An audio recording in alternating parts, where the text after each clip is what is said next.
Dear PUBG Mobile fans, we are delighted to invite you to the 2025 PUBG Mobile World Cup at the Esports World Cup in Riyadh, KSA. This exciting event will take place from July 25th to August 3rd at the Boulevard City. We've prepared tons of event perks, such as the PMWC avatar frame, Esports Passion set, Esports Passion parachute, and tons more items. Let's check out how you can get all these rewards. During the tournament, go to the Pandora event page via Lobby, Event Center, Esports to join the event. Mormon from SEA, Top from CSA, Pedrinho from the Americas, Silas from the EU, and Prestige from MENA will guide you through the 5 major parts of the event. They consist of tournament celebration, prediction rewards, esports shop, themed outfit, and champion challenge. Join these activities to earn rewards and collect esports tokens to redeem even more gifts in the esports shop. The more esports tokens you collect, the better rewards you'll get. You can get up to 2,870 esports tokens from the prediction event. It takes place from July 23rd to August 5th and consists of 3 stages that coincide with the tournament: group stage, survival stage, and grand finals. During the group stage, get 20 esports tokens by predicting the 8 teams you think will advance directly to the grand finals. Each correct prediction will grant you an additional 60 tokens. Make a total of 3, 6, and 8 correct predictions to get 300, 680, and 720 tokens, respectively. You'll get another chance during the survival stage to guess the other 8 teams that will make it to the grand finals. The rewards are the same as the group stage.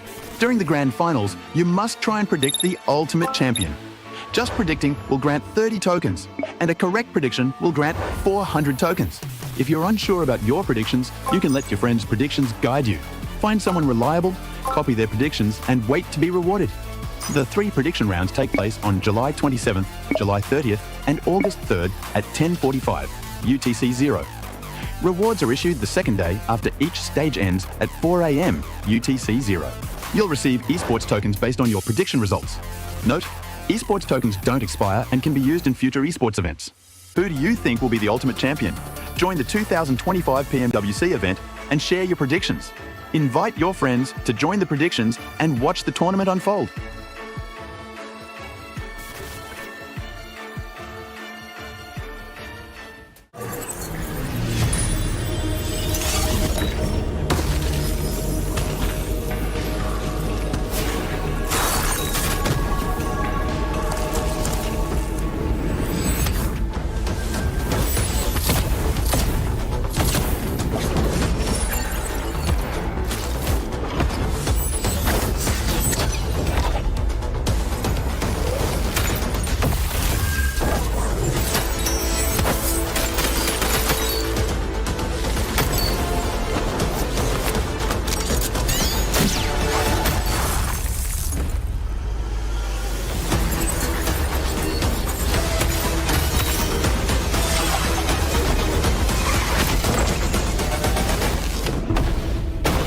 The highly anticipated addition to the Mummy series outfits is here. Paired with the new Ice Tube Glider, the Polar Spectrophage set is just what you need to freeze your enemies. Or send them ablaze with the Inferno Fiend set's new upgradable Chain Inferno Uzi. All the Mummy outfits are back. Get them all.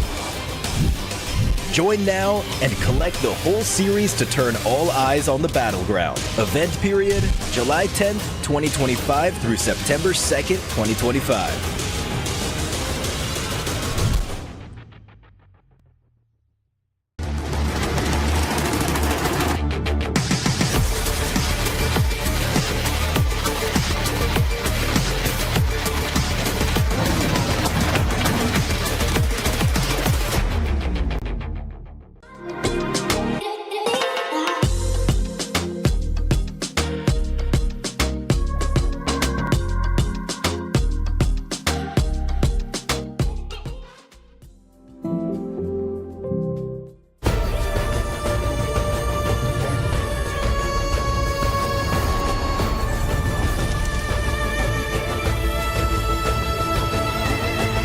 This land is calling.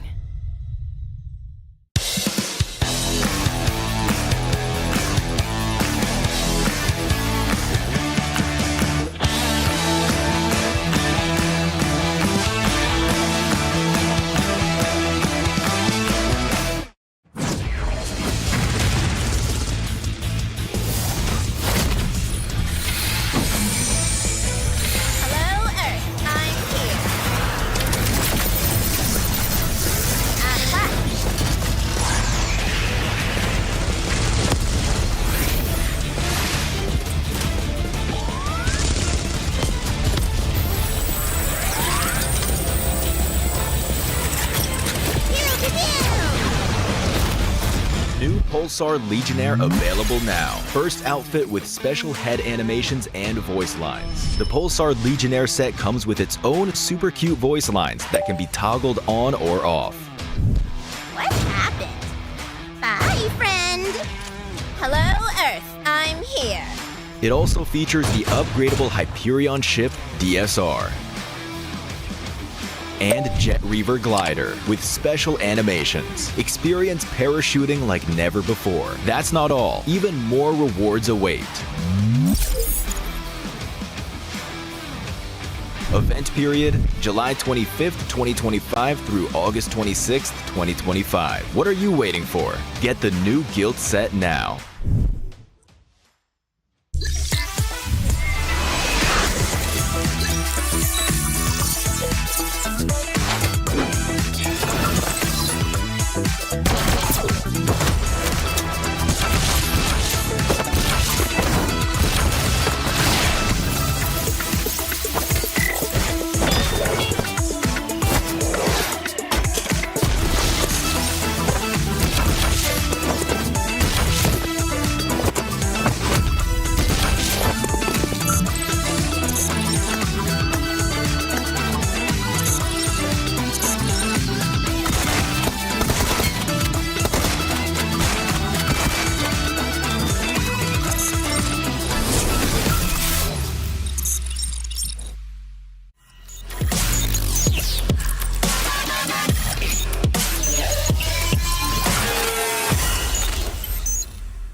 Cybertron's future is near.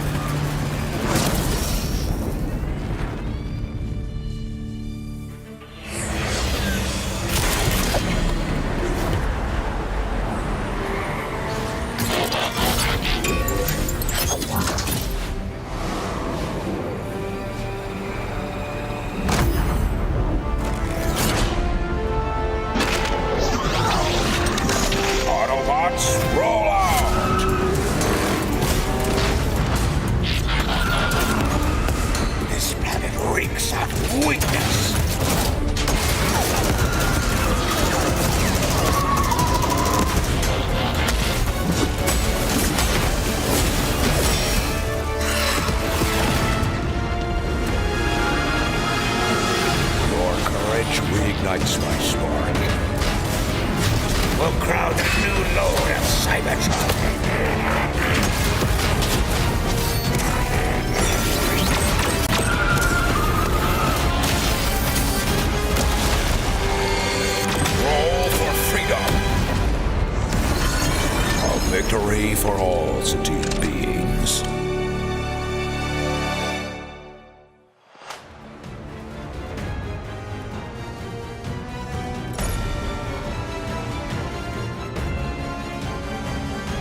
Okay, so let's talk about day one.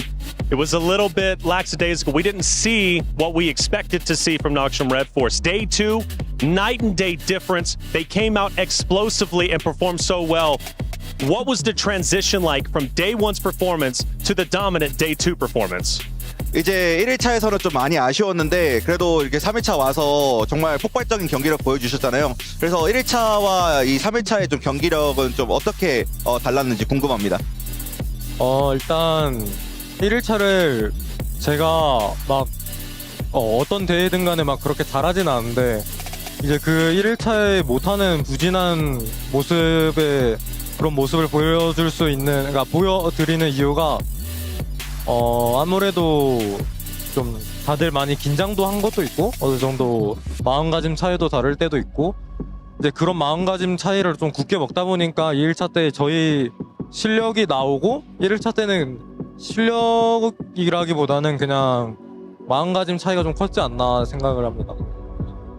I think the biggest difference was our mindset because first day we were very nervous and we didn't show up our performance. So that being said, I think first day's performance wasn't overall our skill, but we just didn't show it. So we just tried it, our mindset. We just tried to reset our mindset and then try to come back here, and then I think that worked pretty well on the second day. Without a doubt, and I think from day one to day two showed that they could truly be a dominant force, and I really hope so. You go to survival stage next. That's going to be a tall task. What's your confidence level feeling like, and do you truly think you can make it back into the finals? 좀 아쉽게 서바이벌 스테이지로 내려오긴 했지만 그래도 이 서바이벌 스테이지에서 좀 어떤 경기력을 보여주실지 어떤 좀 자신감이 있는지 궁금합니다. 일단 저희의 단점을 찾았기 때문에 그러니까 완벽하게 다 찾지 못하더라도 단점을 하나하나씩 다 찾아가고 있으니까 저희가 서바이벌 가서도 1일차 때 이제 절지 않을 거라는 보장은 없었는데 보장은 없고 2일차 때 또 잘할 거라는 보장은 없는데 이제 확실하게 나날이 발전해가는 농심 레드포스가 될 거라고 장담합니다. I think we're finding our strengths here over day and day. So that being said, we are not guaranteeing like bad day one or great day two, but overall we're trying to find our strength and then try to come back in time. So I think that in that way we will try to grow ourselves into the finals. Grow yourself into the finals. And last question, just ask him, what does he want his fans to know about not only himself but also his team going forward? 이제 본인뿐만 아니라 팀으로서 좀 이번 스테이지 들어가시면서 좀 어떤 마음가짐을 좀 가지실지, 어떤 목표를 가지실지 궁금합니다. 이번에 서바이벌 갈 때 어떤 마음을 가지고 가는데요? 네. 이번에 서바이벌 들어가기 직전에는 사실 저희가 연습을 해왔던 거 이제 세계대회로 오기 전에 이제 자국 리그에서 연습을 해왔던 거를 증명하고 또 실험하고 또 이제 결과를 내기 위해서 사실 좀 서바이벌 등수가 어떻게 되던 간에 그냥 저희가 좀 연습한 게 나오게끔만 하는 걸 목표로 둘 것 같습니다. Overall, in survival stage, we'll try to aim for showing our performance, what we have been practiced. So I think that will be a biggest task we have. Fair enough. Well, that's Benny from Noxium Red Force. A dominant performance in day 3. That gives me good hope going into the survival stage. They'll be one of the most dominant teams out there amongst the top. But we'll have to find out and wait and see when we get to that very stage.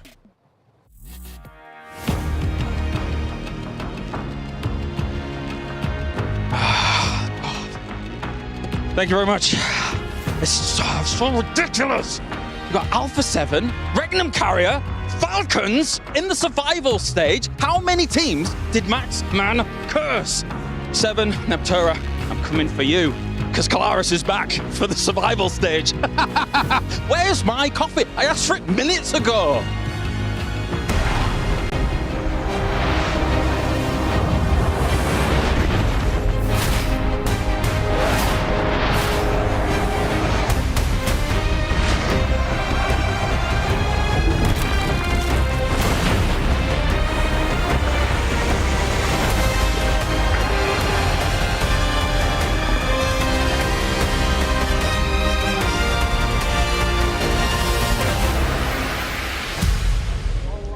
The group stages had a lot of action unfold, and of course right at the top of the tables it was Alter Ego who swept us away, as did 4 Thrive. So going into these into the finals, they are our favorites to be looking out. At the start of these survival stages though, we're going to see a few teams that maybe we wouldn't have expected to see here otherwise. Alpha 7, most notably defending, returning champions. They are going to have to fight for their tournament life here in the survival stages. Of course, we do have to say goodbye to the survival stages from Alpha Gaming. They were able to go all the way on up towards the end of the day. They started off a little bit slow, but they gained momentum and have managed to escape the, well, unfortunate situation of being in these survival stages, kicking off today.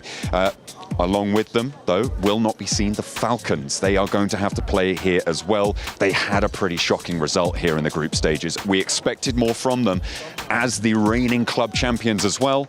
They should have had a better time of it, but they couldn't quite find their footing in the group stages. Will the survival stages treat them any differently? From there on in, we saw Nongshim Red Force as well not quite make their ascendancy despite having the second best day of any team in the group stages. They didn't quite make the mark to reach that bubble, and they will not be seen in those finals directly. They'll have to fight for a spot along with everyone else, and with RCB, global stage, caliber team, they are not going to be in those direct qualification spots either. They'll have to go again on these survival stages. Overall, the group stages were incredibly close. From 3rd place down to 9th place, there were only 8 points in it. And that is one hell of a standings to try and fight your way through. So these survival stages, they have a promise to get naughty, to get nasty, and there's plenty of action soon to come. Well, there it is. Group stage has concluded. Day 3 is over with, and, well, survival stage is coming up next. Of course, though, we've got to talk to the top dogs, Alpha 7. We got Revo here. He's always putting into work, the MVP of Americas, and one that is looking to go back-to-back in his championship run. Revo, what's going on, man? I know today fell a little bit short, but let's at least talk about last year. You win the championship. You come in this year as the champions. What was the experience like coming back to Riyadh? How was your team feeling? I think the experience is like the best we can, I don't know, like the best. Yeah. And it's a really good feeling because I love this place, I love this country, and the people from here are amazing. So yeah, it's that. Have you had a chance to explore the Boulevard at all? Maybe go on the go-karts, have a little bit of fun? Yeah, right, I already did it. You already did it, right on. Well, let's go back to Americas. We're watching you in Phase 1. You all dominate. I think nearly double over 2nd place. Phase 2 gets a little bit hairy. I think 2nd place, if I'm not mistaken. You go into grand finals. You start off a little bit slow. It comes down to the final game. Wolves nearly take it from North America with Coops. You break in the top 3, though. One thing that you said during an interview with 7, I believe it was, is you were trying new things. You all were having fun. What were those new things that your team was trying to accomplish heading into the global stage? I think like PUBG is like that. You need to try new things. You cannot stay in the same place with the same game style, and not all the time like gonna work. But we need to try new things in global stage, in America's stage, everything. Well, speaking of new things, day 1.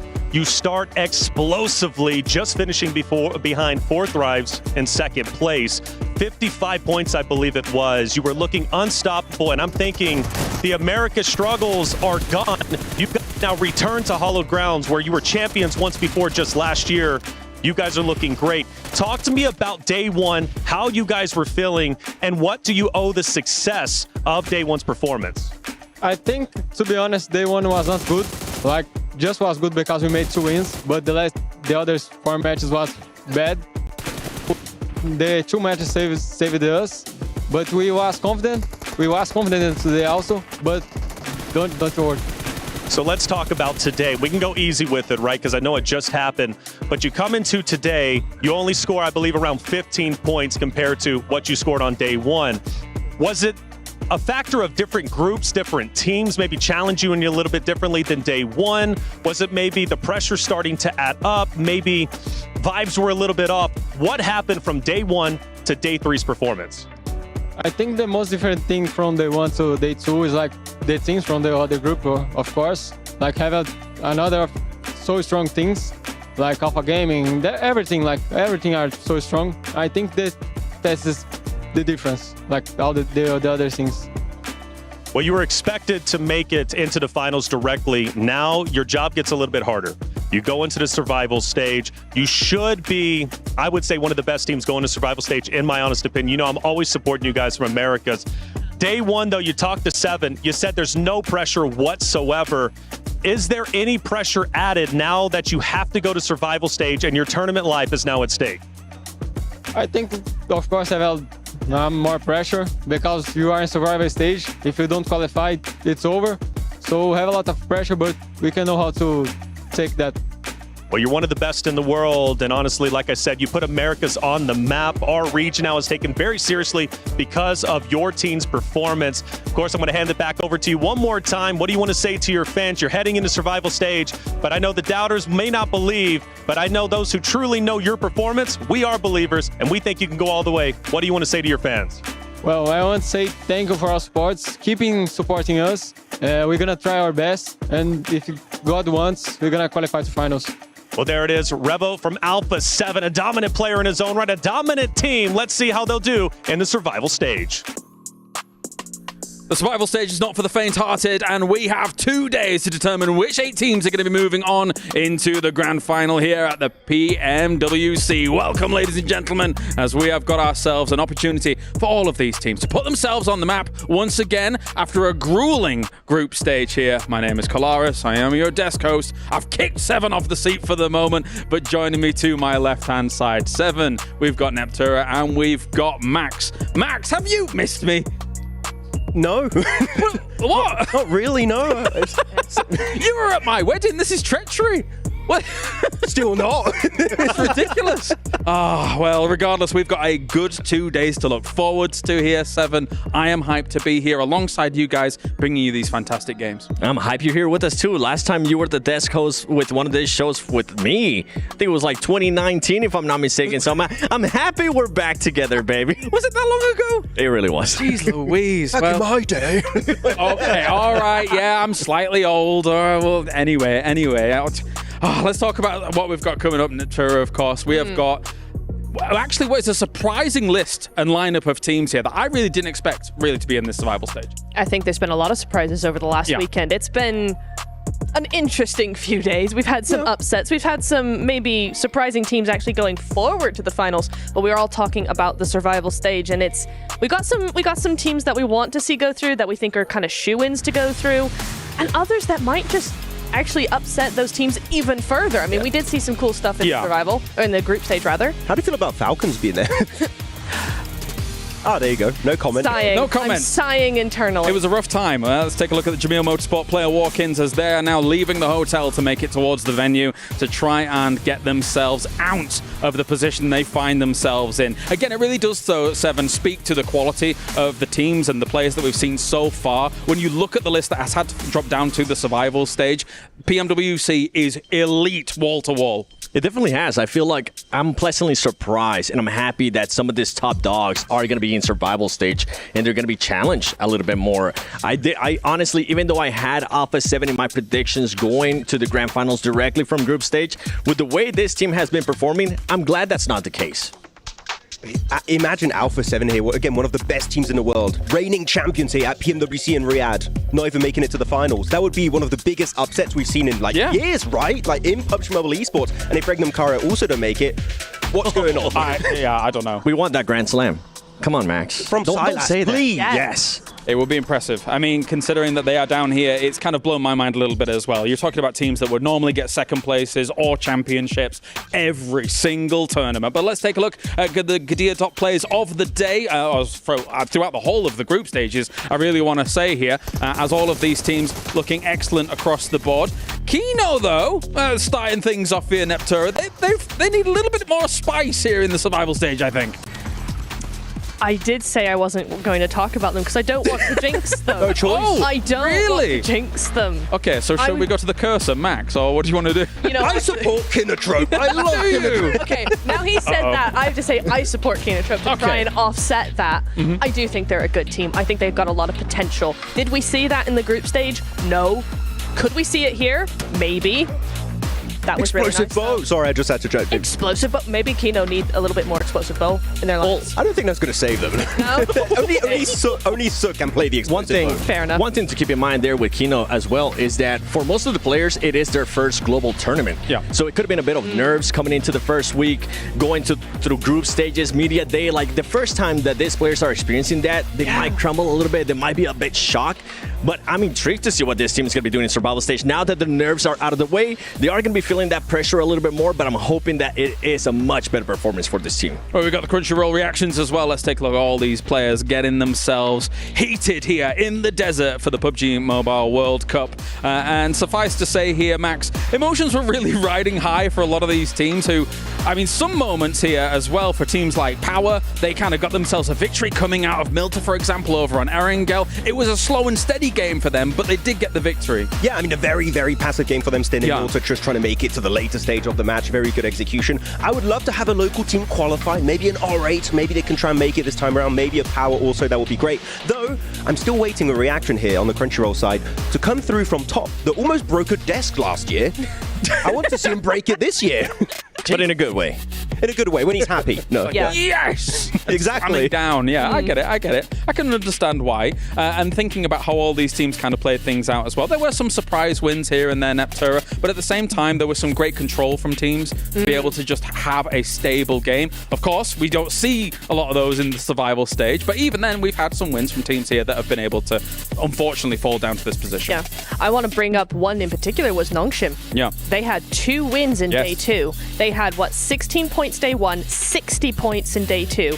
Really coming back into their own. And so for them to come into survival stage, I think we could be looking at a really, really good contender here for the next 2 days. Well, of course, across our group stage, 8 teams did advance into that final. As you can see, all the way to the top, Alter Ego looked spectacular, 7. Everything that they showed me, I was like, oh yes, I'll have a bit of that. I mean, when you look at the eliminations, they have 21 more eliminations than that second place team. And the crazy part, too, is if you look at those 2 top teams, those were the only ones with over 100 points, getting a lot of those points. So now going into survival stage, these teams aren't going to have to worry about those heavy fragging teams just soaking up all those points. There's going to be a lot of opportunity, Max. Yeah, there's going to be a lot of opportunities going into that next stage. But I want to highlight 2 teams in particular. Team Secret, big surprise from SEA. Wasn't sure if they were going to qualify. But EDA Esports, able to outclass Regnum Caria, Falcons, and also Fireflux from their home region was a very, very big surprise. Eren in particular was stepping up massively in the group stage.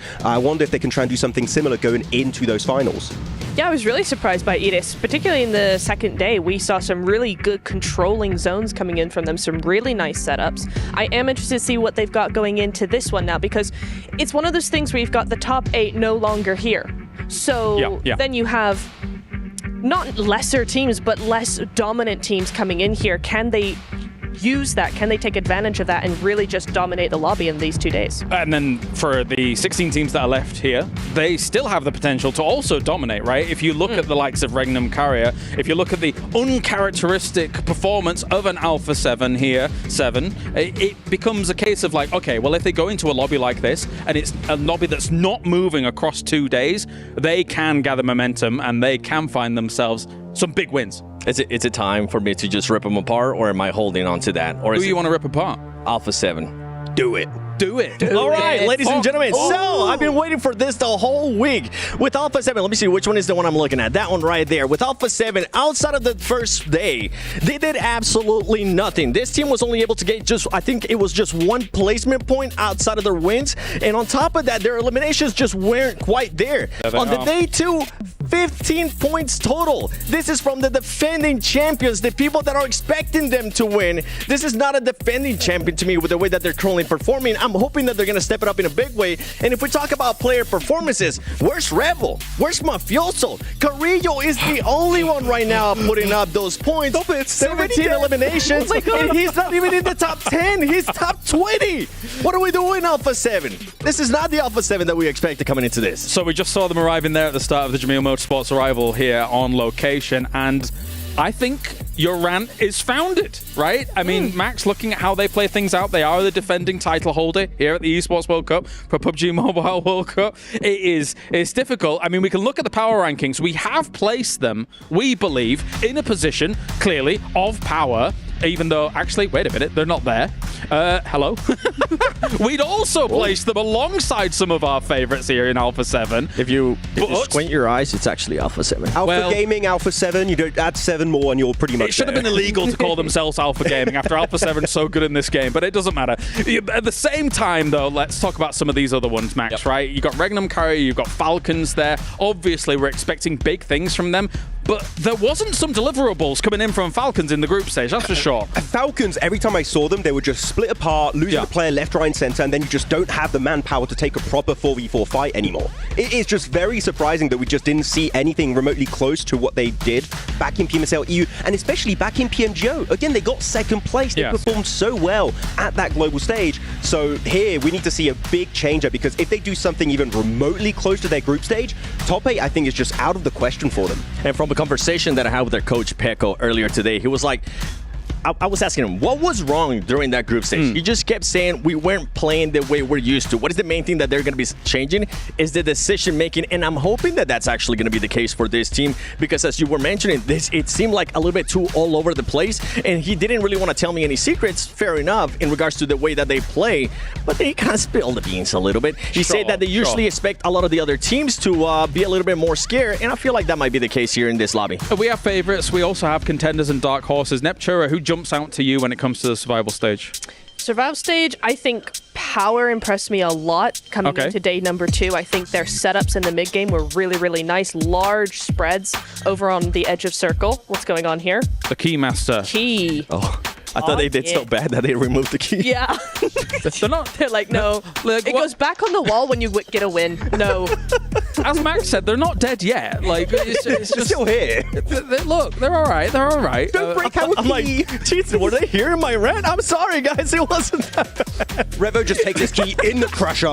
We're done. There's still a chance. But there will be crushes at the end of these 2 days, that's for sure here. So, I mean, looking at how everything unfolds, Niptura, I want to get more of your thoughts about this. Obviously, you were talking about Power. Who else kind of really springs out for you here? EA. I actually liked EA E-Arena? a lot. E-Arena was really, really good. I thought that they were inconsistent over the 2 days, right? But again, we saw a lot of this coming in from a lot of the teams actually in day 2. A lot of those first day jitters were out of the way. They started playing really nicely. Their setups were really good. Some decent eliminations, just not quite enough to get to the top 8. But coming into survival stage, I think we could expect a lot from them. I was talking to Junior from the Indonesian talent, and he said actually the biggest issue that is still reoccurring outside of PMSL SEA is the timing. They're just a little bit too slow to get involved on fights. If they can fix that one glaring issue, like Mormon in particular is a star in SEA. They could maybe be in the top 8 because you got to be in the top 50%. That is definitely achievable for E-Arena. I think some things that stood out to me when I was watching the group stage 7 is that the edge barriers these teams are setting up are brutal at this international, and then teams coming in late are just trying to crash through and really not finding anything to work with, and they're one of the teams that may have fallen victim to that, alongside the Chinese teams that have already qualified through, so they kind of were able to play the averages overall, but some of the teams are definitely falling victim to this. That was a pleasant surprise, by the way. Thunder Talk Gaming being able to make it straight to grand finals. I'm happy to see that. Now, talking about that edge play, talking about those teams having to move into the center a little bit faster, one team that was actually able to adjust, and I'm looking forward to seeing them how they perform today, is AXTMG. They were able to get a win on the final day of group stages, and on top of that, just make adjustments through their overall gameplay. Well, of course, here. Any final thoughts before I move on, Max? I'm actually impressed to see Yangon Galacticos do so well at the first stage. I want to see a little bit more of how aggressive they were. So I think they could be a big surprise team to make in the top 8.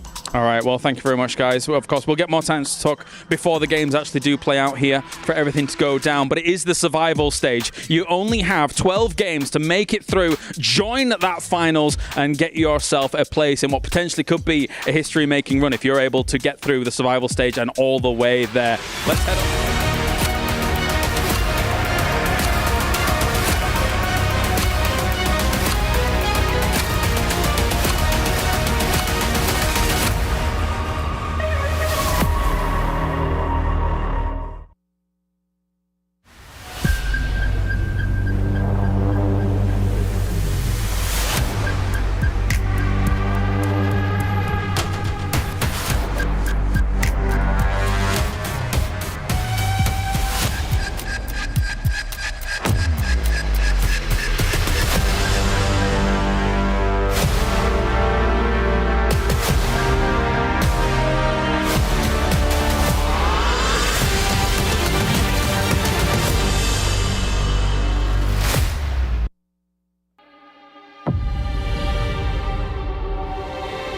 16 teams step into the Gadia Esports arena with one goal in mind: survive. 3 days of competition slipped through their fingers last week, and now they are staring down the barrel. And so, my name is Barney Banks, and I am your host. And welcome to the PMWC at the 2025 Esports World Cup. The next 2 days of competition are going to truly show our team's capabilities and where they stand, because they're going to be fighting for survival. So, why don't you say we meet them, starting things off with intense game!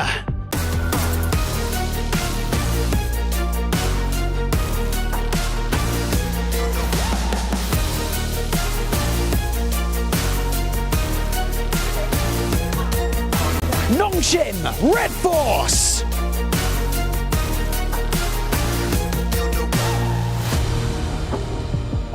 Gamax Esports!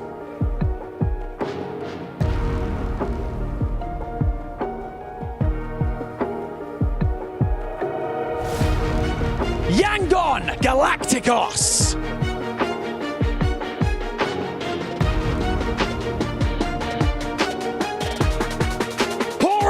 Esports!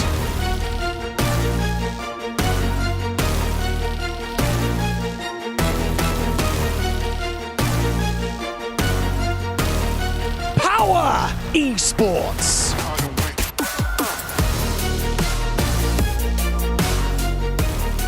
Regnum Carrier Esports!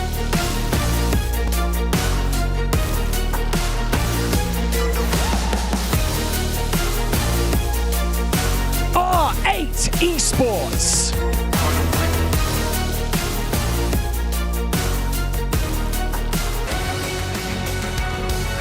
Fire Flux Esports!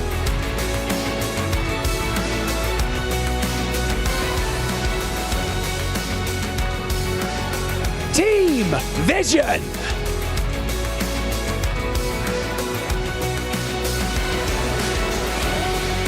Influence Rage!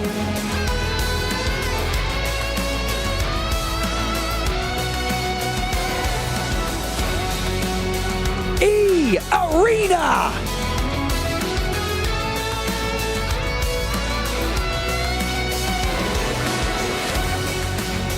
Kinotrope Gaming!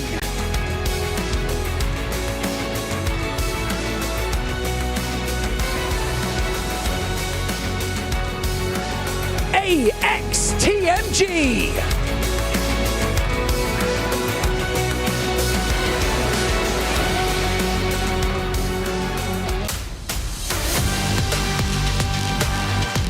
Team Falcons!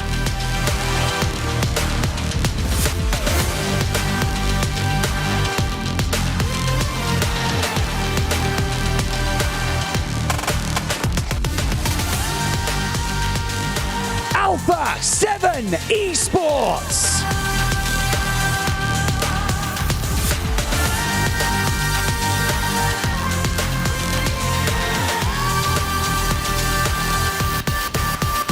There's a different kind of tension in the air today. Is it the realization that the next 2 days could be their last? Survival can be summed up in 3 words: never give up. Let's see which of these teams live up to that statement. It is time for the survival stage!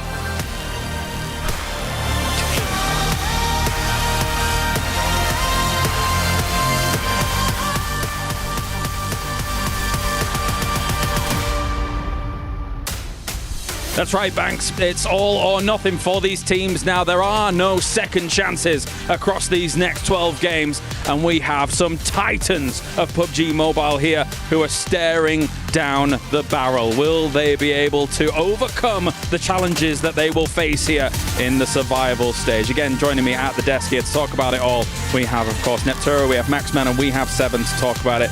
As Alpha 7, our current defending champions, our defending title holders here, are currently facing potential elimination.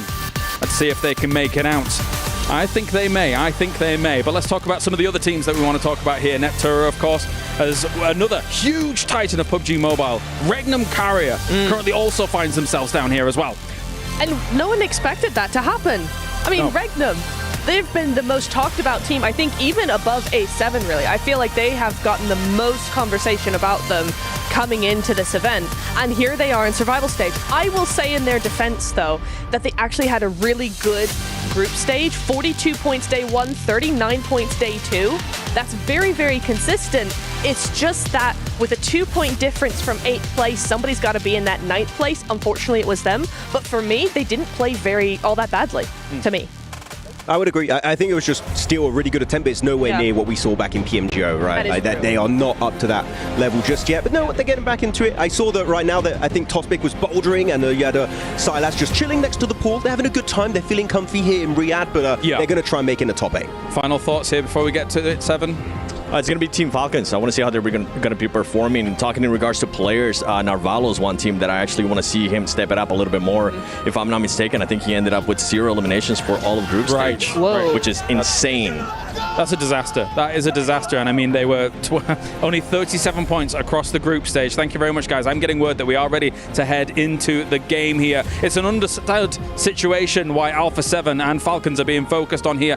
2 massive names who are now here in the survival stage. Let's head over to the casters for game number 1 here. Thank you very much, James. We are locked in, dialed into position, and excited to kick off the survival stage here live from Riyadh, Saudi Arabia. Myself, Jackie, and of course the magnificent Blank, who are going to be bringing you the action live as it comes to us. Some good talking points set up by the desk, as always, very Maxim-esque. Very Maxim-esque indeed. And look, it's going to take more than a huddle to save the Falcons. Oh yeah. Let's put it that way. I respect the boys are getting hyped. There, but it's not enough to get loud. You've got to get a little bit freaky in those games too. Yeah, as Revo was saying earlier, right? You've got to change stuff up. Bro, that's the thing. I think the pageantry only goes so far, right? You've got to come out today, absolutely play some lights out PUBG Mobile. It's not going to help too None of the dramatics. That's what I mean. Like, no dramatic. He's behind you. None of that, Blank. It's all about who's in front of them when it comes to being able to rack up these points and show us what they're made of. Survival stage is dubbed that for a reason. It's about survivability. And for a team like those two, for Falcons and Alpha 7, it's an interesting X that's on top of them, but so many other talented squads that are going to be looking to scrap it out and make their way through. Another 8 teams to go through to the finals here in our survival stage. Taking place for the course of 3 days here. Our rotating lobby either, so we're going to have the same 16 teams every single time, which is going to make things slightly easier when it comes to those drop spots, figuring out where you need to go, where you need to head. If you've got one rivaling team that's going to be taking it to you every single time, what it looks like right now, AX dropping on top of one team. And I'm assuming that's Nongshim Red Force. Right back to day 1's flavor there, Blank. A callback, really, a hot drop that I believe they came out on top with cleanly. I'm pretty sure they shut down Nongshim Red Force very handedly on that one. And that actually set them up for one of the better days we've seen from them. Probably one of the better games. Better being the operative one, you know, not amazing, but better. Yeah, their day 1 was all right. And I think that they struggled on day 3. They struggled on day 3 a lot. But it will be R8 losing one player early on. That's between them and Yangon Galacticos over towards Paradise Resort. 2 pretty integral locations on the map is Paradise Resort as well as Ruins. But this fight between AX and Nongshim Red Force, it's taken a while to kick off. But in the meantime, it is Yangon Galacticos. Nade over the top. Smile very low. Yet another one taken down. See if they can build from this. Up close and personal spam with the SMG, trying to bait him in. It's a quick peek back with the DBS. Nice knock. Oh, it's really not going well in the overall fight, though. You can see him being able to convert onto these knocks as well, so it's getting messy for both sides. Got the Vector out. Fast fire rate on the side, but a good tag around the edge. But somehow, he absolutely fumbles it. Say Cloud will stay up here. 3 players up, 4 elims, very nice stuff. R8 goes down with just the 1 elim. AX, though, playing very cautiously, very safe. A Ralph here from Falcons making the rotate up towards Tambang. This has got to be, like you say, more than pageantry. This just can't be a rotate that you make, and it's just setting up there for setting up their sake. You know, he needs to check in over towards Ruins. This is a perfect opportunity for them to figure out how they want to deal with Ruins. We got a northwest circle on this one. if he recalls the rest of the boys, which they, honestly, in my opinion, should be moving pretty shortly. It's something they struggle with every time. Yes, Ralph sends up this way, but you've got to follow up on that. You have to follow up on that. Yeah. There's another vulture circling around that area towards Ruins as well, and that's a representative from E Arena with Joker in position to get a rough read, listening out for the audio cues. But of course, cutting over to what's going on the main feed here, Kinatro taking a bit of damage early on. It's actually Power Gaming, of course. The Power Esports boys coming out swinging. Again, another side that I feel like they were really hit with the unlucky stick towards the opening games we saw from them. By the end blank, they warmed up a bit. They were more proactive. You were seeing some nice splits, good fights. It's not really been that same level of lethality, though, I was expecting to see from Power. Easy was pretty pissed, let's be honest, on that final day. There was a couple of moments where they dropped the ball. Overall, it was a successful day, in my opinion. That's fair. Yeah, they didn't make it into that top 8, but I think you're right. It looked a lot better than their day 1. So for Power, at least, there's definitely opportunity, because I do respect it. I like the fact that they were willing to tell each other, like, guys, we've got to sort this out. There are some situations where we're just not playing well. And you know things are bad when Easy's the one who's holding the reins a lot of times. You don't want to see Al-Hadji in that front line. Narvalo's down. Mate, this is what I was worried about. You could see both of them had the same idea to try and third party on this setup, but E-Arena just instigate it and have already started to put Falcons into a rough spot. The AX setup as well on the drop, it's Henry that goes down. The thing that worries me here, this is way slower. The last time they went for this hot drop, they were taking the punches. They were the ones engaging. Henry seems like he went in for an opening sort of punch with the DBS. Didn't work. He's down, he's isolated, no one's there to back him up. But that worries me. Already, that's a sign of them not playing as confidently as they did last time. It makes no sense to me either for Falcons, because if you're on that rotator from Sami, you've got a quick angle to get across that bridge there. Remember, Thunder Talk's out in the game. Camp Alpha, technically open. Alter Ego in the game. That's the Northwest Island pop open as well, so you've got teams moving in, but most likely on this first game of the survival stage, Camp Alpha is going to be pretty bare. Let's be quite frank about it, and I think for the Falcons, this should have been a quick read, sent up, go towards Camp Alpha, or at least the compounds on that south side of it, scout it, then move further in. I don't understand why we're waiting around here, okay? If not, just have a look in over towards AX and Nongshim Red Force, you maybe get a pick off there, but the speed is slow. It's a slow rollout.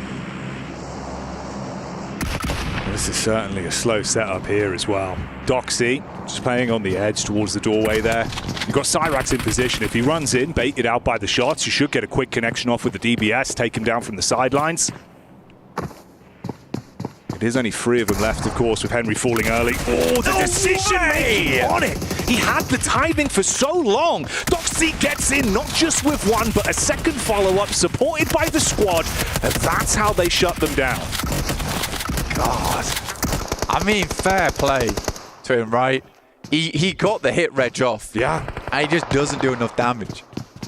I think the annoying thing for him is that Doxy just goes in with such careless abandon that it's almost hard to hit the shot on him. Yeah, for AX going down there does feel pretty rough, but for Nongshim Red Force, definitely a positive sign for them. Getting ahead with all 4 players up. Power loses 2 as they move up. Easy. Frontliner, nade in hand, always has been touted as one of the better players on that team when it comes to those nades. Yeah, this was silly, in my opinion. Yeah. Oh, man. Yeah. Wow. That's a lot of emotion. Yeah, I mean, you know how much it means to them. And that is a brutal start. One, you've got to sit there and just really absorb the atmosphere of the other teams now. No influence you can have on this lobby. Dude, it also causes problem for you into the future, because now you're kind of considering whether you should keep going back to Paradise Resort. True. All right, it sets a precedent for Yangon Galacticos. Power Al-Hadji's still down. Managed to get 2 elims this game. I don't know how far he is out from this compound. We'll see if they can get him back up again, but I think it's highly unlikely. Vision down to 2. Marcelo and Volt still up. Volt had some pretty good success, I would say, in the group stage. I think he was carrying the team quite a few times. See what he's able to do here. What? There is so much space. The Northwest Island, it's so crazy. I mean, 4 thrives in hard tin. You know, Thunder Talks Camp Alpha, Alter Ego, top side of the mountain. Teams should know that there is so many locations. I don't know why no one went to any of these spots either. I wonder if they just assumed that they would just be running into hot drops, and it's just hilarious to me that we instead get hot drops on Ruins as well as Paris Resort. Yeah. Yeah, indeed. It's already looking like a bit of a scrappy one to kick us off here, going into the first day of survival stage. It's uncomfortable as well for Power, right? You had that third party set up towards the ridge side there with Hora getting the vision down, so they were able to take the connection shot off onto Al-Haji. And you're just trapped, feeling like sitting ducks, especially from the angles they've got if you try and peek out into it. Okay, E-Arena on our screens here, though. Already claimed that one Elim to start things off. Could be a good setup from Loxy from the sideline. Molly in through the door, Nade's responding on top of it as well. Spam on the smoke to see if he can get a connection. Toxic has that nade towards the backside. You've got a bit of a reposition from Joker there. He was the man that took a big blow onto Falcons to knock one player early, and he's still building. Good close quarters combat, quick reposition, find himself some cover. Wanted to convert onto the knock, but instantly bitten back upon by Silas. This is the technical best team in survival stage. Wow. That could have been a big amount of damage going through. Moment has to back off the building. Nasty bounce on that one will cause it to jump back, but the shots coming through from Team Falcons now. Finally made that decision to cross the bridge. Took them a while, and it required E-Arena to make that move first. But for Regnum Kaya now, they need to speed up this fight. They've got to clean them out, remove Mormon from the position, so they've actually got some backline cover with that roam up from Falcons. You're going into his domain, though. DBS, nice moves to at least try and bait him off with the peek from the side, but Mormon's ready for the first. While down, so just two players there for Regnum Kaya. Not ideal whatsoever. Not an easy circle to play for Regnum Kaya. But getting in here on this engagement, I think for Loxy, he's getting caught on the backside here. No information. It was a bit of a weird one, the 1-3 split going on. And the timing's just a bit off. It's a good Molotov, actually, from Joker as well, because it prevents Loxy from going back in that building, forces him to take that 1v1, and he's got the lip to play around with.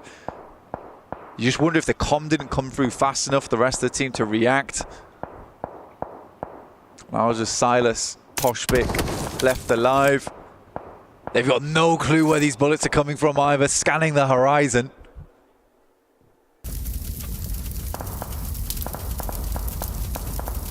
In the Elim feed as well, it's that delayed fight that was going on between Vision and Power. Trapped in the compound for quite some time. No-Fit was the one just guarding, watching over the top if they did peek out, but intermittent skirmish just between the two teams. No room for him to snatch away some points from that yet. And this has really been starved out as well. Obviously just that duo left, not the ideal start. A team that really could go so far here as well. You know, one of the horses that you were expecting to at least be able to push through, make it into that final race. Talented squad. Vision do finally fall though, taken out. Yeah, Alteki, very shiny coat on that one coming off the back of PMGO. And to be honest, I put a lot of stock in that team. Yeah. I put a lot of stock in Regnum Kaya. I do think they can go far. They get pitched out because it is such a fierce battle for the top on day 3 of group stages. I think it was 2 points. 2 points. It was really close, making it in. I think they ended up on 9th place there. So Regnum Kaya, I still think they can go far here as a team. Not a great start though over on Sandhawk. They do have technically one of the strongest locations right now. But do they really have it, or are they just living in E-Arena's territory? Might actually get the Falcons move up onto them as well. They've been biding their time for a while here. Meanwhile, we join the action with Alpha 7. Of course, defending champions of the trophy and the title from last year, but a very different look with how they've seen out on the battleground. Revo with the first contact, good shots over at least. Able to keep himself behind cover. Not sure what Doxy's doing here, just kind of open themselves up for Revo to take any shots that he would like. Over the top, will hit hard. Doxy will go down. That's a heavy blow to take. Second one goes through, almost was on target, a little bit of a bouncer there. Could have been terrible news for Nongshim Red Force. Difficult location for Falcons play from though. As we head up towards Regnum Kaya as well as E-Arena, it's just a bit of a hill, right? It's pretty sheer. And again, if we keep circling in on this location, it's going to be downhill battles for some of these teams. And more often than not, an uphill battle for quite a few of them. Yeah, you would be firmly on struggle street. This fight continuing here as well. Issue is for Nongshim in the back line. You're going to get closer and closer towards the Falcons. You're going to have bullets coming in from either side, feeling uncomfortable with the split as well, down to just 2 players off the back of this.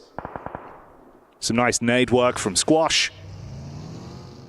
He's been quite consistent, I'll give him that as well. It's been nice to see what Squash has been bringing to the roster. He's fitted quite well, you know, like a glove. It's nice to see for Alpha 7 they can just get on board with him. They're right though, they do have to try something different. It's not working. You could, this is very different for Alpha 7, I would say. It's a much more passive playstyle than we usually see over on Sandhawk. They took their time to head over towards this position. The circle does afford them that time though, over on this southern bridge. And I do wonder how they're going to play this one out. Luckily for them, Falcons are losing a player. You've got Noxian Red Force down to 2. So there is a route in for Alpha 7.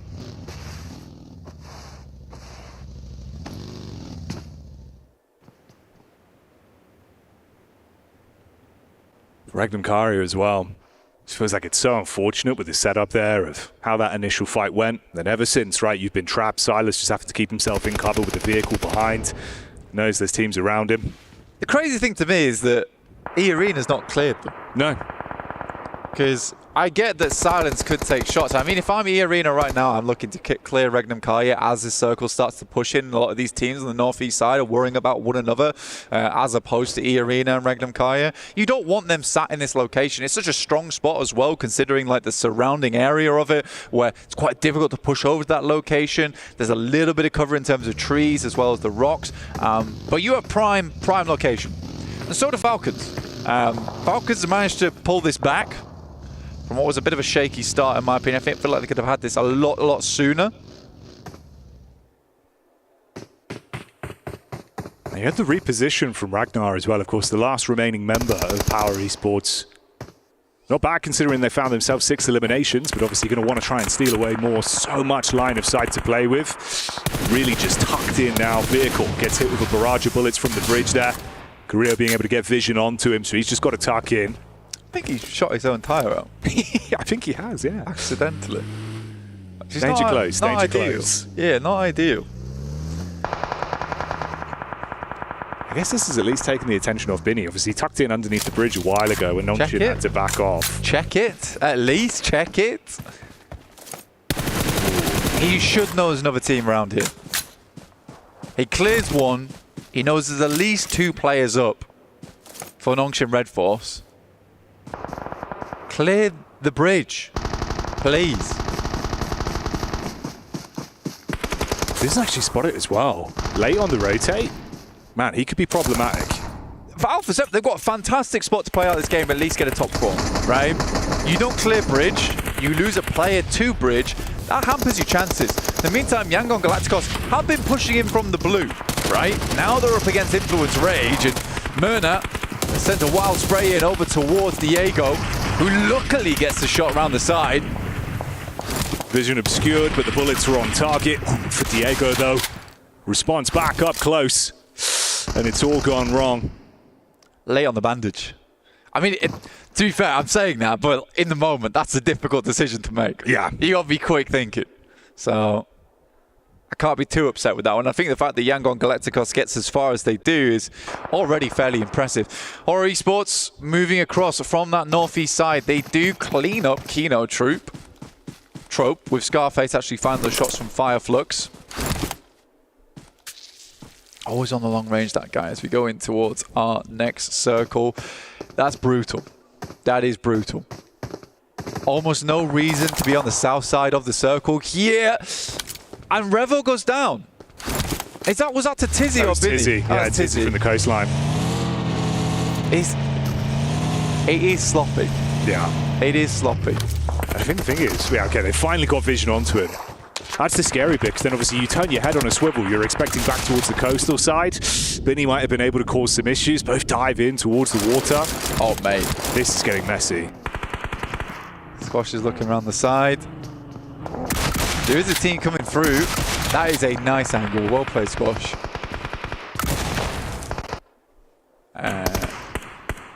Ignore that. Five looks over towards the east. Right now, they just need to clear a lot of these teams on their eastern side, but they lose one in Solus, which is not good.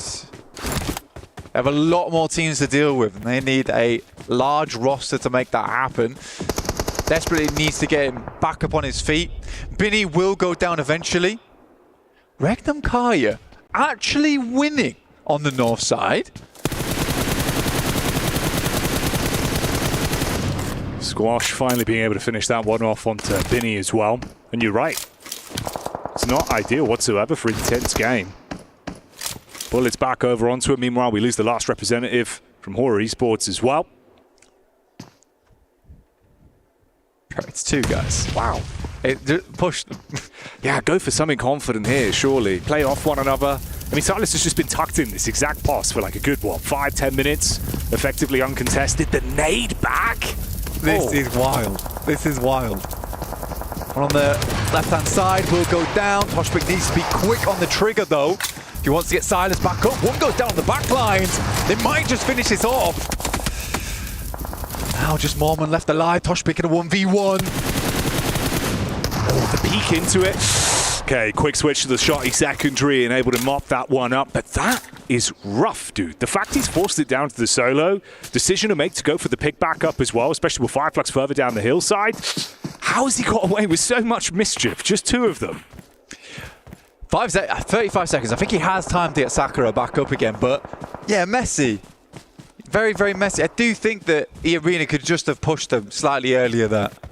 With nades, take 2 angles. If you're getting shot, just back it up. Falcons, though, fantastic spot. Could have had 4. Alvaro didn't go down. But Alpha 7 do make it to that coastal side, and Tizzy continues to be a problem. Yeah, the double spray. What? He got the backline angle for a double spray onto Alpha 7. They know he's here. They were aware from so long ago. Exposed himself to it. This is brutal, bro. Roll up as well. Falcons potentially realizing now's the time to go in. Koa from the sideline spots them.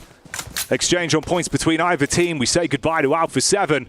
And Falcons looking to put themselves in a good spot. Alpha 7 Falcons just take down Tizzy there. Honestly. Fair play to the Falcons. This has been an odd game all round. Let's be honest. I think Falcons could have been quicker over towards that north side. There's a lot of teams like Northwest Island that were cut out in that top 8. Who were finding the most success there. Nade goes down over towards Ralph. My. Literally eats it. Chomps down on it. No big deal. That's nuts. A Maxim-esque nade right on target, but he barely survives with a sliver of HP. Difference is, obviously, when you look at the battle of attrition, right? Falcons, the only squad that have 3 players left alive going into this. Want to play off one another. Rotate over from Fireflux as well. E-Arena in position to at least get a shot potentially back onto Redox from the side. Scarface is not... He's a bit of an unknown factor here for these teams because he is incredibly good when it comes to these open sidelines. They also have this ridge to work around. And Fireflux are currently inside the circle. Falcons have to push out into that open ground.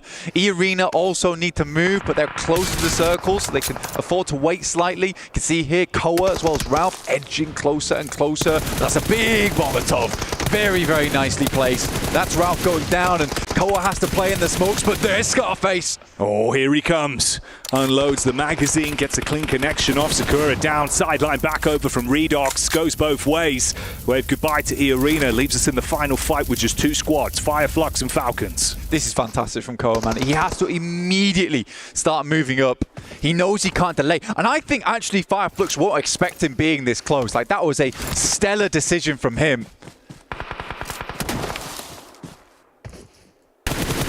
Catch. Spotted out from Redox in the back line. Prime nade from Koa, chucked back over. Calls it quits on the push back up.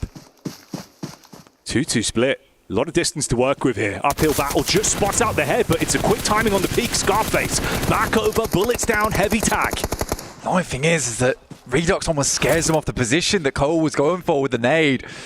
This nade's coming in quick though. Koa sends a nade down, does good damage over towards Ketch, and Scarface is yet to toss the nade just yet. Could air burst over towards him. Koa's taking a 1v1 and Ketch will win it out. Oh, the Tommy Titan unloads the magazine, shuts down the first. Redox with a big task ahead of him. Quick peek up over the rock face, battling back with the DBS, trying to keep them isolated. Give himself 1v1s. He's got the heal in. quick peek back around, trying to see if he can bait them on the face. If they give him an opportunity, he could snatch it up close, but Scarface handles it, and they will snatch that one away. It's a dangerous proposition. Scarface will be letting some scars into the battleground there from long range.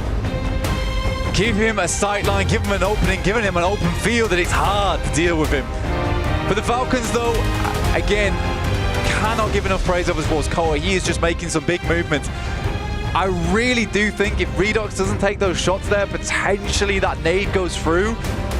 It's a little bit of a miscom, potentially. It might be a case he has to take those shots to keep himself alive, but yeah, frustrating. Definitely frustrating stuff there. It just felt like the pace, very slow burn on that one as well. You can see they're not over-egging it. I don't know if that's going to be a problematic issue though as well, but there just isn't that much level of instant engages, the quick confidence, the plays you'd expect them to make. A little bit more timid, they walk away with second place. Fireflux take that one to kick off the survival stage. We'll bring you more action in a few minutes' time.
Cybertron's future is near.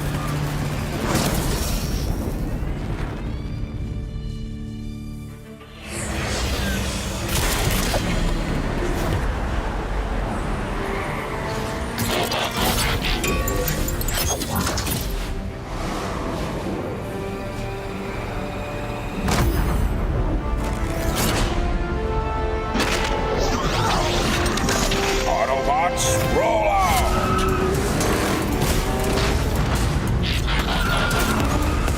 This planet reeks of weakness.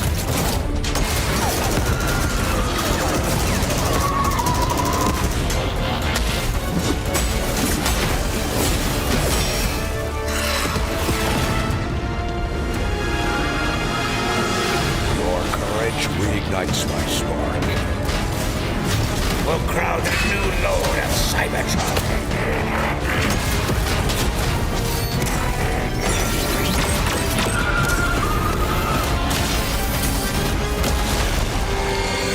Roll for freedom.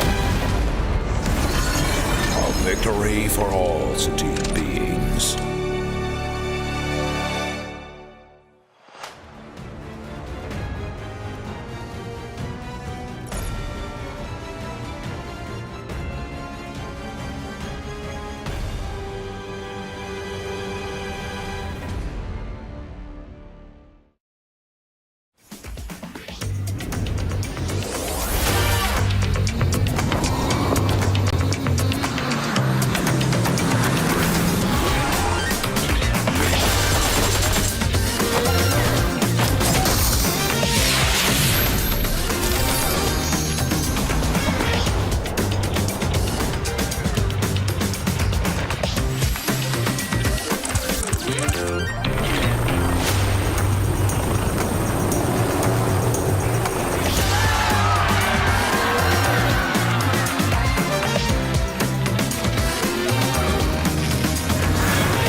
A region notorious for excellence and inflatables, apparently, here for the Esports World Cup. And we have got ourselves a victory for Fireflux. Impressive stuff from them coming in on Sandhawk and being able to get the dub. Joining me, Seven, as well as Maxman. Fireflux, man. I mean, they were able to win things out on the eastern side. It was looking a little bit tricky there, Max, but they did make it work. I like Fireflux, man. Rename. Is that Fireflux, man. No, playing Trifecta. There was a lot of teams. I think there was Kinotrope, Influence, Rage. There was also, at one point, Horror.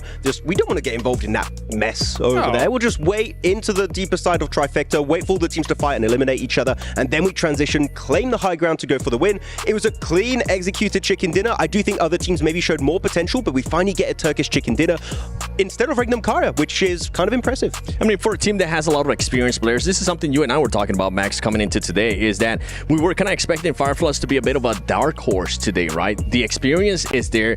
They just haven't really been executing a plan. So for them to get a chicken dinner here, it kind of sends a bit of a red flag to all the other teams that they are here to win it and make it to the grand finals. I mean, because if you tell me how do Fireflux tend to play, passive does not come to mind, okay? Their team, they see you, they chase you down, they get the 4 points. Here, they were just playing very slow, which that shows growth for me, that they might be able to make in the top 8. I think something that was cool about their approach towards those final circles is they were hedging their bets. We were talking about how the coastline can be very strong in these kinds of circles, but also you have Scarface North trying to position as if he could potentially take the high ground. Once the circle shifts come in here, Seven, they're like, okay, we can take this high ground, we can leverage this against their opponents, and I think it was really good for them to have options available. Yeah, and at the end, I mean, you saw them being able to react to Koa once Koa was trying to get an angle on them too. Quick reaction, making sure you eliminate them, and now you turn that into a 2v1. Red Ox was just not going to be able to do much. One team that I did see there towards the bottom of the leaderboard, and I kind of have to call them out, is going to be AXTMG. Once again, with this hot drop on Nongshim Red Force, you could tell Nongshim Red Force does not like that. I mean, they're wondering if it's going to be happening tomorrow. Now, the reason why I bring this team up is because for AXTMG, Sandhawk is usually their best map. Now it's time to put up or shut up for that team and make sure they get points going into Erangel.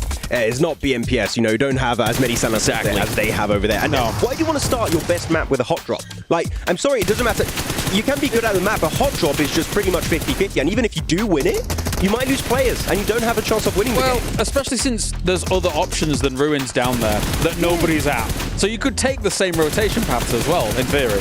Yeah, I could see why they did it, especially because remember, they won that first hot drop back in group stage, and then it kind of forced them out. So they're feeling themselves, they're feeling confident. Yeah. They think they're going to do it again, but that was not the case. I'm hoping that one of these two teams is going to be giving up. And if it's any team, I would highly suggest for AXTMG to just step away. You're talking about AXTMG, R8, Yangon Galacticos. That was happening in Paradise Resort. I thought it was completely resolved after the group stage, right? We know where all these teams drop. So you know these compounds, these cities are overtaken. Why is it happening again when you only have, again, 12 games? You need to make every game count, so this is going to hurt them really, really badly here for the survival stage. Very small sample size of 12 games. And if 2 games on a Sandhawk are going to be an aggressive starts and things like that, I would argue in a really long-form tournament, Paradise Resort's not that bad a spot to actually challenge for compared to a Ruins, right, Max? But, I mean, at the same time, only 2 of them. I would rather you go trash drop near Paradise and not take that for only 2 Sandhawks. There are so many teams. I mean, it's no Yasnaya. Like, it's not big enough to have 2 teams. If you want to fight for it, fair enough. But you could also just drop around, as you said, go for the trash locations around it and shut down the rotation of that team's trying to exit, because we have this trend of circles going always Northwest Island. It's happening every time. So you just just put yourself between Paradise and Northwest Island. Easy 4 points. Like, it's easy. We've seen some teams in the past being able to do that and actually succeed with it as well. Yeah, I mean, I can appreciate... So, for example, because we get so many of those Northwest Islands on Sandhawk here, Max, you don't have Thunder Talk in the lobby. You don't have Alter Ego in the lobby. So I like the adaptation that we see from Intense Games to try and drop up there. I mean, it's obviously a great spot if you can make it work. And we see the circles so commonly up there, but it really didn't materialize for them in this game. Actually, yeah, of course, Intense Game is the obvious outlier that they took the E-Arena, the Alter Ego spot, of course, going into that. I want to highlight Regnum Karya. They know, oh, wait, that position is going to be free right away. We're going to send it right in a compound next to where typically Alter Ego or Thunder Talk would tend to play. So they snatch it very early on.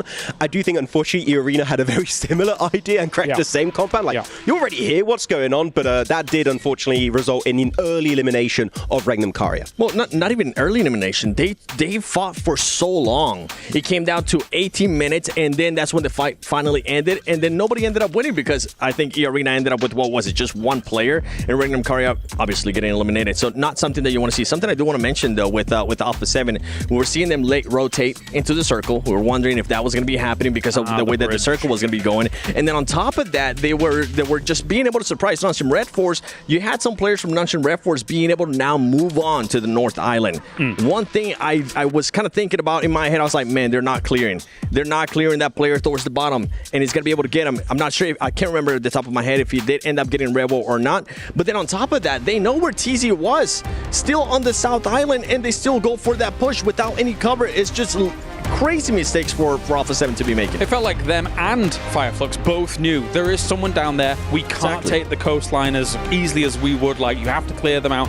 And then it felt like almost as if Alpha 7 had got a little bit impatient with that push forwards and then being so open on that angle. It's a bit uncharacteristic for me once again of Alpha 7 here, Max. Yeah, I just want to repeat what Blank said. They know he's there. They knew the entire time he was down there. Like, he was taking shots earlier. It was very surprising that even if you can't get rid of him because he's going to play very sneaky, play behind the ridge, he does not want to get eliminated. But the fact that they just send it on rocks and trees that, like, one off angle can just destroy your entire setup was very surprising. So I think Alpha 7's going to have a bit of a wake-up call after this game that this is survival stage. Games like this, you're not going to get away with a slightly good position. You need to be very, very careful when you take them over. Yeah, definitely a wake-up call. And the thing is that we usually see a team being able to kind of set up themselves. If you know that there's a player there, send 2 players in the vehicle, but at least have the other player keeping an eye out towards that South Island. That wasn't even the case. They weren't even worried about it. And that's the biggest wow moment for me. Is like, you cannot be making these mistakes, especially in an area that they have won games before in PMSL Americas. Yeah, I mean, we could talk about Alpha 7 for a hot minute here. I actually want to highlight Falcons. Like, they knew the value of that underbridge and the coastal area, and they're like, okay, actually, Alpha 7 getting completely destroyed by Tizzy and the off angle over the side of that river. Let's just get an off angle of our own, eliminate them, and then get a very nice entry point into the circle for both Koa and the side, of course, of Red Ox. So I think we've seen a lot more in this one game alone here, 7, of Falcons than the entirety of the group stage. And for Falcons, one thing that was a little bit sketchy for me was going to end up being just Rauf maybe overextending too much. Yeah, I've got to look out for that. Well, thank you very much, gentlemen. It is time now to head over to the commentators. Game number 2, we change things up and head to the grassy pastures of Erangel. Thank you very much, James. Excited for this one, but I think for the teams, Blank, you can see they are erring on the side of caution. We have seen moments of panic, frustration, specifically in the case of R8, and man, some decision-making where it feels like everyone's a bit more timid today. The survival stage and the title that comes with that, you can feel the true force in this arena. Some of the teams are absolutely at risk, at Kayla risk. Oh yeah. Of going over the edge. That's actually pretty good. I like that. I like that. And I'll tell you what you'll like, our official PUBG Mobile map feed that is now live on YouTube, of course. If you want to follow the games in the same way that me and Blank do when we're in the casting booth and we've got both screens up at the same time, giving you all the info, you can do it. And why wouldn't you? You could be in the booth at home. We have Booth at Home. We do. Now available over on PUBG Mobile Esports YouTube channel. Check that one out because it's going to be all important here, keeping up to date with all the scrappy rotations, the weird and wonderful turns we'll go through on this match of Erangel as it comes at you live here from Riyadh. Very excited to see how this one plays out because you're right. I think it's a perfect opportunity to bring this up. It's just they're stressed. Yeah, they're stressed, and it's not fun to look at. Teams, the tension is so tight. And I'm feeling like for some of these teams that string's going to snap and it's going to be explosive. I've got to get back into this. I mean, you see Rebel, he's just rubbing the eyes down. I mean, he is. That last game, I mean, yeah, rub the eyes. Blind to Binny. Apparently so, right? It just felt like they knew about those positions. They were aware of what they had to do, but when it came down to decision-making, it just wasn't Alpha 7. It really wasn't. It didn't have that same caliber that we know they can play to. Yeah. I don't know, man. I was saying to you, it feels almost like you're watching 4 individuals that are fighting amongst themselves. It's not that sort of team ethic that we saw that took them to that title win last year. And a lot can change in 12 months.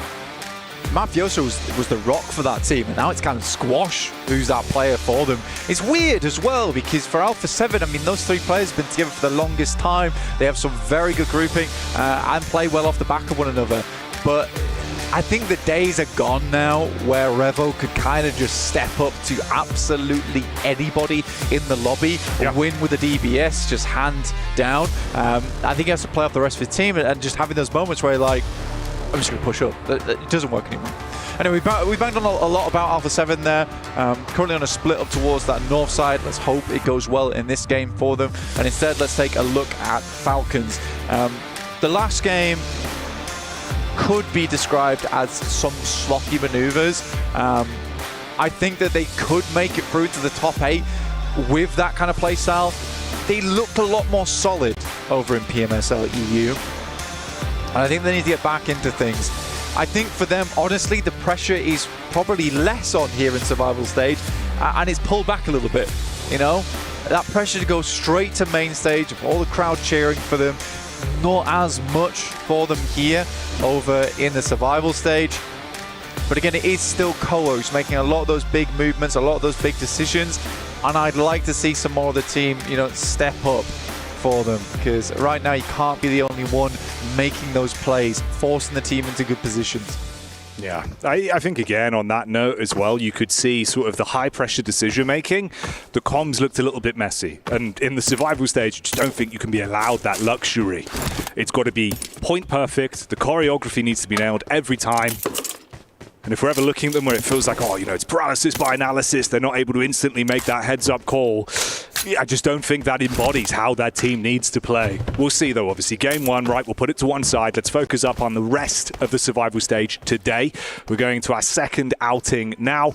We'll see how the land starts to lie. Of course, relatively close grouping for the mid-portions of the teams there. Not gigantic point earners for the most part.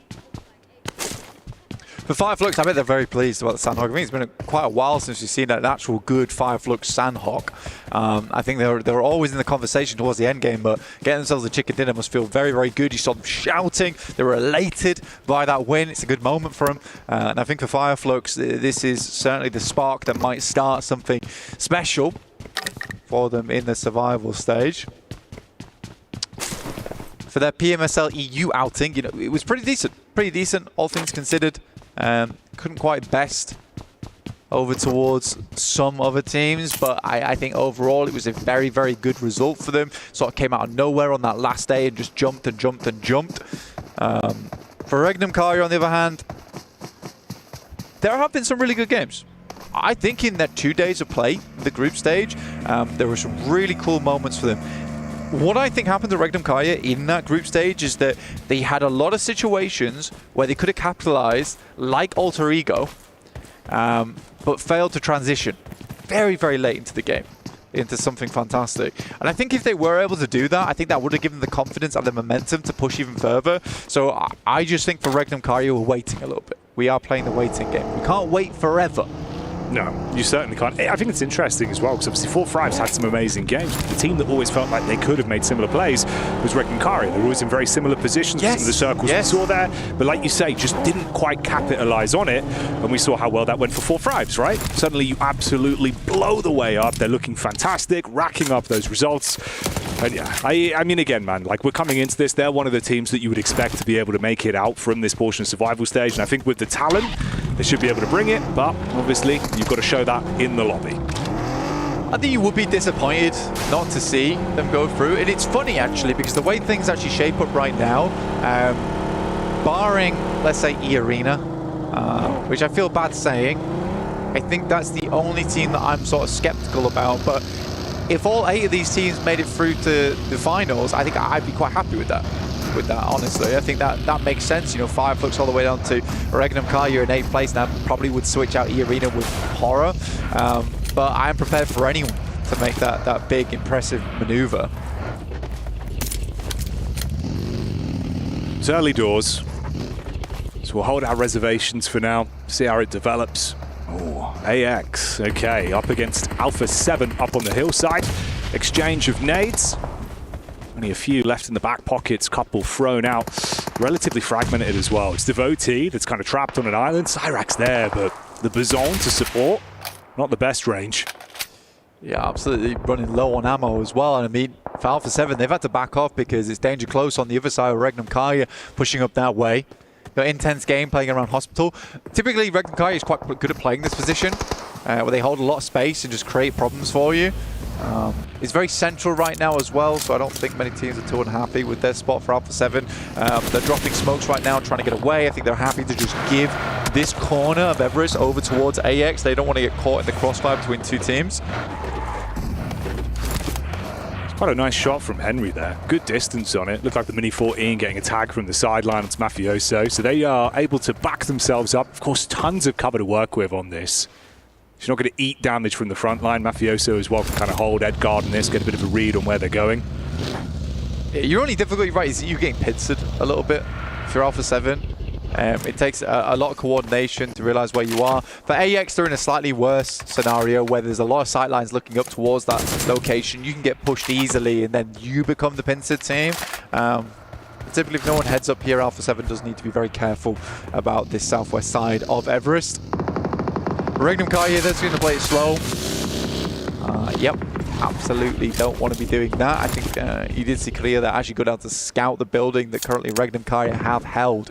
And it's a good spot. It's a very, very good spot to play, quite open around there. You do have this little ridge side here, which prevents you from taking shots to teams that do situate themselves on this locale, but this is going to provide information back fairly quickly to Korea if Regnum Kai ever want to push. Meanwhile, you get the POV as well. Nice little establishing shot here with the rotate for Hora Esports. Another team that I think, we've seen a lot of good telltale signs, especially in that last game, some of the heads-up fights they went for. No Fear was making some nice plays. I think Sky as well, like the close range combat, dude, he was thriving. It felt like he was just kind of, bring me more, bring me more. No Fear's has his moments, right? And I think the Sky's able to capitalize on them quite a lot. But yeah, No Fear's been opening up a lot of opportunities for this team. I think they fell off quite a large amount towards the end of group stage. Weren't able to quite maintain pace with some of the other teams who were just living in large, right? Alter Ego were living their movie throughout the entirety of that one. I think for Horror, they just weren't able to match that. I think here in this type of lobby, it's a much easier locale to really display some of that strength that they have. Now, this is an awkward one. You can see a tons of team on the western side of this circle. You're pushing out over towards open ground, over towards Pachinki. You don't necessarily want to head over towards one of those cities nice and early here. But for your team vision, I think heading over towards Church right now, getting that high ground set up, you could easily go for something like that. You won't want Fireflux coming in from that eastern side to pick that one up too quickly. So yeah, I think for Team Vision, it is just a case of getting Vision over towards Church, making sure it's not taken, because it is an astronomical amount of teams that are on the western edge.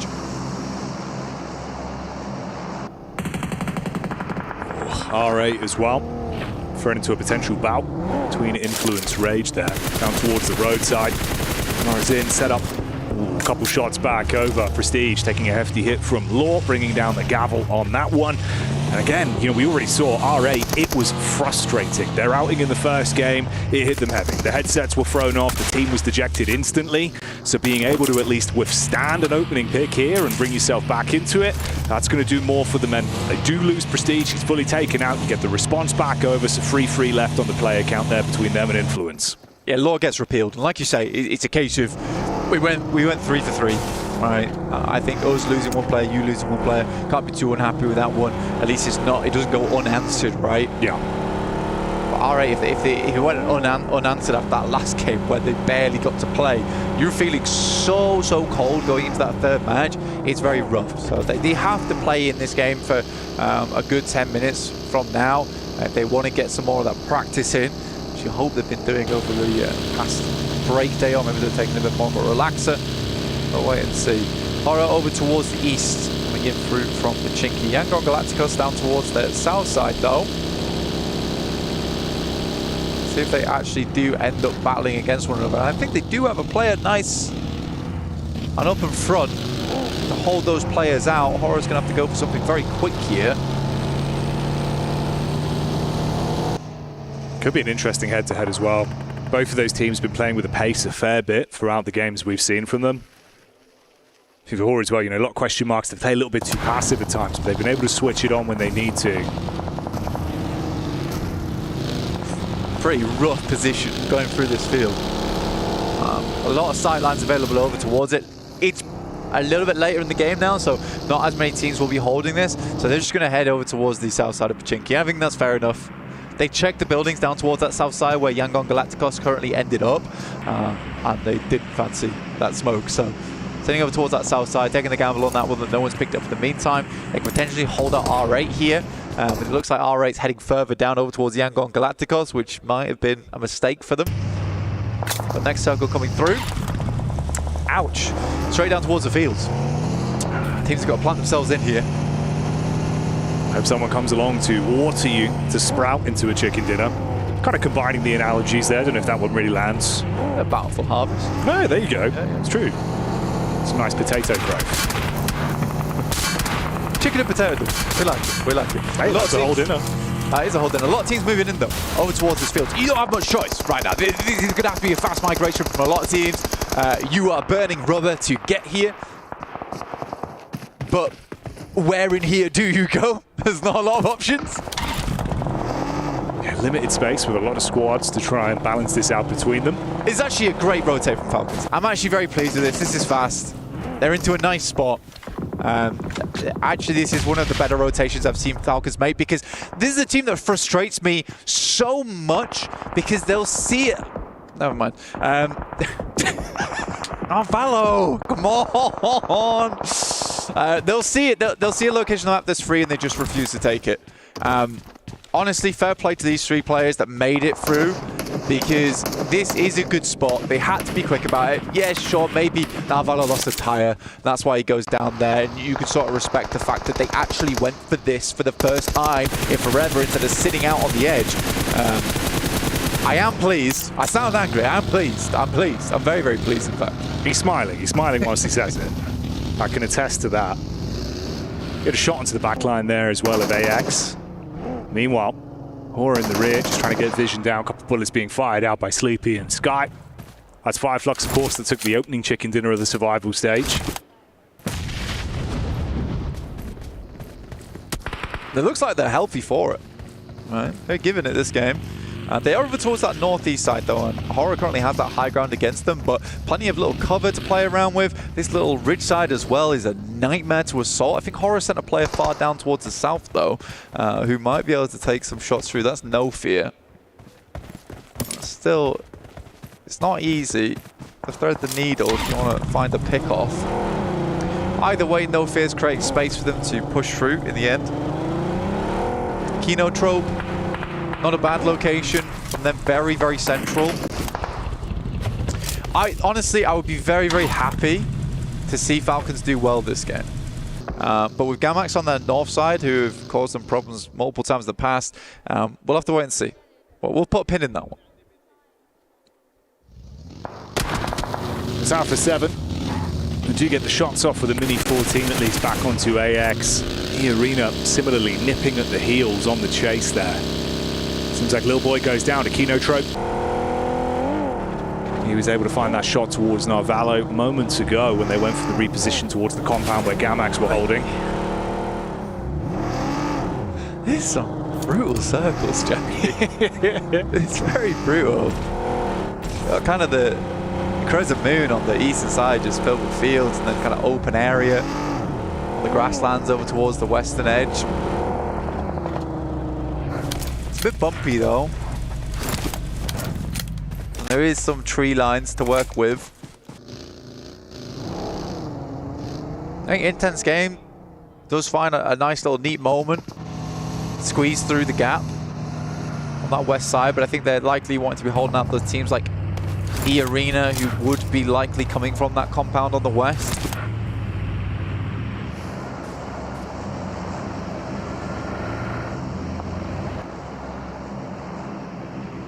Heads on a swivel here for Fireflux as well. Found a stab back over towards Vision. Able to take that man down, out of commission. Still looking for more, potentially reposition back over from Scarface onto Hora. Meanwhile, on our screens here, you can see the nades being cast out down towards Intense Game. The Dolphins have got to make a move quick. It's one shot. Couldn't quite land it though. Madness. Sleepy does go down. Scarface actually pushes really far out towards the eastern side. It's a nice pickup from him. I don't think he needs to push this too far though. He can probably come back towards the team. He's just making sure that Sleepy ends up in the blue. And he can confirm that, which he will do now. Intense game, lobs, nades, too close. And then too far, and then yet again too close. So the geometry on that one, not great.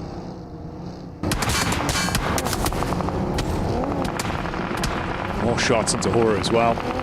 Obviously Firefly setting themselves up after picking off one player with the aggro push from Scarface. Everyone else is being able to shoot towards them as they have to bail quite a far distance in open ground. What is the options here, Jack? Just run, man. Head held down. Falcons do catch off one of the players in Sky. He was getting a little bit too close for comfort for them. But they're going to hold this position. The circle going north as well. Good for Falcons. More time spent in this compound means more time at safety. Silas is able to find AEX, but Silas will get taken out by Intense Game, giving them no chance to pick their player back up again. They've got they had a 2-2 split going on. Wild wasn't able quite to grab him. I say long shot, by the way, down that south side versus Alpha 7, and they find him. Yeah, that was the steal away from E-Arena as well, even off the back of the knock from R8 there. Alpha 7 feeling a little bit uncomfortable. Obviously Intense Game, similarly in the angle to work with. Yeah. Okay. I don't really know why he was peaking that in the first place. Right, because they've got to think about what they need to do next. And R8 has to move in. Like, there's limited time that they can take that long angle on the western side. I just don't think Mafioso had to make that peak, especially when he's placed himself on the hard edge of the blue as well, where the north side can see you. Not enjoyable. Yeah, I don't see them lasting very long here. Now, it was a nice attempt on the rescue mission, I'll give him that. Obviously, for what it is, though, Squash is able to lock this angle down. He's been really crisp as well. Good tracing. You can see even from distance, able to keep on target. Obviously, you run the risk of going for the save on your teammate. Instead, both you go down because of it. So again, it's a really brutal game for R8. Meanwhile, here we can see E-Arena on the crash down. They're going to see if they could shut down Intense Game.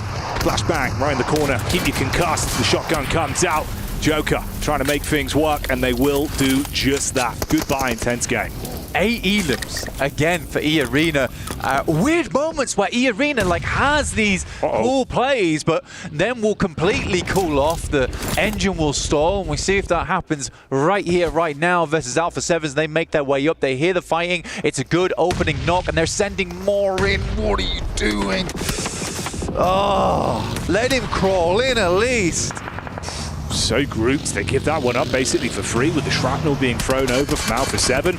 Al-Haji even taking pot shots from the side now, got an angle on the top of the ridge. The nade follow-up, that should basically be E-Arena completely blown to bits. I mean, you've got one guy, it's just Joker trying to get away. Everyone else in a horrific position.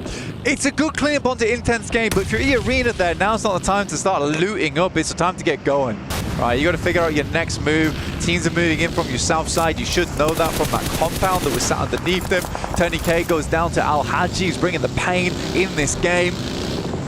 In the meantime, most teams are on the outer edge. There's not a lot of area to play. You can see here, it is just barren ground. And that bountiful harvest we were talking about earlier might not be quite coming through for a lot of our teams. Oof. Koa getting the spot there on towards Solus. Damage back over from Power as well.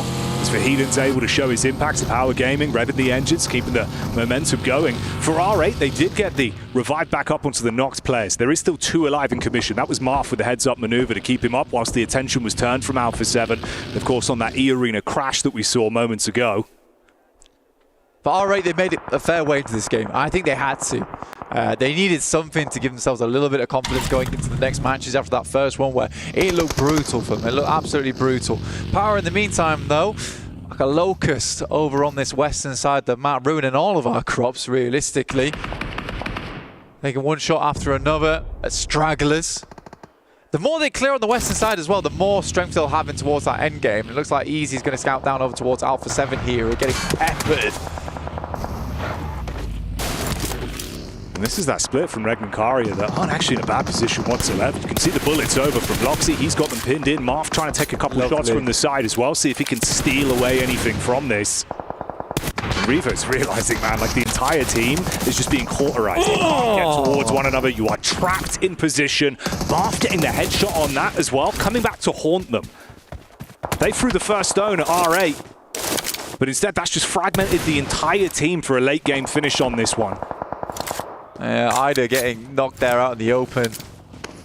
Again, for Korea, respect their attempt. I mean, he had to get out there, couldn't wait around for the vehicle to pop. It would have taken his life. He's managed to crawl all the way across the Revo, though. Kind of impressive. He's actually made it that far. Yeah, it's a good smoke train. Eden goes for a blind nade. A guess on it. Just having a look at the smokes.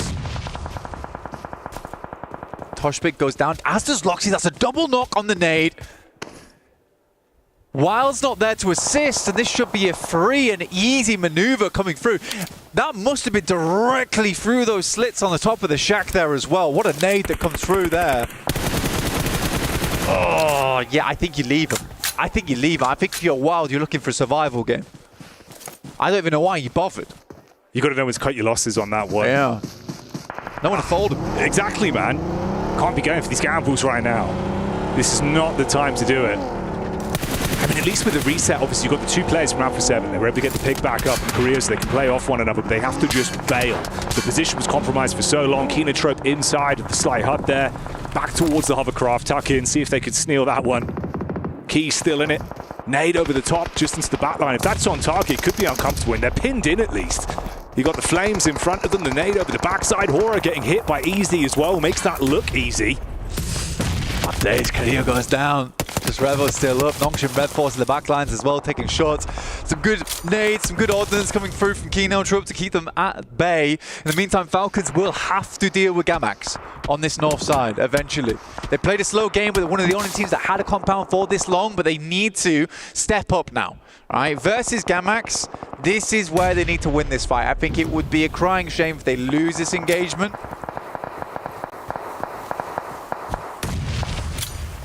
It's insane as well that like Fireflux have just been able to set themselves up and live their movie. Just sit pretty consistent damage down. Obviously, you had Alpha 7 trapped, so that's just a free elim. They're able to take away that team. And they have been sharing this land for so long. I mean, Gamax have basically been sat here with two players for an absolute age.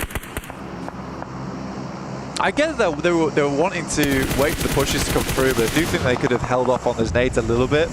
But I think Falcons just wanted to confirm their cause on this north side. It sort of makes sense. They will have to move down now. It really depends on how aware they are of the rest of the circle. Like, what's the scenario? What's the situation? Have they been keeping tabs? This is a long ramp from Koa over towards Power, which I personally think is really dangerous. Yeah, this is kind of insane. Honestly, this is a Power that look really strong in this match especially. They've been playing some great PUBG Mobile. The fights they've been taking, it's heads up, it's quick decision making, they're relying on one another.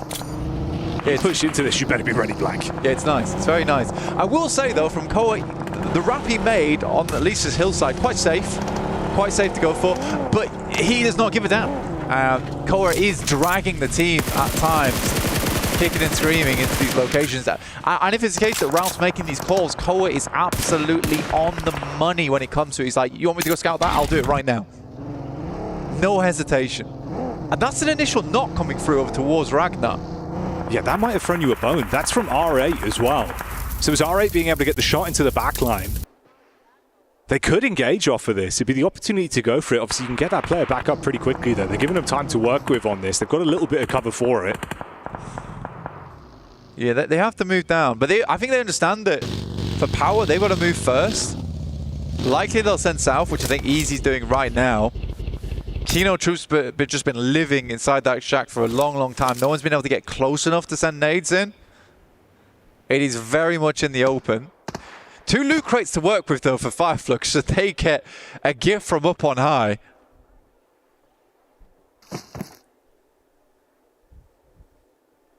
It's tight on the elims as well. 7 for Power, 6 for both Nonshin Red Force and Fireflux. You feel like they basically just had freedom to wait for the push to come towards them. Easy set up with a bit of paranoia about Marth's angle. He knows where he is now off the back of the shots that were fired over. Just the risky run of leaving yourself exposed from the back. Doxy's going to move, and soon. Ralph knows it, just hold the angle. Has a rough idea now where the other players are, from Fireflux at least. Pass that information back across. We'll take this shot, and he was just looking off to the right. Oh, caught slacking. Ketch will pick up that elim. They could crash this if they wanted. I think they'd much rather get rid of power though first.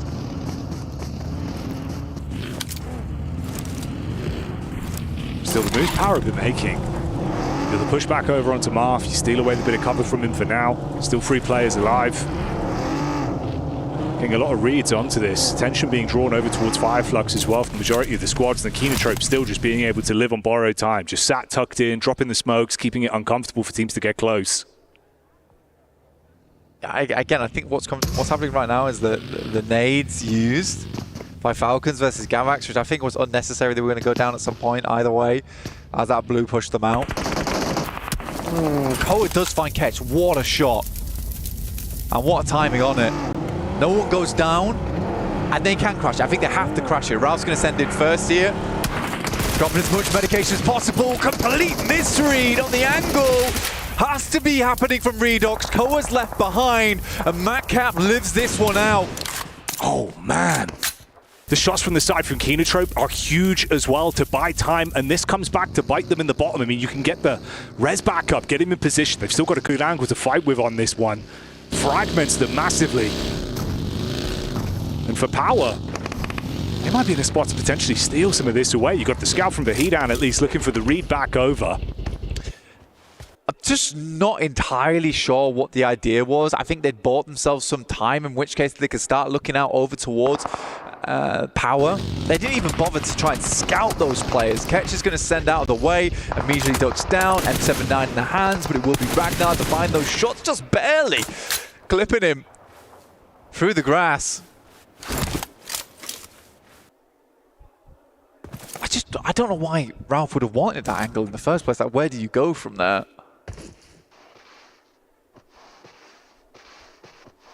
I think your only option was... For Fireflux, it was awkward as well. The supplies were running so low, he had no shells left for that. So when he drops, couldn't fire out smoke to shroud himself. Both of them now go down. You're out of commission, leaves us with a final 3. Koa barely crawling into the zone, belly on the ground, looking for the angle towards Kenotrope. Oh, the timing! So exposed. He can take this shack though and play in it, and hope he gets a second. There's a player on his right though, and he does not know. Ragnar with the angle, nade over the backside, shots at the feet, so low on HP.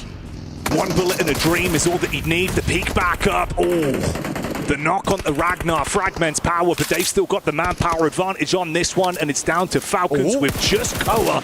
Peek over the top side, spots the head of Easy, shrouded with the smokes, but bullets coming in from 3 separate angles. This is a nightmare scenario. Just has to guess the angles. We'll just send back. I mean, well played to Koa. Again, it seems like the player on that team that sort of has his head screwed on a little bit. I don't understand that push from Ralph.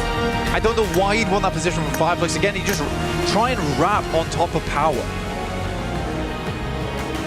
It's an interesting one, Jackie. But again, Falcons do get themselves a second place. I love that they push that position. A lot of times they just won't take those opportunities when they're right in front of them. And this time at least they picked up the leaflet. Yeah, they bit at it when it was provided.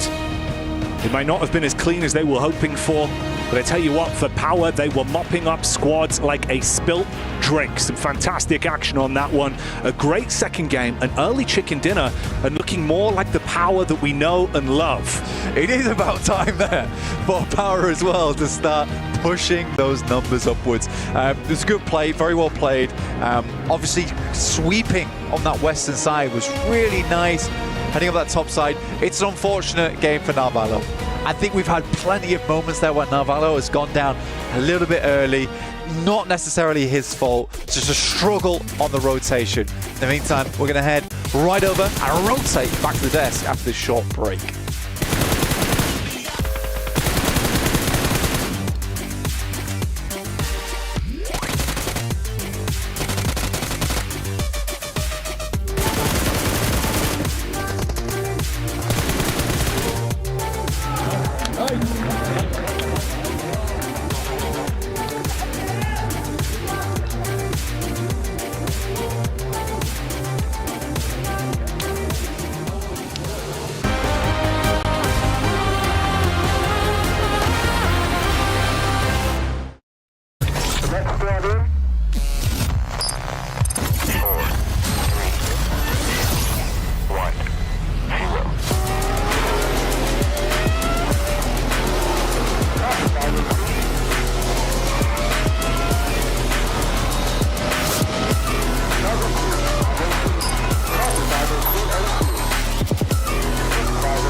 I'm currently here with Team Gamex ahead of our survival stage. I have to ask you, why do you think it was that the group stage performance was a little bit of a struggle for you boys?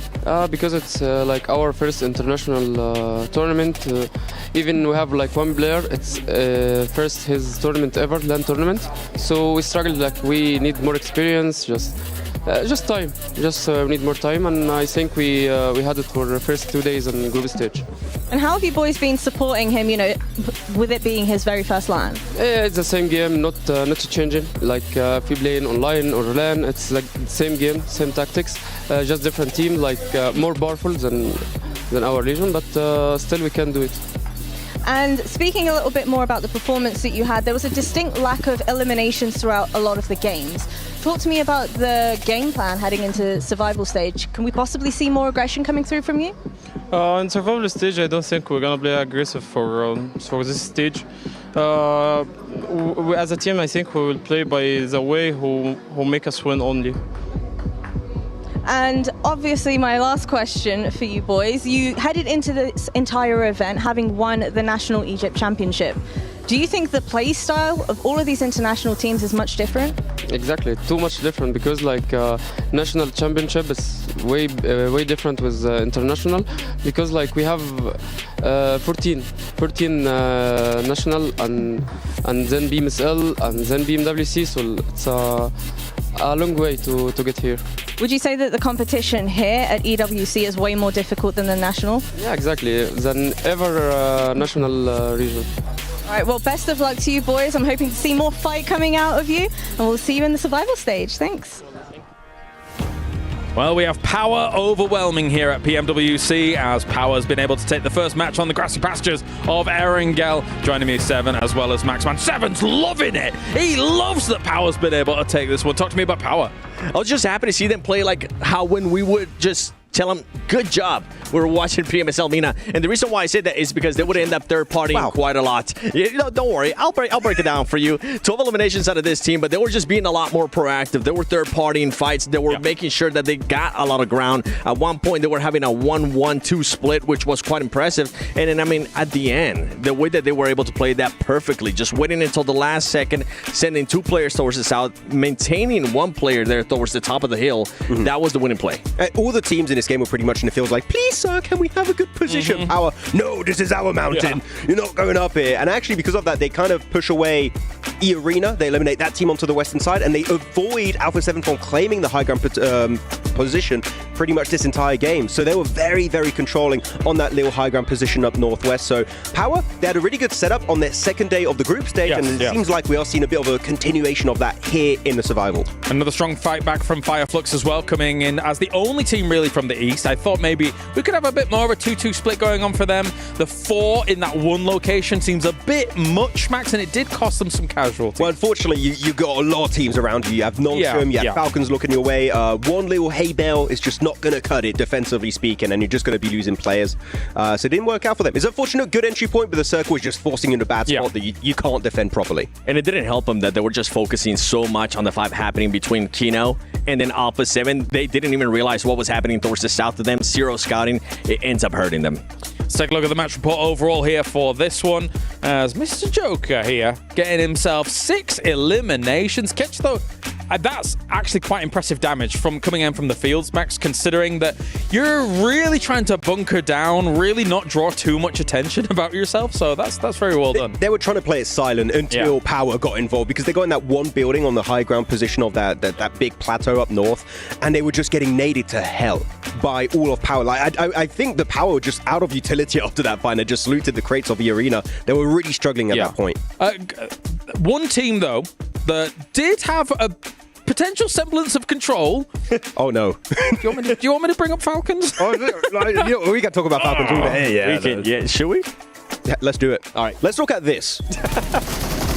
We don't push 1 by 1 normally, and what are Falcons doing? 2 solo drive-bys right next to Fireflux to instantly punish it. This is literally, you use this as an example of how not to do a push. And Falcons, unfortunately, a team that we expect to do well, just not able to claim that control. That could have been a game-winning angle if they got it too. It really would have been. And I think what keeps hurting this team is just losing Narvalo so early on. Once again, back-to-back games where they end up losing Narvalo, and they're kind of forced to do this kind of pushes. They're maybe not expecting it. It is a dumb push. Something that we're not used to out of this team, but then you're going to have to readjust. Luckily for them, Koa did decide to stay in the back and very proactive, showing why he was the MVP for PMSL EU. I actually think if that fight, even if they do beat Fireflux, I think the car keeps going in the blue zone. So I think it was like his phase 8. I think they still go out even if they win it. So that was a bit of an odd one. Don't do that. Don't do that. So. Yeah, fair. A difficult though finish for some of those teams in the fields. Obviously, as you say, Power though flexing down to the bottom to establish even more control. We were musing over the idea of whoever's going to win out these hill fights from that west side should have a good opportunity here to be able to get themselves big points on the board. Well, at one point, we even saw Alpha 7 when they were being a little bit passive there towards the edge play. We're okay, let's see where you're going to be going, right? Are you going to be going towards the north? Are you going to be maybe fighting Power? Are you going to be waiting for a third-party situation? And no, they just end up deciding to fully send it with 2 players towards the middle. It didn't end up working out them. For a split second max, though, we saw the hovercraft. We're like, maybe? But it didn't end up working. The hovercraft in the field finish is like pretty good. It's a gift from the gods. Okay, just have, especially when it's exploded, it's just a fortress you created at that point. I actually played a game of Ultimate Royale. I had 4. we had 4 hovercrafts, and you just like make a little building. And you just ridiculous. Did you win? Yeah, no. All right, well, like we got never mind. Well, we have a lot going on here. Not only the PMWC, but also we have the PUBG Mobile Airdrop Carnival, and it is live this weekend from August the 1st to the 3rd. Log in, summon surprise airdrops, and collect 2025 airdrop vouchers to enter prize draws for official merchandise, smartphones, BD partner rewards, permanent in-game items, and more. Every participant is guaranteed to win. Additionally, jump in game now and vote for your favorite airdrop partner. You might even score some awesome surprise gifts from them, which is very lovely. Don't miss this year's Airdrop Carnival and unbox your lovely surprises, Mr. 7. What do you think about that? I've done it. You've done it? You're on? You're good to go? I'm not going to say what I got. Max? I haven't done it yet, actually. I've just done my in-game predictions. You've been busy. You're here at PMWC. True. I thought you were unboxing surprises last night. Oh, man. Shush you. It's time to get to the game here at the Erangel once again. Game number 3 for the survival stage. Let's head to the casters. That's right. Oh, man. You caught me off guard. Oh, hello. Shut up, you. All right, my bad. Shut up, James. We're going to unbox this game right now. Okay, he's just gone for it. I try to give you one of these. I didn't see that. Oh, I try to do the... So, for clarification, try to give the old... He's waved a hand at me. He's given one of these. Yeah, he's given one of these. Yeah. Let's do it together. Are you ready for game 3 on... Well, I was going to go for of... But you've kind of, you've gone the wrong way there. Good. Yeah, but you've gone for the wrong word. You've got to deal with that. Well, look, you've gone for the wrong word, and that's fine. We'll let you off. Everyone shame blank in the chat. Was there a script I was meant to follow? You don't follow the script? I don't have one. Well, you should have. I'll wing it, much like the play. Silly boy. Actually, it's pretty good. It's 2 wings. It is. A double winger. That's me and you right there. On either side. Double propellers. On either arm. But yeah, we're heading over to match number 3. I am... You tangled? Tangled, dude. Untangled? I've untangled myself. Good. This team's going to have to untangle themselves from this awkward playing path, which is a straight line, but the drops are not easy. You're going to get a little bit lost in the forest of the drop. It's quite a windy day. It is. Getting blown all over the place. In the meantime, a lot of teams will have to send far north here, or as north as they can get on this particular plane path, and it will change some of these drops up a little bit. Started expecting Kinotrope to maybe try and hot drop over towards the Falcons, but they're going to head down towards Ferry Pier, which I think is, that's open, so that's fine. They can take that.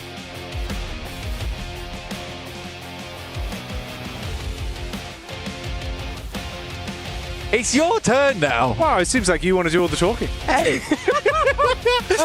Just wondered if you keep going. No, bro. I'm done. It's all right. We do a little back and forth here. We're trying out a new stand-up comedy routine. Let us know if that landed. Otherwise, we'll just do normal intros for tomorrow. I tried to make it very clear. I didn't make it very clear. Yeah. Let's be honest with myself. Well, that's fair. A little bit of introspection is But The good. Rock doesn't give a damn about what you've got to say, because I'm all about the gameplay. And that's what we're here for, Blank. Now you talk. Now you talk. Can I speak That's to you? Now you talk. My turn.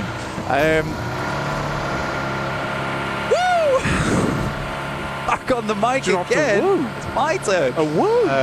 It's amazing. Give us some gravitas. I'm quite gravitas. Yeah. Woo! There you go. Was you like that? Was that good? Surely that's got everyone hyped up, right? Yeah, I'm hyped. Yeah. I've hyped myself up. Good. Yeah. I'm glad. You'd need to. Look at this. You know, we got a little bit of introspection. You got to hype yourself up, get yourself into it. This is the advice I would give to all these teams. Ironically, that actually is a pretty good summary of the sort of mindset you need to be going into. Halfway point of the day, right? You've got to try and get those jitters out of you, forget about what's happened in some of the games for the rough starts for a few teams. Try and keep that momentum building. For a few of our squads, they certainly have been able to pinpoint that momentum. The power here, looks like we're thrown into an opening bout though, instantly versus Influence Rage. And the Rage of Easy, the last day of group, certainly influenced them here. They've turned into some absolute monstrous opponents. Currently second place. Oh, that is a beautiful jump. Hell of a jump on that. Look how serious he looked as well. Oh yeah, you've got to be focused up. This is horse gameplay. That's what we're bringing to you live. Through the fields of Erangel. Straight hoofing it. A glorious gallop. The Stallion. Power Gaming. Ragnar in the front lines, charging back to his team to assist. That is not a trot. It is an all-out sprint for domination. He's coming. He stopped. Oh, he's too late. Yeah, he might have needed to be a bit quicker on the horse rotate. It's not really worked. Influence Rage are able to fight back and take down one of Power. Oh, Vahedon's in a bad spot now. There were some shots from the sidelines coming through, but Vahedon's all on his own. Just got the Pumpy up top side.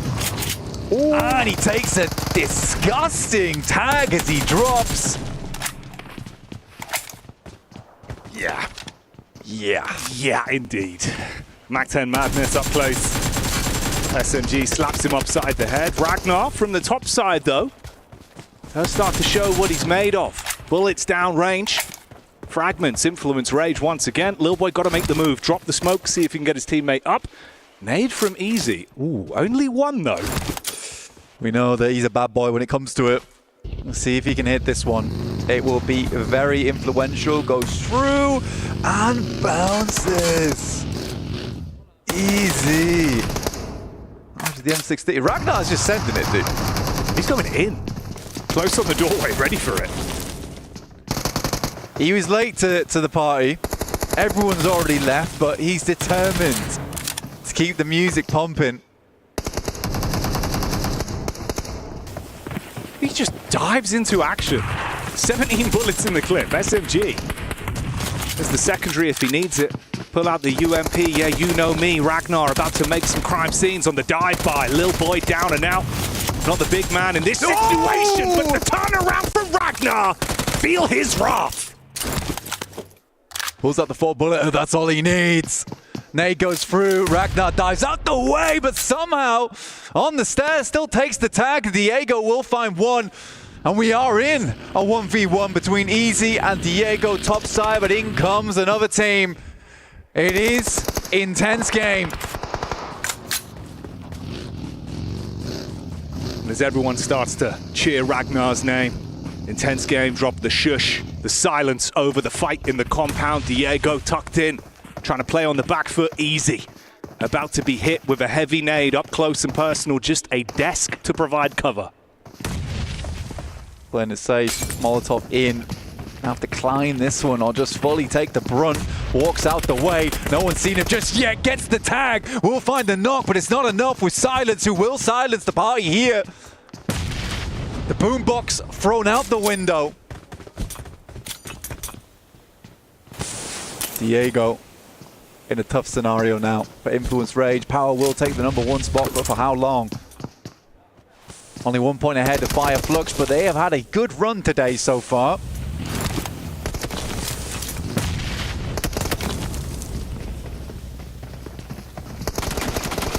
for Diego.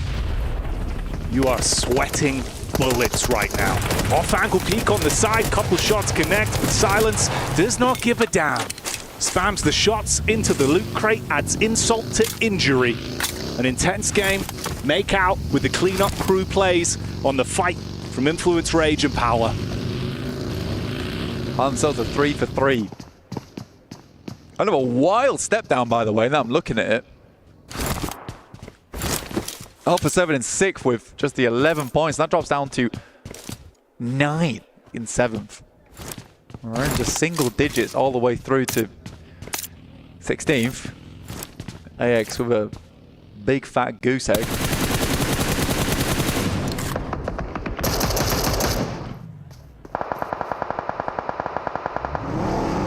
Gamak's got a bail with his fajita, the hop behind the wheel.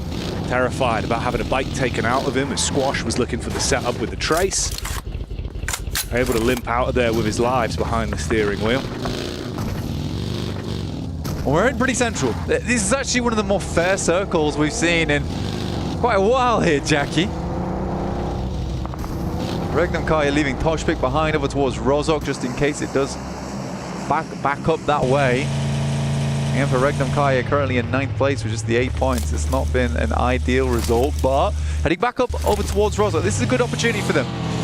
Team that we put a lot of potential in. Potentially this is the game to do it. We'll have Horror Esports wrapping up on that north side. Does Loxy go down here? Because they are just rocking straight up towards him. And it will be Wild to take the first. And that's the Kino trope of all teams.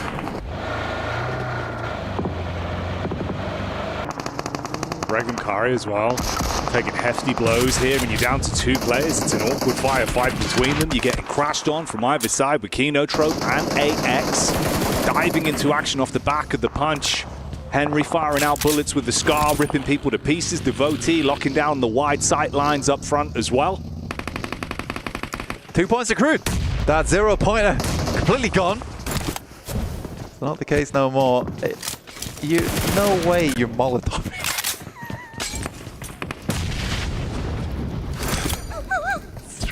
Cooking Silence in the corner.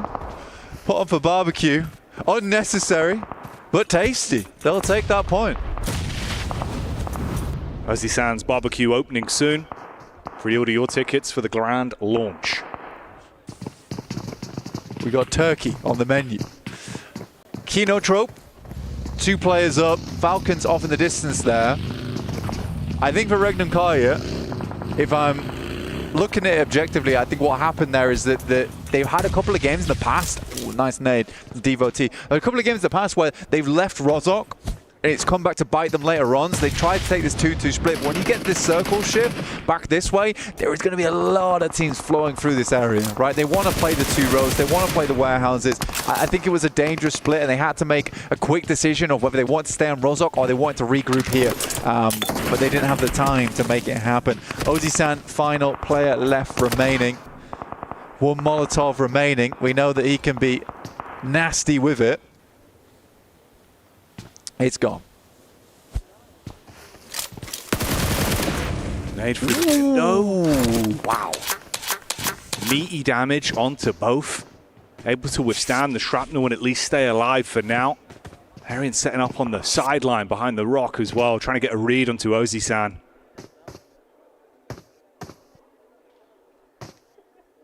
This is getting awkward now. Falcons do peek their heads out of Pachinki as this one moves further away. Loot drop coming through. We take a look at the map and where we're heading next. This has been very central. Not so much anymore. Heads up over towards Rozok and Regnum Kaya. Oh, fuming, dude. Absolutely fuming. This has happened so many times to them throughout their tournament history this year. Oh, man. I actually feel bad for them on that one. Shot back over from Sleepy as well into Fireflux, having a great day of it. It's a catching a bullet. And not in the manner that you would want to. Hey, this is nice, actually. In the midst of all of it, Falcons able to find themselves a spot. Mafioso, perfect parking. That's going to lock down the doorway. Primed. Reinventing the meaning of parallel parking on that one. Vertical. Oh, yeah. Straight up, ready to climb, and that's what they're going to be looking for. Alpha 7 going to want to find some points on this one. Don't know how Ozzy Sands made it in there, but he has. The solo. This is Falcons' favorite spot, by the way. They love playing this position. My only issue with it is that the 3-story sometimes gets pushed a little bit too hard, and I don't think that the Falcons quite have a solution for it yet. I'd like to see how they play it out this game, because they have a huge amount of potential from this position. Nice high ground to work with, nice vision, claiming 2 buildings as well, and able to play off the back of one another with nades from that top side. If it continues to zone in on that area, you've got a good chance at that game. Alpha 7 looking for more points on this one, currently in the top 8, but they want to secure it a little bit more.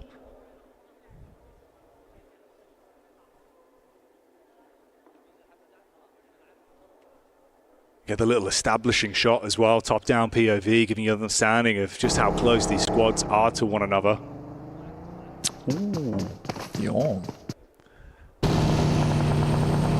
Yeah, replay on this one. It was cinematic. It was cinematic. Nearly made it through the window. It did. Squeezed it through. Like a TARDIS. The window, that is. Bigger than you think. Yeah. It's bigger on the inside. On the inside. Yeah. Yeah, if it's smaller on the inside, it'd be a bit of a shame. It'd be weird, wouldn't it? Yeah. I went to my TARDIS. It's a closet. Yeah. Where's all the space? This is a high-tech machinery. Budget cuts. We couldn't have all the space on the inside. That would be a weird parallax effect. I'm not going to lie to you.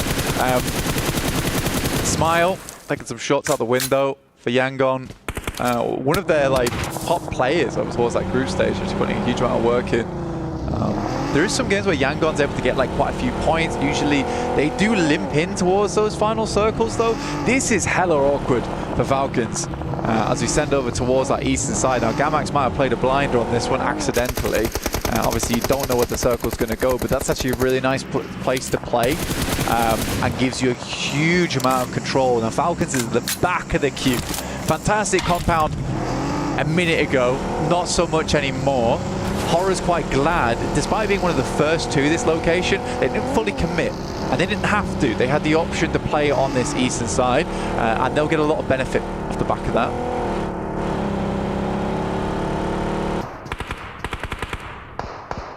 Oh, gets worse for Ekmakari as well, of course. Been trapped as just a duo for so long. Alpha 7 able to get the sight lines over, so we'll commit onto that with Toshpik being knocked down on his last legs. Loxy not really in a spot to quickly make the dash to grab him just yet. Nades over the top. Got the smokes on the bottom of the ground at least to try and provide some semblance of cover here. For a team that starts in Roshok, they're pretty rubbish at it. Thoughts? Just going to let that one ruminate, really. I just thought I'd let that air for a bit. I don't think that they're bad at it. I think it's just indecision, dude. Sorry, are you moving further away? Is that backtracking? I am backpedaling. Yeah, I am backpedaling. No, I think that it's not a case they're bad at it. It's indecision. If I'm being real, it's indecision. Fair enough. I think that's also what we have seen a couple of times already, where it feels like the split on the instant decisions where they need to go for something that hasn't really been there, especially today, where it's felt almost like the pressure of the situation has been getting to them more. Yeah, it's like we should move. We can't just sit in our drop spot and you get on with almost this hyperactivity where we've got to take a 2-2 split or something. Surely it's not going back over to Rozhok again. But no, unfortunate. I think that is the difficulty for a team that starts in Rozhok, is that you kind of want to make some kind of a play early. You don't want to just sit around forever. Cole's already found the 2 elims though, which is nice. Settling Falcons in a firm 3rd spot on the tables. I genuinely do think that those games that they've just come off the back of were very important. I think you put it well in saying that they're quite passive games. They were just trying to get into that top 8. And it's so funny because when Falcons start playing like this, like we just need these points, we can play it cool, and we don't need anything drastic here, their gameplay goes up by a high margin. Yeah, you can see the percentage play is what they go for, right? If it's not over 90%, it's really worth running the risk. Yeah, we're seeing it actually work for them. Devote with a connection back over onto Never Alone as he's tried to make the dash there for Vision. To join the rest of the squad up towards the compound side, so a bit of a split, 1-3 on them, having to try and link back up. It's Volt that's a key piece of this team as well. Yeah. One thing I really do like about AX is that whenever you look at the player cams, they're always speaking to one another. Oh, always commenting. Good, yeah. They're not the best team in this lobby. I mean, that is clear, right? Yeah. But they are giving it their all. It comes back to Rozok. Gamax also quite unhappy with this one. We've had East hard shift to West hard shift. Man, if Regnum Kai just sat still, you know, could have been a very different game for them. Alpha 7 playing on that south side. Still at 4 players as well, and I think it's a good position to play. You don't have to worry about a lot of the major action happening on that north side. You can sit pretty down towards the south. Yes, you don't have the high ground, but there is less teams to contend with.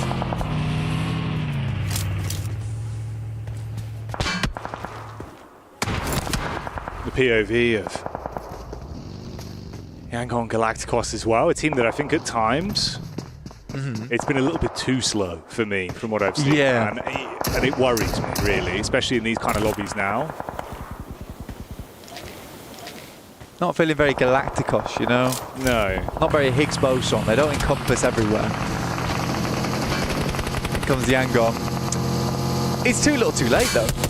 I mean, it's crazy. We're going with the same crash. Oh, boy. Ooh, a bit off target. Yeah, a little bit. Paranoid about the top floor, but it's the ground floor split as well. Yeah, thanks to the elims, I guess. That was a delivery. And Alpha 7 will take it. You can get the pick back up as well. Squash playing medic instantly, so they're fine. They can reset from it. I like that, though, from them. I mean, wow, I thought his head ripped off. But yeah, I like that they instantly start shooting. Straight after that concludes, stopping teams from wanting to peek in. Or, in fact, even inviting some teams and Mafiosos on that angle the entire time. Arthur moves up, somehow finds Marth with that nade. I think he must have just been slightly out of the angle. Nade behind, and Prestige is sat in an awkward spot, finds the first. Will try and get back through the window. Don't know how he's not down yet. The rest of R8 not in a position to assist as Damar gets the med kit off. But both his teammates are away with it. Tries to ricochet the nade with the geometry there of the building. Doesn't quite land on target. So they get ample time to deal with the fragmented players from R8. And Damar really just trapped on the push up here. Curious what this play from Sleepy is. I think he's just trying to identify some a little bit of information. R8 goes down. Again, it's been a rough spree for R8 today. APK. Let's get hit with a nade. That's from Nongshin Red Force, who did work their way up, and they have picked their moment quite nicely, and in comes more and more nades, but it is Horror actually picking up a couple of these shots from a hell of a distance. They're substantially far away, but still making it work. It's interesting as well, Nongshin Red Force, as much as they haven't really been on the forefront of the observing in this game, they're still being able to steal away points a little bit here and there with some of the rotates we've seen. This is one where they line up, top heavy angle for Doxy, unloads the magazine, detonates his way through, so Gamax trapped in position. Paranoia inside the building, but Tizzy able to compose himself and find that one onto Fajita. It's quick. Actually, from Nongshin Red Force is very quick. They should rack themselves up to 6 elims on this one. Again, they started off really strong on their day 3. All right, last day of the group stage. And it was the way that Max put it, right? They were slipping. Yeah. And it's the best way to put it. They were slipping. Pressure mounted a little bit too much for them. And they couldn't keep up the gas towards the end of the day. They've gone away from it. I think they looked visibly upset with themselves as well on day 3. You could only feel bad for them. Yeah, you saw some of the individuals, you know, really not sort of turning any cheek to show their emotion. If they had a bad game, it was very obvious. But, I mean, it felt like they did at least kind of unpack the bag with it. So, you know, it was a rough game. They were able to reset. You didn't carry those emotions on. Dude, there was a big solve in that last day for them. Yeah. Right? There was a big solve on their gameplay, how they wanted to work these things out. And I liked that. I did like that from them. Figured out their gameplay. They're going to bring that into survival stage. So it wasn't like they didn't gain anything from that day 3. Tizzy finding yet another with Volt on a long angle from Mansion. Oh, baited out for the fight, and it's a sideline shot coming back in from Sky. He has been influential on the map. Yeah. Like some really good shots from the M4.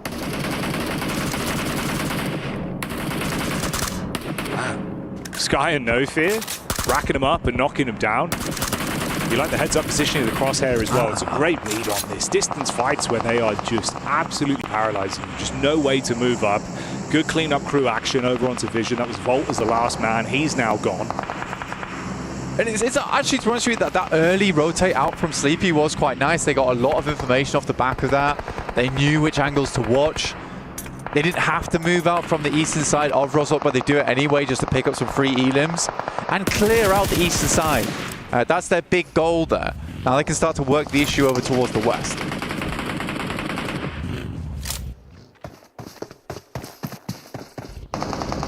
This is a classic fight. Feels like AX and Nunshin Red Force have been thrown into a hell in a cell again and again. These two teams have been scrapping throughout the entire tournament in group stage and again here in survival stage. Delayed bout on this one. Nades over the top. Arian trying to keep them pinned in position. Tizzy with the nade back over. Binny relatively low as well. Has to top himself back up. Nade after nade. That looks like a better air burst in my opinion, but Cyrax does take a lot of damage. Thunderstrike from the air there. In the meantime, Horror moves up over towards Fireflux. They find Solus as a solo in one of the buildings. Unresable right now. It's hard to get yourself across to, and he should just bleed out on this one. Close quarters, Nate. You've got to tuck him with a shotty. Good tag. Sizzy quite low. P90 up close. Henry inside of the smoke with the shotty. Find it one, another. Function Red Force. Very much cut down. Domination from Henry's side of the ring. Another good nade coming through from Horror. They are working the angle. Oh, a prime nade from Zizzy. Right on target. Fragments the setup from AX. Henry has to make a hero maneuver on this one. Wraps up close. Molly over the top, smoke up front to provide some sort of cover for his teammate, but Tizzy peeks in from the top, struggling to get the quick reposition off and switch to the right gun for the job. Couldn't handle it. Cyrax in the back line now, spamming through the smoke, but it goes both ways. Not much vision to work off on this. Oh, hello. This is a cool rotate coming through from Falcons. They wrapped all the way from that north side. They left one player behind. Redox takes out one, and they're looking to clear up Nongshim Red Force on this third party. This is way more aggressive from the Falcons. They start to flap their wings a little bit. Turning up the tempo, and it's what you want to see. We were saying they've been playing smart, passive games, looking for placements. But mixing in a good score on eliminations as well would be huge for their momentum. The bonnet hits the face of Tizzy, and they look to end the opportunity. Roll him down on the reverse. More elims on this. Up close, Raf takes a bit of damage from the peak, but they do handle it. Koa spots that one with a UMP, and you stop Nongshim Red Force that were building a huge elimination game. 10 already. They're taken out of commitment. Second closest, of course, is now Falcons with 7. I mean, this is great, though, for the Falcons, because now they have control over towards the south side of Rozhok. They also have Redox still holding that building on the northwest side. He holds his own. It's the first time we've seen a solo Falcon being able to do that. And that's really cool, because now they have a lot of presence on the map here.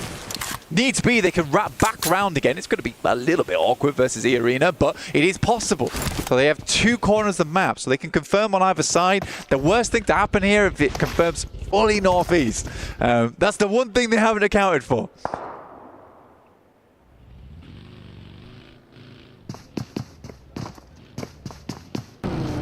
Arena and Alpha 7 as well, obviously in position for so long here down towards the compounds. A lot of nades being primed here. They're ready for a crash, that's why. They know E Arena has to come across. They've heard the fighting on the south side as well. They're just priming them. That's a terrifying sight, by the way. 4 dudes, pin pulled. Not a party I'm looking to get involved with. The mortar strike of Alpha 7 ready if you come running up towards the compound. Of course, you've got that 2-2 split as well. Toxic and Loxy inside of the buildings. Cover to work with. Shots into the back line. Hora moving up. Fireflux starting to reposition as well. That's the duo that's left alive here. They've had a great day of it so far. Some good smokes from Falcons, but there is a lot of sightlines to contend with. Koa's up first and will get knocked. Grevo's got 5 nades, so plenty here. The send over the top side. I think the Falcons are going to find this tough, honestly. Stop short. That's a good stop as well. They know the smokes haven't dissipated yet, so they can afford to stop short. There is a shot that goes through there as E Arena sees that Alpha 7 is distracted. Oh, here's the problem though. It's not just nades from Alpha 7. Now they're coming in from Hora as well, down on the roadside. Navallo is eating a ton of damage. Ralph's forced to push further up to actually get himself into cover to play with. So both barrels being given here. Alpha 7 losing Revo. Squash just gets back up again. Tony K drops a nade, but it's long. They're in the kitchen. And needs to cook this nade to perfection. Ralph finding Revo, steals that one away, but it's Toshpik to take him out.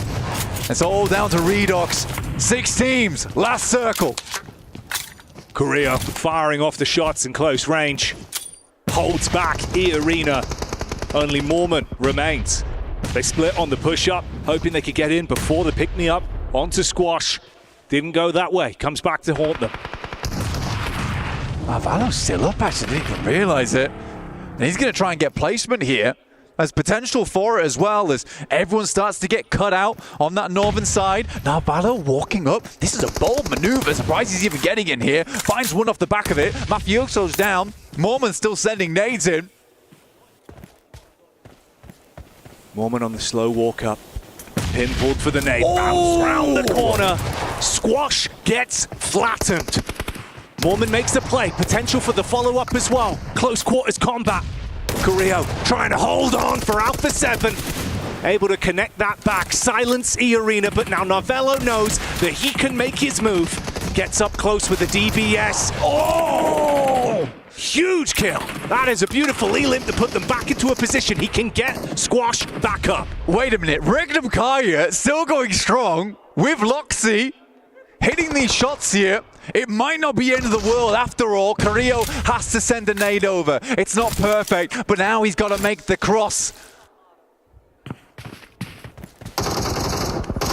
Carrillo going for it. No way, Loxy. Taking opportunities where they're presented. Regnum Karia being able to play this one picture perfect with the opportunities that have been presented by other teams.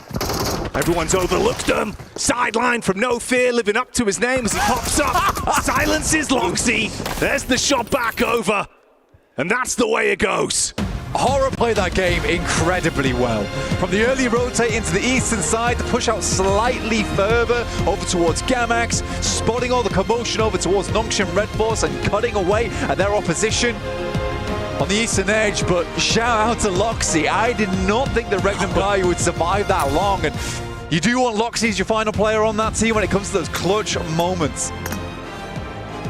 Heads up calls. Reading it so well as well. Opportunities when everyone's attention was taken away from them.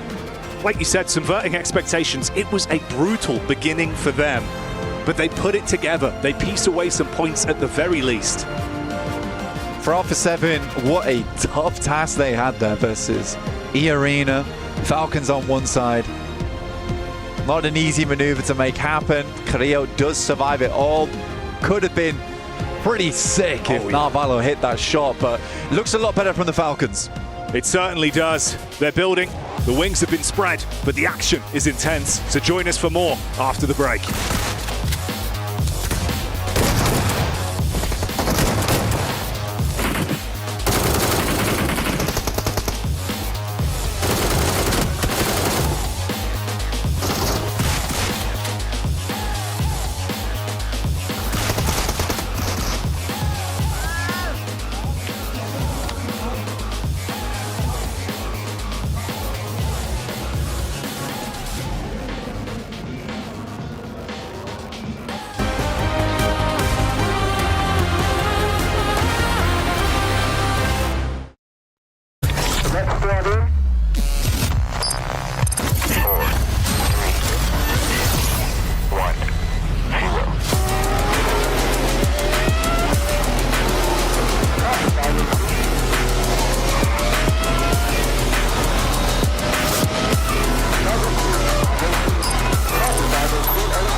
Pulsar Legionnaire available now. First outfit with special head animations and voice lines. The Pulsar Legionnaire set comes with its own super cute voice lines that can be toggled on or off. What happened? Bye, friend. Hello, Earth. I'm here. It also features the upgradable Hyperion ship DSR and Jet Reaver glider with special animations. Experience parachuting like never before. That's not all. Even more rewards await. Event period, July 25th, 2025 through August 26th, 2025. What are you waiting for? Get the new Guild set now.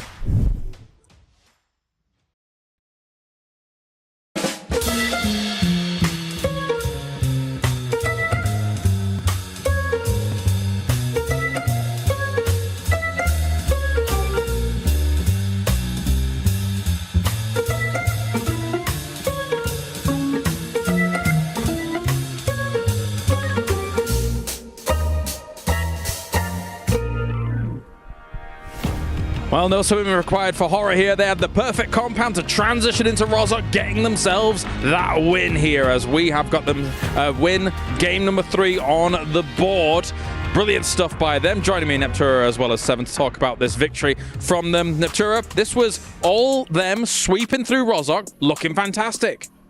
As usual, as I would expect from a team of this caliber. Hora, I have always talked about Hora. I like them a lot. I like how they play. They played it basically how I would normally expect them to. They had a really good compound, as we were talking about. We saw them sweep that edge and just wait until the perfect time to strike. Once that strike was there, they went for it. And what I really enjoyed even before that, it was a 2-2 split that they were holding towards the east of this circle. They had an opportunity to actually third-party a fight. I think it was Noncham Ramforce versus Gamex. They decided not to do that and just prioritize their game style. It worked out wonders for them, 19 points. And if we keep going down the list, I mean, it's good to see some of these names here at the top, Kyle. You got Alpha 7 with 13 points and Team Falcon as well there with 12. They did something. No, I mean, of course, it's very important. They did, though. It's talking about teams that did something. Is that AXTMG? 5 points, they got points. Yes! Woo! The first 2 games, they got nothing. So we were hoping for a little bit of a step up from them, of course, here. And this is definitely a bit of a step up here, Neptura. It is. I actually really liked how they played the south side as well, right? They had a really nice split. They kept things going, but they didn't get too far out of bounds, right? They kept it together and held it, and they did a really good job here. And even before they ended up going towards the south there of Rozhok on the mountain, between the school area, I really enjoy what the third party that they ended up doing between Regnum Karya and Kino. That was perfect, and it showed that this team is now starting to be proactive. They're not just waiting and being too patient, which is ultimately what you want to see out of a team that's now experiencing a global event once again. All right, are we going to talk about Falcons again? Because, yes. There's some really cool things actually happening, Seven, of course. The rotations were amazing initially, I want to say. What do you think? I mean, this right here, I felt like, and you kind of said it too, you said that this might have been the rotation of the tournament so far. I would definitely have to agree with that. I love that they did a 3-1 split too. They adjusted a little bit of what they were able to do in the last game, except this time they actually sent more players that could actually eliminate the rest of the squad. Great third party, but even before that, I enjoy what they did towards the north of Rozhok, Neptura, because they were just controlling everything. They weren't letting anybody get close by. And what I'm really enjoying from them as well is that they're learning from the group stage. They're not doing too much. They find a compound that they like. They make sure they hold that compound, and then there's no risk of them actually getting taken apart unless there's a full-on crash right against them. But so far, they're actually keeping to themselves, keeping together, and saving themselves for that late game. Yeah, and if I had to nitpick there on this last match for Team Falcons, it would be the execution there towards the end. They did have a great rotation, but when it came down to it, they were just sending one player by one. They sent in Koa first, hoping that he'll be able to do something, and then they just stopped in an area that you were just going to get grenaded. Max was calling it out too. I got a chance to see it. At that point, just go for a full crash. Yeah. I mean, you've left one north, right? I get why they might want to do something like this, not only hunting down those Olymps, Neptura, but also negating the problem in Rozhok finish that is the road, because that's such a huge problem for these teams. Yeah, it is a huge problem, and I really actually like the 1-3 split, as we were saying, right? Because it would allow them to have this pincer move going on. But I think maybe the way the zone was working or something, they actually, those 3 players on the south rotated down towards A7. They should have maybe gone onto the other side so they could do a pincer move with Redux on the north. And it just didn't work out that way, so it was a 1v1, 1-by-1. Well, let's head down to Barney now as he is ready with Falcons to see what they think after some of these games. Welcome back to the main stage. I've got Koa from Team Falcons joining me here. And I tell you what, the consistency seems like it's back, Koa, because you've had 3 matches so far. All 3 have been in the top 5, 2 second places as well. What changed from the group stage to now on the survival stage? Because you guys, it feels like you're back. Yeah, so we had the meetings, we talked about our mistakes and we fixed them. Simple. Okay, that's simple and effective. You know what, Koa? I want to talk about you individually as a player because your impact since joining this team has been incredible. You've been MVP in the PMSL season, and now you've come here and you're clutching up in highly intense moments, I would say. How do you feel like you've gelled with the team, and why do you feel like it works so well? I think it works because the team have some structure, and then my job is only to take the kills. Your job is to go out there and farm the kills of what's happening now. So coming into the next 3 matches, are you guys just going to keep the strategies the same? Because it seems like it's working. Yep, we're going to keep all the same. Koa, I like interviewing you, man. You're simple, you're to the point. I love it. Back to you guys. Well, Barney's right. A very important place for Falcons, of course, to do well here. Live from Riyadh, Saudi Arabia for PUBG Mobile World Cup. We can take a look at a moment or two here from Falcons as well, because they've really been a focal point here so far, Seven. Kind of understandably in some moments. I mean, let's even rewind it a little bit more. You got Alpha 7 being able to take control of this area, and I feel like for them, that was able to clutch about so many points. And then you got Yangon trying to send it, but Alpha 7 was ready. Just cars flying everywhere. Yeah. And of course, the teams have to try and come in behind that and try and deal with what on earth is going on all over there. But let's talk about some of these other teams, of course, here in Neptura, because Nongshim Red Force, of course, as well, in this game, they found themselves in a bit of the nitty-gritty and trying to get them... They've got themselves some points on for sure on the board, as we'll take a look at the overalls. But what do you think about Nongshim? They're almost there. They're almost where I want them to be, because you saw them come in against, who was it? Gamex? No, Gamex and R8. They came in, had a really nice third party, really nice push onto Gamex, really good. Then they kind of split apart when they were trying to fight against AX Team AG. So for me, they're almost there, but we look over the overall rankings, and actually it's very close still, even though we've had different teams doing different things at different times. It is, and I mean, look at the 8th place Ringnam Karya. With this matches too, I mean, we're going to have some gaps here and there, but those teams can definitely close it up with just one match. I'm pretty sure we'll end up going there towards the second page. Something that I actually wanted to touch base with Nongshim is I enjoyed that 3-1 split that they were doing earlier on. They did have a player kind of just holding it down with an just making sure that they were scouting everything, which allowed that third party that you were talking about, Neb. I wish they would have actually went north. They wouldn't have needed to challenge Hora Esports. I did not appreciate the south rotation when they ended up crashing on AXTMG. I felt like that was maybe a losing play. If they would have just gone north, played that edge on the river, that might have been a winning play for that team to clutch up even more points. We had concerns about R8, I think, as well, Neptura. Yeah, we did. I really liked how they played the north side, full control of the north side. If the zone had gone their way, they probably would have won, but they didn't, and they actually, instead of playing that same position that you were just talking about, Seven, they went ahead and crashed the compound, which seemed like just to stop any momentum they had built over the course of the game. It was a concern. I mean, hitting that compound when it's not even going to be a focal point of the circle as well, Seven, seems a little bit dubious, a little bit odd, a little bit. It just comes down to experience from some of these teams. I feel like that's what you narrow it down. The winning play for that team would have been going towards the Western Bridge and just holding that down there. But I think maybe the proactiveness of Team Falcons might have scared them off a little bit more. But for them, I mean, if that's what you're gonna go with, it didn't end up working out for them. Maybe they'll be able to fix it up going to the next games. That said, always difficult in an urban ending like that, of course. The road obviously causes a big problem. You're seeing how reluctant teams are to try and move from building to building. And that was what was really impressive about Hora, their actual sweep from building to building in this game here in Neptura. Yeah, it was. Again, you not only have the road in the middle, you actually have that road in between their compound and the rest of Rosov as well. So that's very open. I think Regnum Karya had those buildings on the other side. So it was something where they had to cross over, and you can only do that by a full sweep the way Hora did. If you stop at any point, it's game over. All right, well, thank you very much, guys. Time to head over to the stage once again as the lovely Veracity and Mr. Barney Banks are ready to go as well.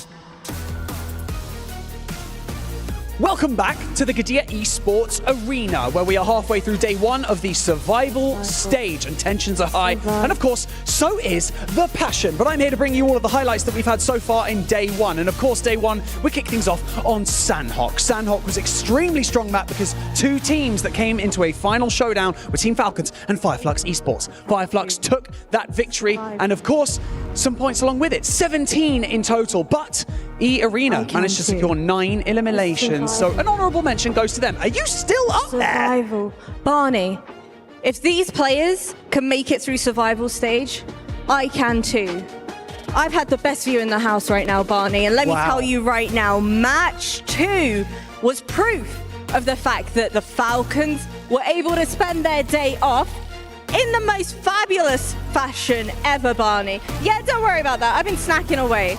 The Falcons, they've been sharpening their talons, Barney, to say the very least. They soared their way to the very top of our standings. And not only that, they managed to walk away with eliminations left, right and centre. But unfortunately, Fireflux Esports began clipping away at their wings. Our final fight, though, it saw Power Esports taking down the lone survivor representing the Falcons, and that was Koa, marking the 3rd chicken dinner right here at this event for Power Esports. Going into map number 3, Nongshim Red Force kicked things off extremely strong with 10 eliminations by stage 7 of that particular map. But in the end, it was Hora Esports that managed to clinch that victory and claim that chicken dinner for their own as well. So that's nice. A good amount of points for Hora Esports for us to see. You know what, Barney? Enough chit-chat from us. I want to go ahead and dive into match number 4, baby. Let's do this.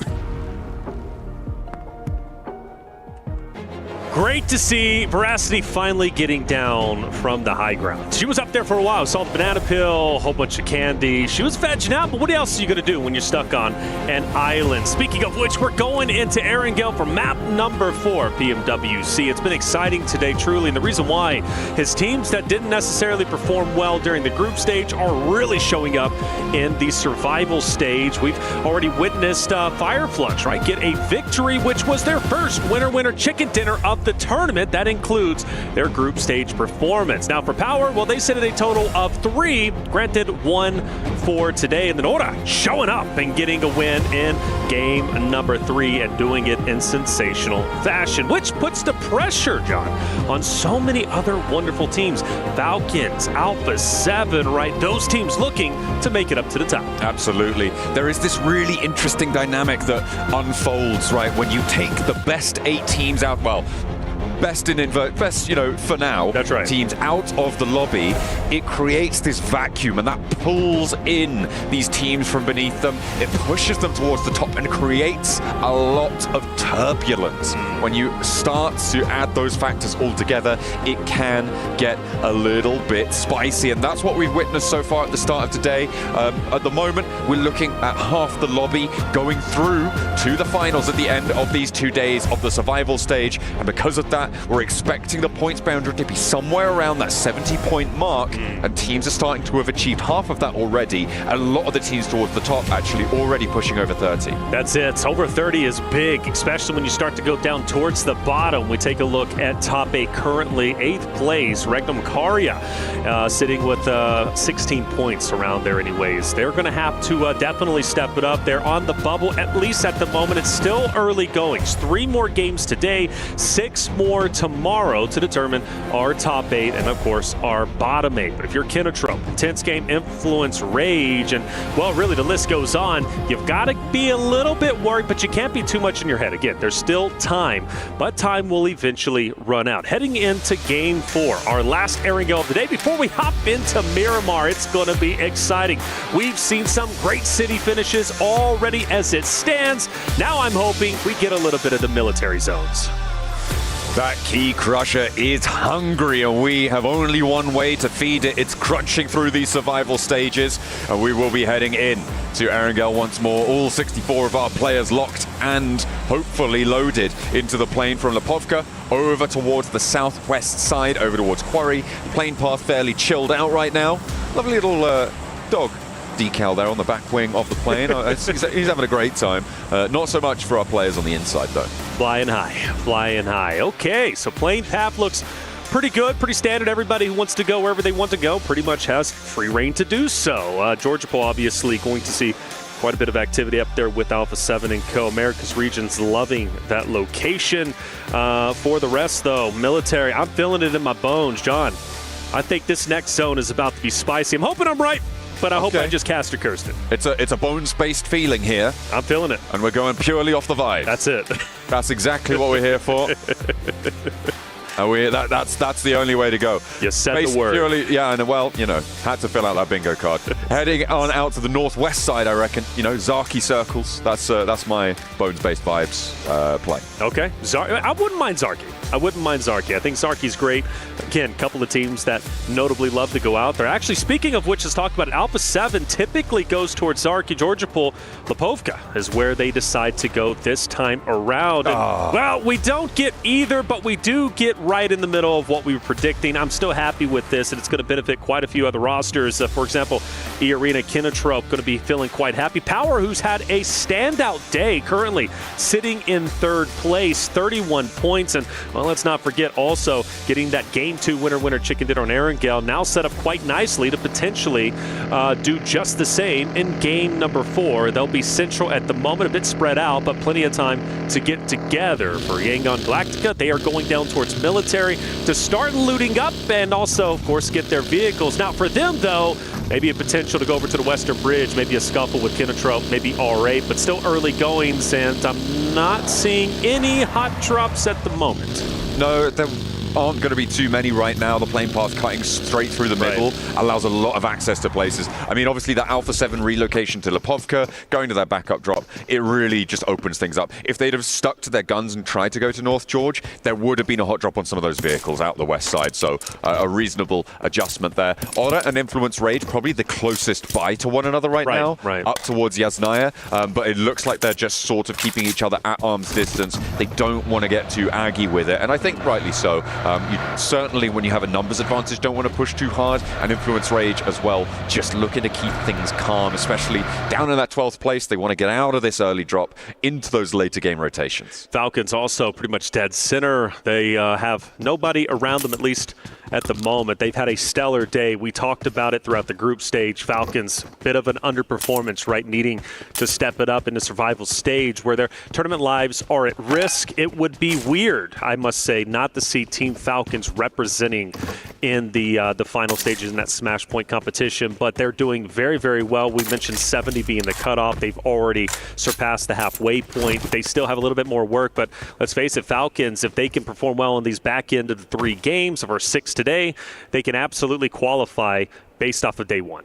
The thing that's very encouraging about the Falcons' performance right now that maybe isn't attributed to the other teams that sit around them is that they've done this through consistency, right? They haven't won a game yet. They have just been consistently getting into the top 5, right? And that is a great result for the Falcons to be able to have that spot available to them. The downside of what I've seen from them today is that there have been good rotations, good decisions being made. Yes. Mechanical execution of them has been subpar. Specifically, I think it's safe to say Ralph has had a couple of missteps, and I think Narvalo as well, obviously going down a lot earlier in the games than they would have liked to. You can attribute that to getting a little bit too bold on the scouting, maybe less of a mechanical issue, but I do think there are still a few wobbles here and there, and hopefully they can get themselves nice and steady, because it's working right now. The question is, will it work if they go to the finals, when you bring back those top 8 teams? Yeah, and that's a question, right? And that's a question they're going to have to ask themselves when they do head into the finals. Obviously, the task at hand now is just top 8. And, well, speaking of one of those teams who's close to the bubble is Alpha 7 on your screen, a team that obviously is coming in with squash this time around, but regardless, the returning champions, the heroes of the Americas region who play so incredibly well. I would be, again, just like the Falcons narrative, it would be so weird not to see Alpha 7 representing themselves during the Smash Point group or finals just coming up next week. But for Alpha 7, they're still relatively healthy. I do feel like they have gotten punished at multiple moments, but for now, I'm not too worried about them. I think they're going to be just fine. Now, for other teams from the Americas region, Influence, Rage, Intense Game, I do start to get a bit worried. I don't think they are performing well. And you go back to Influence, Rage during the group play, specifically their performance during day 1 group play for them, I felt they were coming in hot. I thought they looked great. But survival stage, nothing like their group play performance.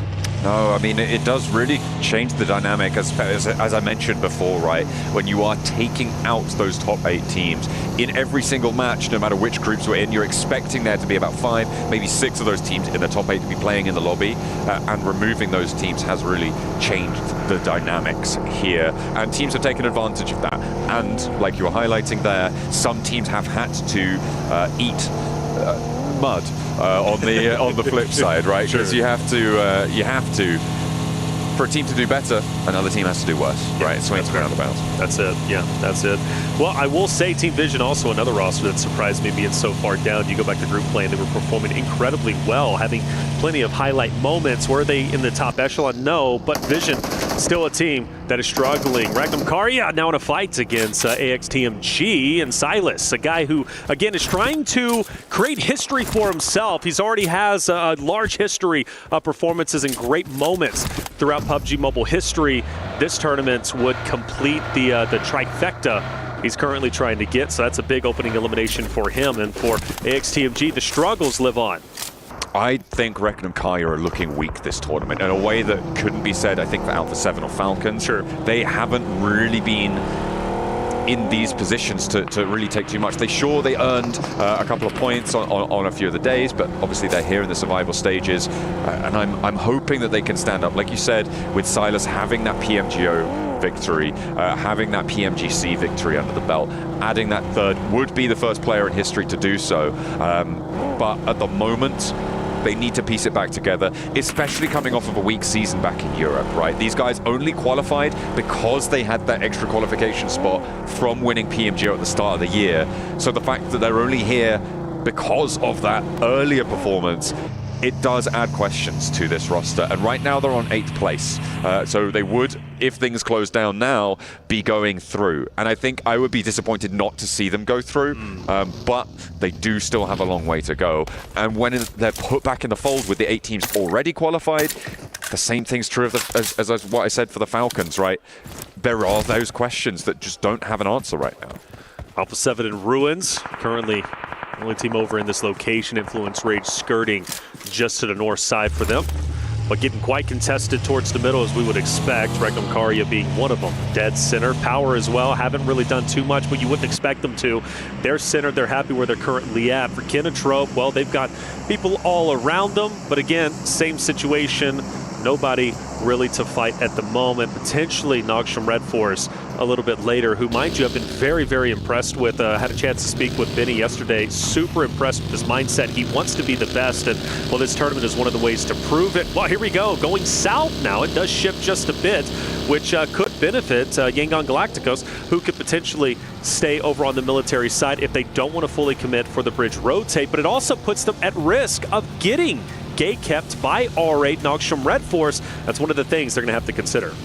A lot of teams now looking to make their move. A hard south shift forces teams to rotate at the same time. I'm seeing Fireflux moving into the hills to the south of Pachinki there. Nongshim Red Force actually regrouping to the compound that sits over that long hillside that borders the south edge of this circle, where R8 currently take up occupation. Fireflux actually rotating away. Looks like they're going to try and push into the east side of that, and all of these teams from the north going to try and move on top of each other. It is intense game. It is Alpha 7 moving in this area. You've got Power as well, who are a little bit ahead of the curve, and Influence Rage, actually the three-peat of the Americas teams. And when you only have one good team in the region, well, you know who you want to see get out of it. Yeah, this is going to be weird because, like you said, you got all 3 Americas region teams, ironically, just right next to each other. You would, I guess, expect that with similar play styles, kind of similar mindsets, obviously from the same region, but it seems like they kind of do this invisible handshake. You go on your way, I'll go on my way, they'll go on their way, and we'll avoid each other for the time being. But as deeper as Influence Rage starts to go, closer and closer, they start to get the power. Fireflux did actually turn around. They're now still in those hills, but it's Gamax, it's Yangon Galacticos, who have now crossed the bridge as well on the south side of the circle, who are poking their noses in. You've also got E-Arena, who have sent a scout down south towards Nongshim Red Force, towards R8, but now Alpha 7 have actually cut off that retreat. On the north side, Aura, Influence Rage now clashing, trying to take position, and First Blood for Lorazit. Influence Rage, great shot. Sleepy from a distance, though, takes Low Boy all the way down to just a sliver of health. He's most likely going to be finished off relatively soon. I don't foresee him getting picked back up. Of course, the med kit pops, but still, Influence Rage got to fight hard. They've, again, struggled so much throughout the survival stage so far across the first 3 maps. They need to hold their ground. Not to mention, Power also starting to come in for a bit of a third party, and No Fear is gone. A nice little flex out there from Al-Haji. Puts the stone in, gets the result he's looking for, adds a point to the tally. Pleased to see you. Plower now actually going to put more pressure on. They're moving down, and Influence Rage playing with 4. They're locked into the building. They're surrounded by E-Arena and by Power now, who have pushed Easy actually very, very close to this situation. That was a bit too bold, and I think they've read into that. They will pull him back, fold him back into the rest of the team. E-Arena being on the outskirts scares me, however, for Influence Rage. Such a talented roster. They have really proven themselves throughout not only their second day of group play, but also throughout the survival stages already. Having some high placings. Zone will shift once again. Alpha 7 very, very safe where they currently are. Influence Rage, same story. E-Arena Power around them. Intense game, though, might alleviate some of that pressure. They start the push in. Power encompassing their location. We get on board with the fight going down. IG versus Power.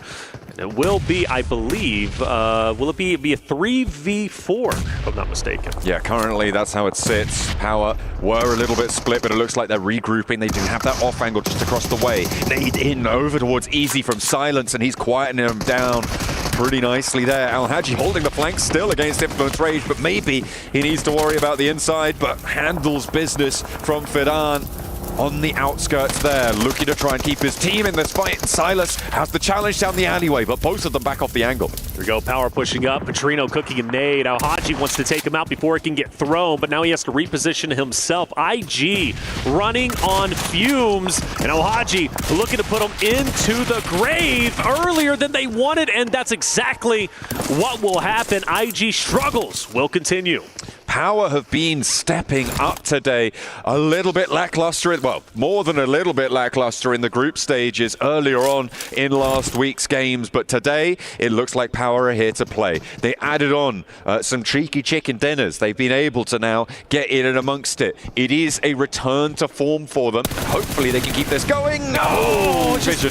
Just about to point out Ralph. He was separated from his roster. Falcons have been leaving players, stragglers, to be the scouts for the rest of the trio, whoever's out. First it was Redux in the last game. We were talking about him, and now this time it's Ralph, who's, well, potentially in no man's land. I say that, but here comes the rest of the roster trying to pick him back up. Getting Ralph back into the fight, being a 4-man unit, is definitely going to be the way they want to go. It's a question now of vision and how hard they want to push this engagement. The forward duo for Falcons have a position in this next circle. Koa and Navallo looking to try and stanchion them down. Try and keep things under control here. Koa puts pressure. The res was sent over towards Ralph. He's up there in a vehicle now, and they can rotate away. Vision actually not opting to crash onto that position. Instead, trying to get ahead of the rotation and split Falcons off from their forward duo.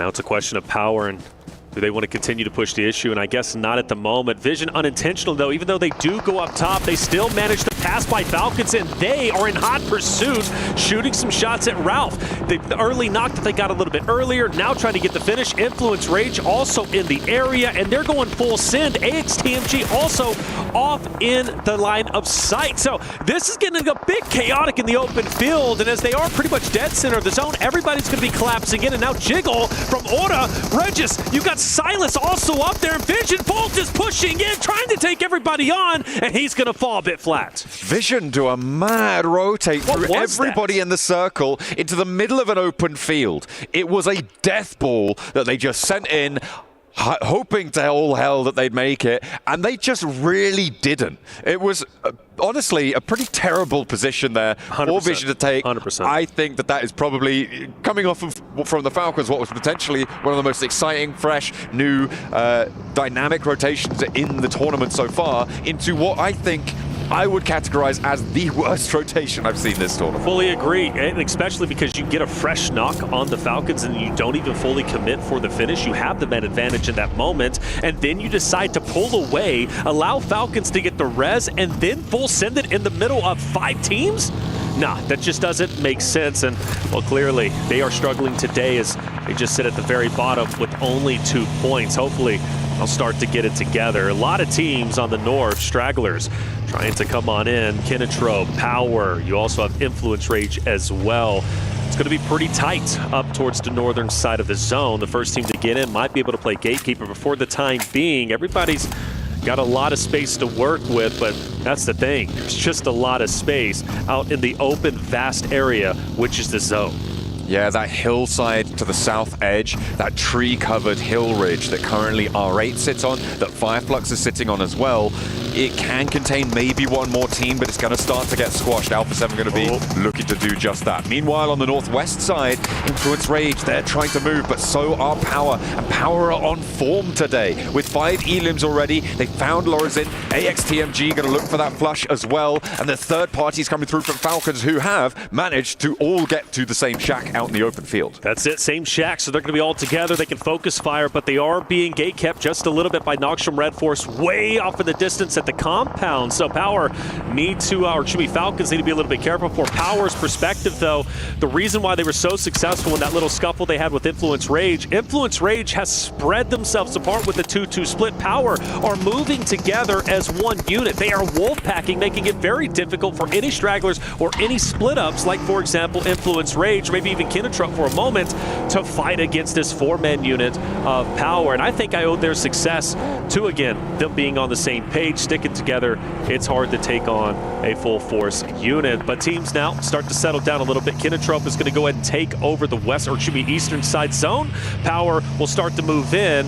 AXTMG still running on fumes, but Henry may be looking to make a solo play against Power once they rotate in. We'll see what he can do. Has got a forward position to assist with him in Cyrax, but they are very, very split, and in the open fields, it is going to be a difficult crossing. Power moving past Fidan, actually moving close towards that forward position, maybe actually over into Influence Rage. Fidan circling here. Easy's going to roll straight on up. Al-Haji sending in a barrel, sent down the lane towards Influence Rage, and Easy goes in first, does manage to get traded off, but they lose one of their players. Now, can they handle Lil Boy on the inside? Al-Haji take it down, and Influence Rage maybe trying to stop Power dead in their tracks. Fidan on the outside here with the AUG, hasn't managed to find it, and Lil Boy goes for the res.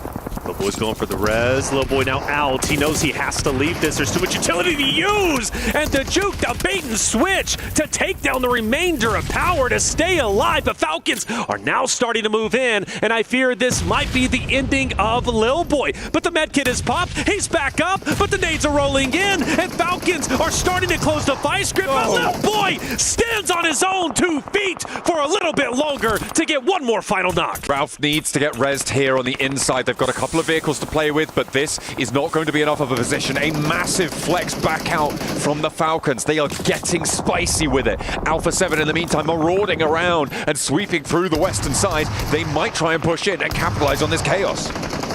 Squash taking a lot of damage. Arena moving in. Squash ready for this. However, Alpha 7 starts to crumble. Mormon gets to clean up on Revo. And, well, the rest of the Alpha 7 roster now in shambles. Only one remaining. It's Mafioso. He chose to stay back just a little bit. And, well, he's going to have to go at it alone as a solo for anything, right? Going for placement points. Maybe potentially trying to get the remaining cleanups. I mean, after all, E-Arena does have 2 down players. Falcons got really keen to push up towards that north side, but it means that they've got 3 players in position to potentially pick up these points towards E-Arena. You can see these nades are starting to ring on out, and it's actually from R8 who are able to close down Alpha 7 here, but E-Arena suffering as they try and go for that cross, that northern flex out. The Falcons were all held down towards that number 3 on the minimap there on Narvalo, but now with that flex out, they have those off angles. They now need to rotate back on in. You can see the vehicles they got available to them though, and they should be able to make this crossing. Yeah, E-Arena will maybe split the difference between them. Narvalo might be able to put additional pressure with that split. Noxious Red Force still dead center, by the way. They're going to play an big impact as we get later and later into the stages. R8, a team that, just like others, have been struggling quite a bit. Opposite of another team that is relatively low in the standing. Shanghai Galactica, Saycloud Smile just up ahead. Mormon starting to roll in from E-Arena. I would be very, very impressed if Mormon can even pick up one, but with this off angle on R8, I don't know. I'm thinking he can at least start to hurt R8 a little bit, which could open up the door for Young Galacticos to potentially get a clean win here. That's what they'll be looking for here. Gamax trying to push in on the southeast side in the meantime as Fireflux try and hold their own. So far, looks to be in the favor of Fireflux, but Regnum Kaya are chiming in across the way from the north side, pulling them now down to 3 confirmed. Gamax playing with just the 1. It may not be enough to take down Fireflux, but damage has been done, and that's going to slow them down. Talking about those holds out to the west side towards Yangon Galacticos, it really does entrench them in this position a little bit longer. Fireflux staying alive a little bit longer, start to push up towards Yangon Galactica. Strax is, well, in the thick of it. Smoke out, nades starting to move in. Falcons keeping the pressure up.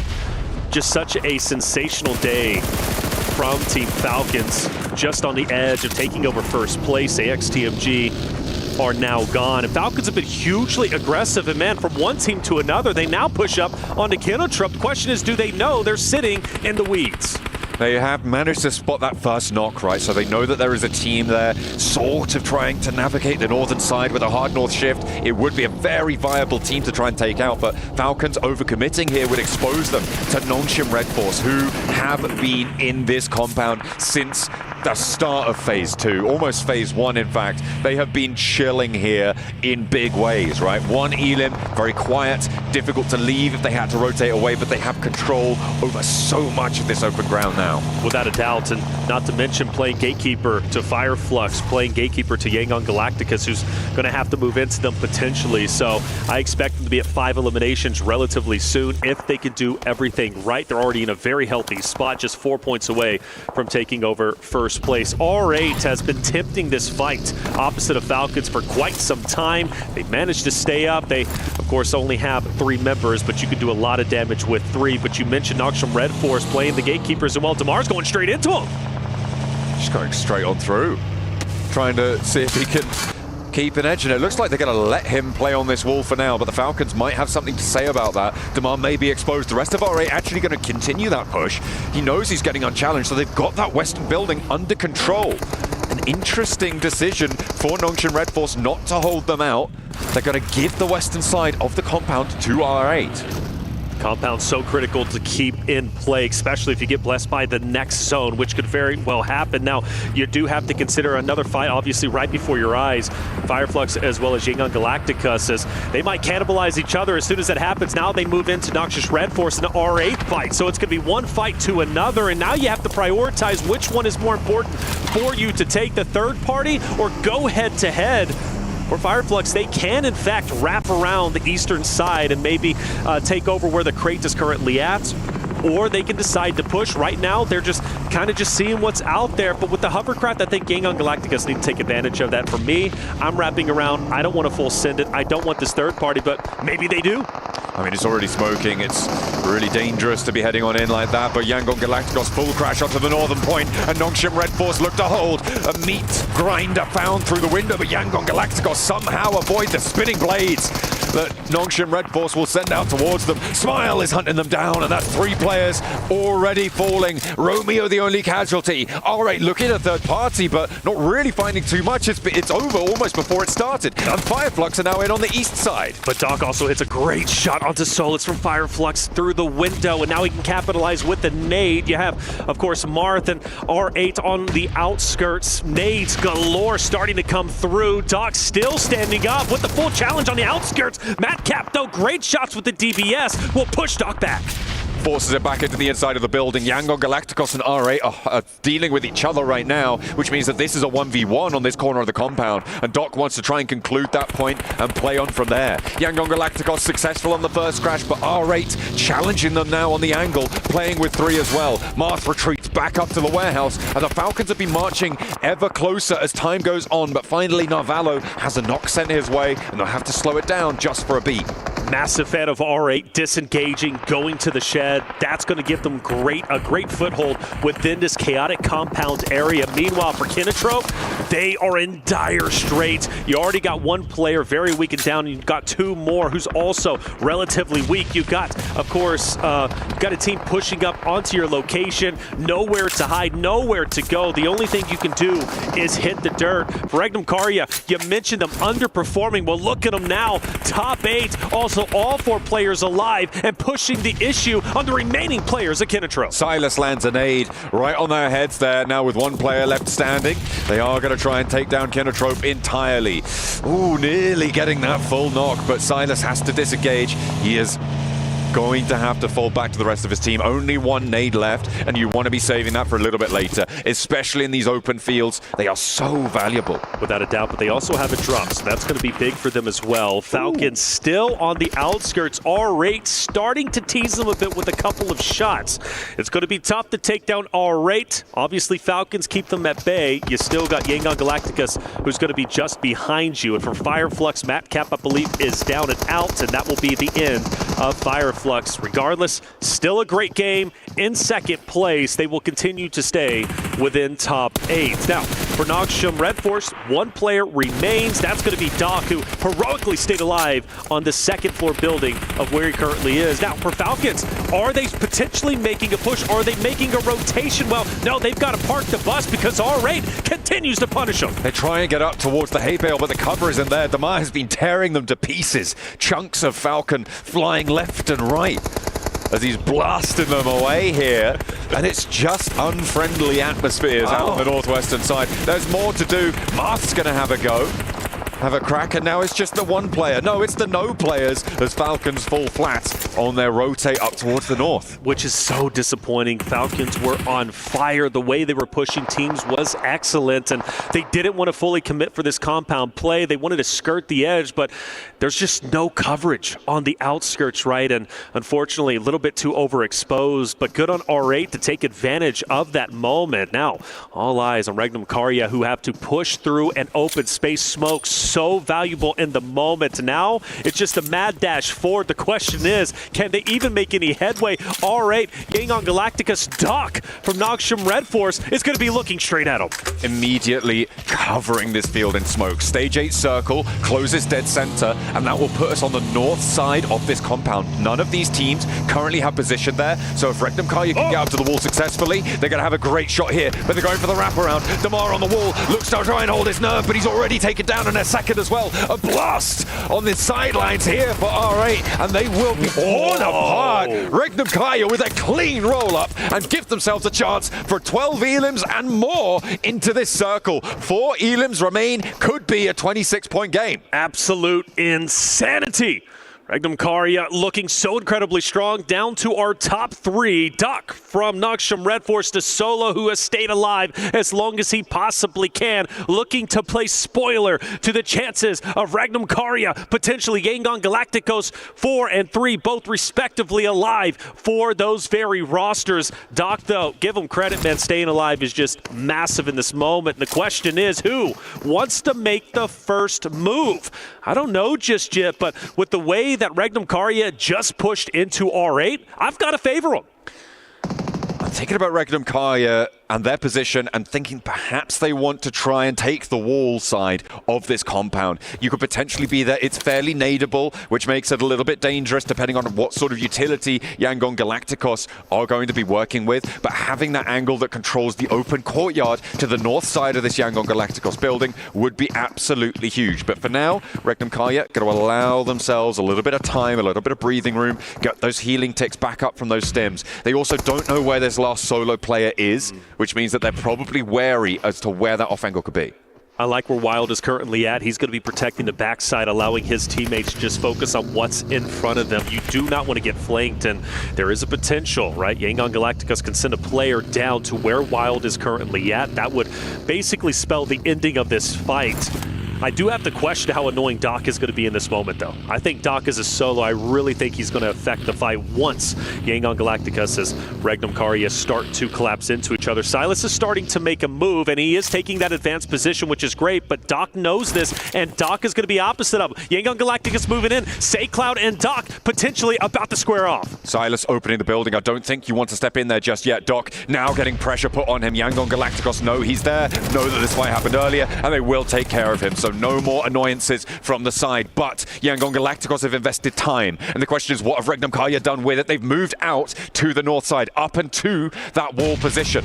The nade over towards Silas drops short from Smile, and everybody's cooking them. How much more have they got left in the back pocket? Loxy with a long lob. Doesn't quite connect. And another one sent over towards Silas. Sees the numbers even. 3 versus 3. And Wild falls next. All right, Regnum Karya now with the 3 versus 3, as you said. SayCloud, Smile, nades are cooking. They're throwing, but are they connecting? Well, not just yet. Loxy, though, down. Loxy down. Yangon Galacticos managed to make it happen and take the win. Regnum Karya, a heroic effort, a wonderful game, but at the end, that was the ending, man. Well done, dude. I think today the games we have been phenomenal. Regnum Karya, the champion, or excuse me, Yangon Galacticos, the champions with 9 elims, huge. A brilliant result for them in the end. And Yangon Galacticos, the happy to see that one close it down. That position that Doc held in the end, okay, a little bit more aura farming coming through from Yangon Galacticos, hitting them with the boat dance. But you know what? In the end, it felt like Regnum Karya maybe gave a little bit too much leeway to Yangon Galacticos. They played towards the back of the compound for a long time, right? They could have potentially taken control, gone a little bit further forwards. The circle closed a little bit further south than I thought it would, so it could have been a little bit more of a decision maker there, but I think getting rid of Doc was brilliant from Yangon Galacticos. Regnum Karya allowed them to transverse, though, across that compound.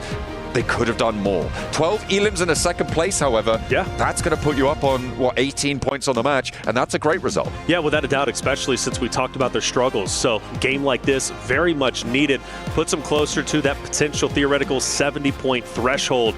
Regnum Karya looking so very strong. There it is. Game number 4 is done. We go to a break. When we come back, Game 5 Miramar coming your way.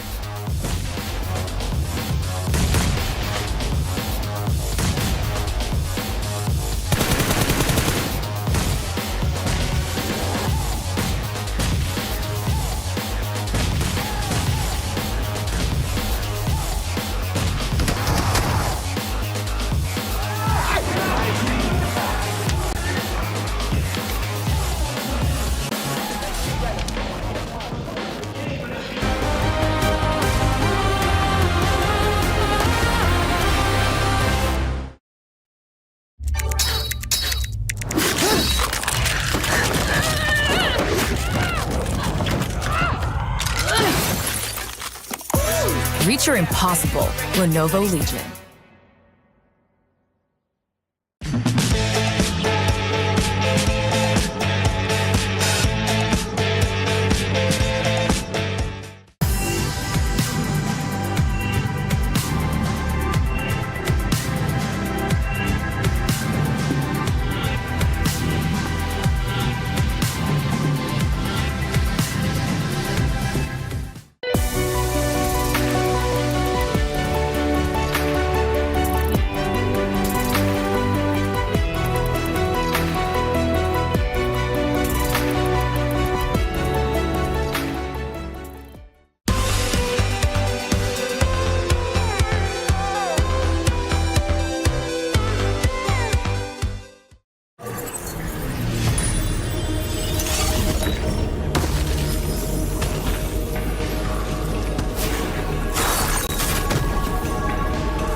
anticipated addition to the Mummy Series outfits is here.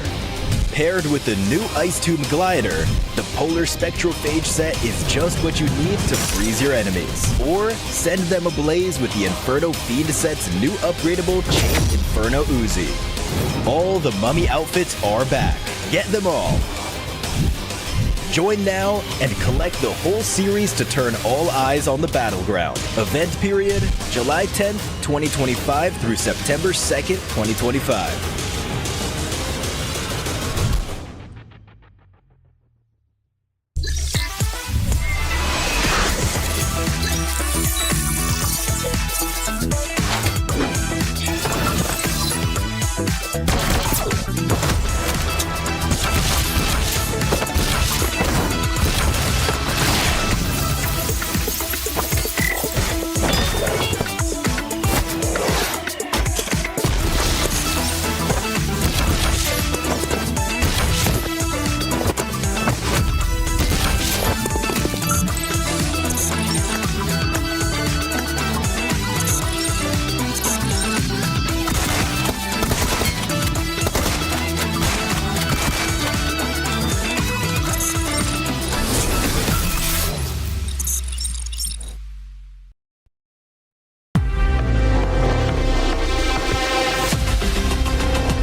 Hadi oğlum. Beraber. Bir canı bunda. Tamam. Bekle oğlum, beni bekle, beni bekle. Bekliyorum. Basıyor, can basıyor mu? Yok, basmıyor.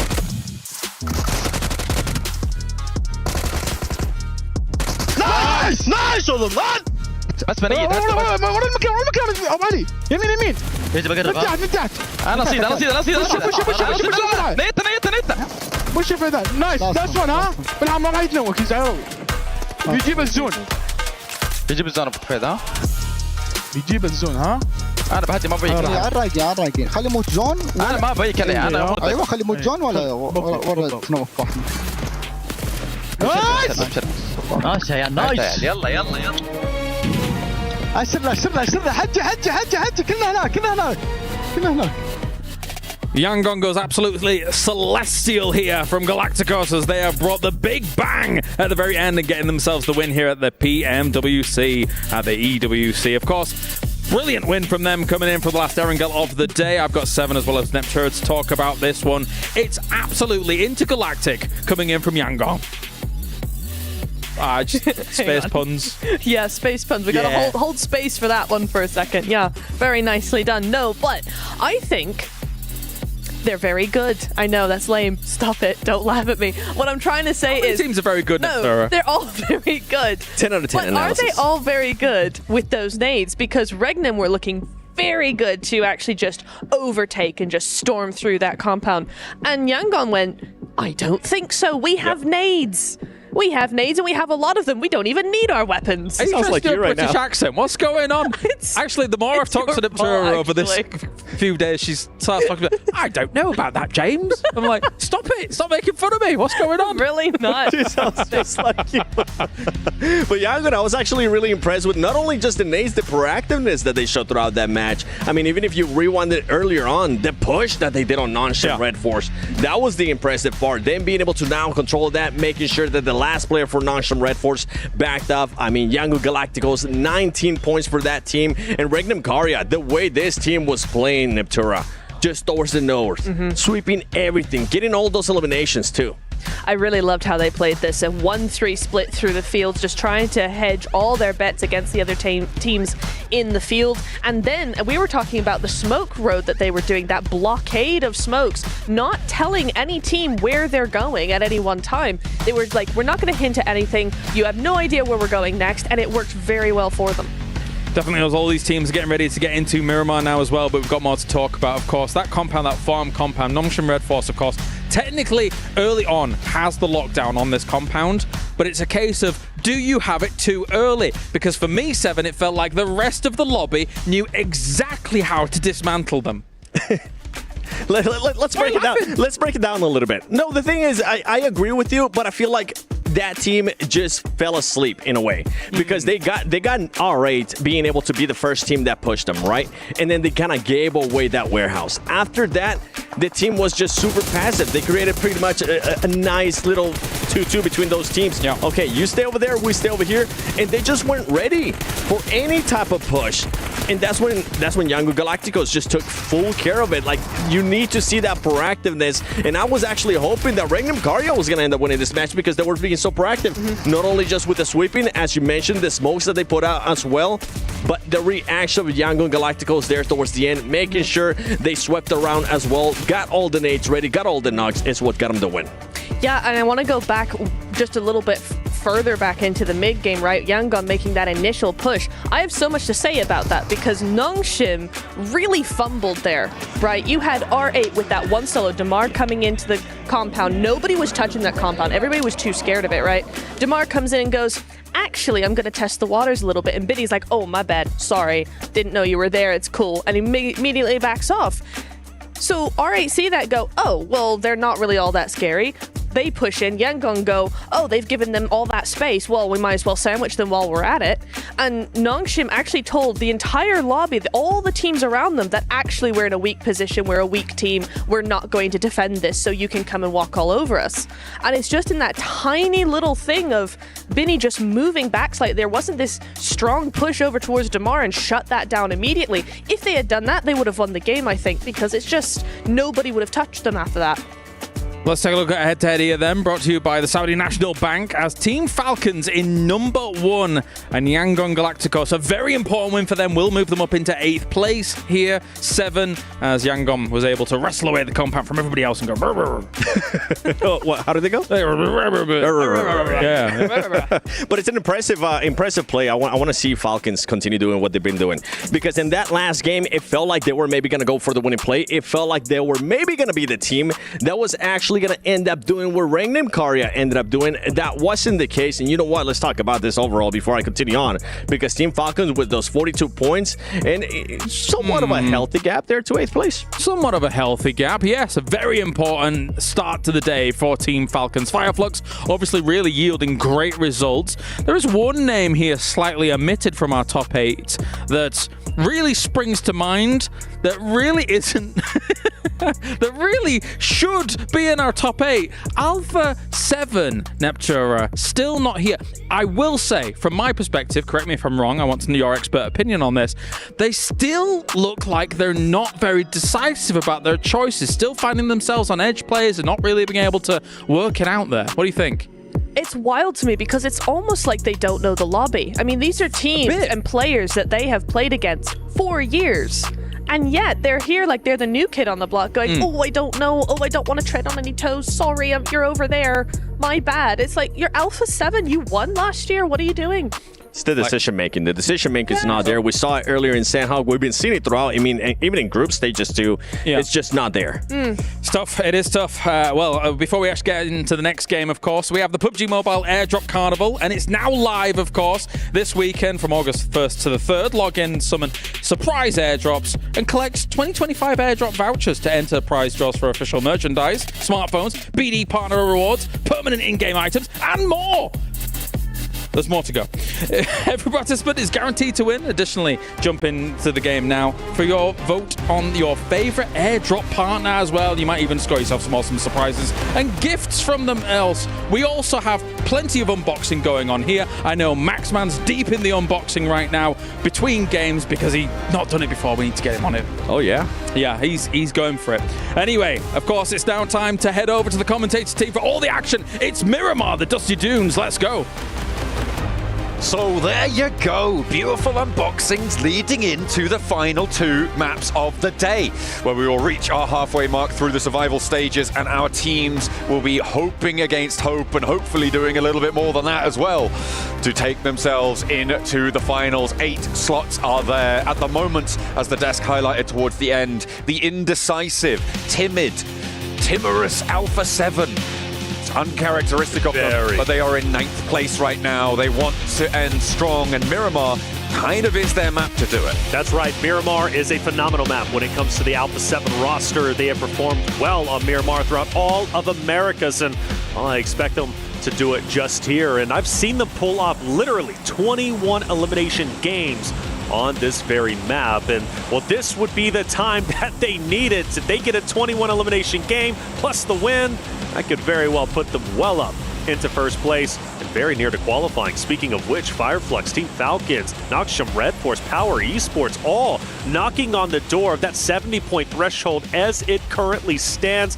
Let's even throw in Regnum Karya and E Arena too. Yangon Galacticos, by the way, struggling early on, but that last win put them up in top 8, knocking Alpha 7 down, which is huge. Let's see if they can carry that momentum onto Miramar. I mean, when you're looking at getting 70 points over the 12 matches, you're looking at maybe having 4 big games under your belt where you're starting to stretch into the teens and then keeping your lower games consistent, and that can be sort of healthy to sit, right? You're getting up above 50 points on your good games, on your 4 big games, and then in your 8 small games, you're looking to put the rest, so about 20 points up on those games, which in general is going to be very doable for those teams towards the top, right? They've already posted those numbers. They've already played 4 big games. The question is consistency, keeping those lower scoring matches under the belt nice and consistent. That is what I'm looking for. You could, of course, just, if you're Falcons, just put up a big 30-point game, 28-point game and get there already, it's just that easy. So I think they should do that. Well, talking about Falcons, that's a great narrative because look at where they land. Right next to Alpha 7, 2 giants. Of course, for the home crowd, man, that's going to be a spicy one to say the least. And well, for Falcons, they're very comfortable and happy where they currently are. For Alpha 7, they are not. This might be the opening fight Alpha 7 needs to gain some confidence. It's all on Koa as well. I think it was Narvalo, if I'm not mistaken, who didn't have a weapon in this scenario. Okay, he's managed to find himself something. Revo with the pump action around the corner. A Death Dealer without the armor to assuage any of the damage. Kloa gets caught and immediately flushed as well. Carrillo with the nade and the Winchester in tow. Narvalo with the UMP and the M4, so he's got the ordnance to be able to do it. A sneaky little dash out the sidelines, hops wide, and takes care of one, maybe turning on for a second. The rest of the team are there. Narvalo hits a mad drop shot to keep the Falcons in this one.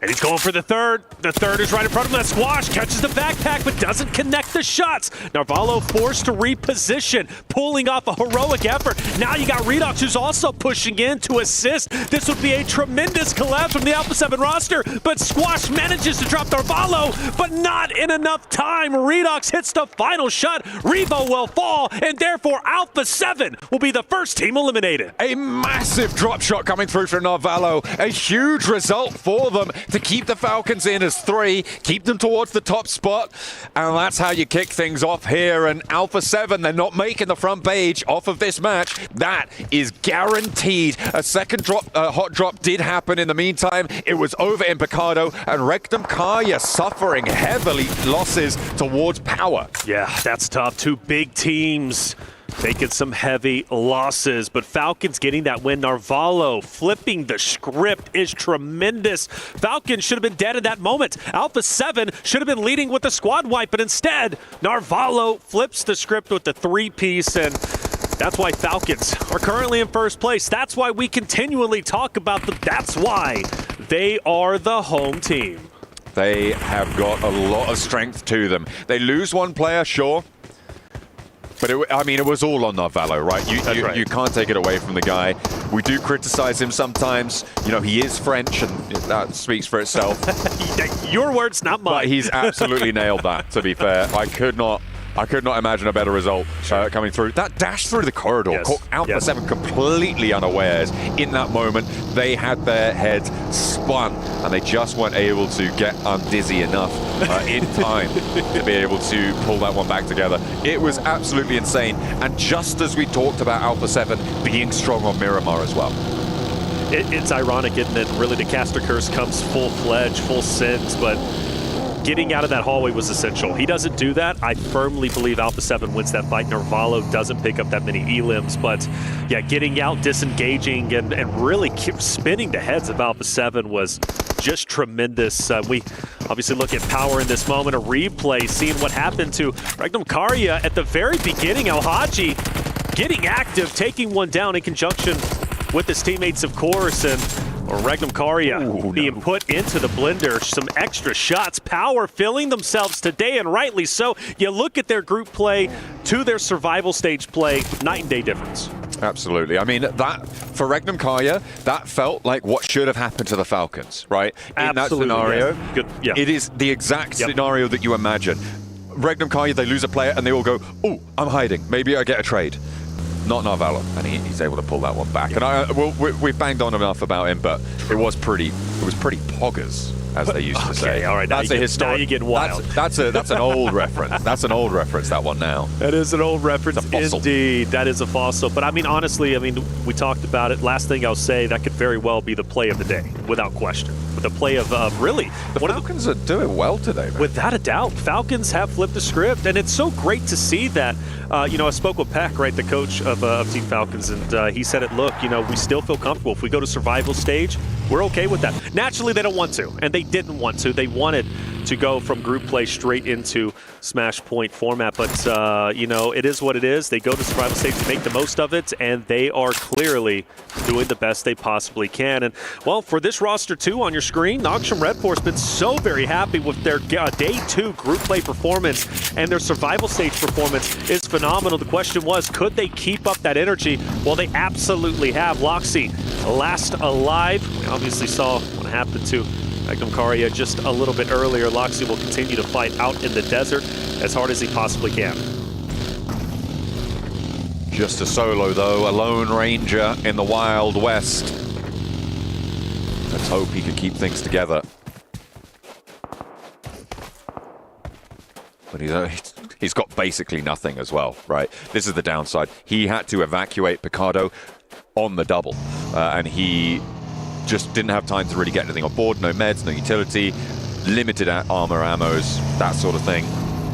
It's pretty bad. It's pretty bad. I wouldn't be too surprised to see Regnum Karya going down in the next few minutes, especially with teams moving so central as it stands to the east side of Montenuevo, out over towards Picardo as well. A lot of teams have started to conglomerate. We'll see if that is going to have an impact on Loxy's survival stakes. Yeah, I think he's pretty cooked at the moment, but you know what?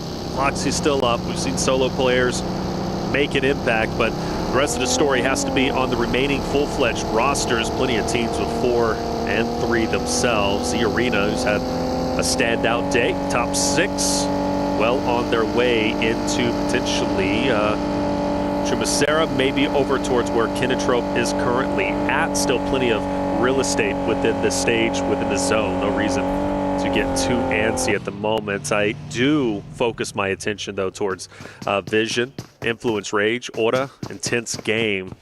That area up towards the top is starting to get quite contested. It is getting chock-a-block right now on the northwest side of Picardo, up towards those hills and power grid. Not really too much breathing room here. And it is teams like Vision that need to get a go right now. Next circle just coming on through in a moment. Looking at the teams around the edge, you've got AXTMG trying to push in from Graveyard, R8 sweeping north, Gamax leaving from Los Leones. Not too many teams actually have to move because of this. I'm going to be interested to see how the Falcons get in here, because they're right next to Aura, where it seems like Narvalo's going to scout out their approach on the north edge of Montenuevo. Narvalo, the hero, the reason why Falcons are still currently playing. Gang on Galacticus opposite of Kinotrope, putting out some damage, actually some great damage. We go back to the initial start, and you notice Alpha 7 are clearing out Team Falcons until Narvalo clears the hallway, drop shot for the second, and then picks up the last remaining member in the corner of Squash and pops off. Seeing emotion from the players really pieces it all together. You can see how much that moment meant for Team Falcons.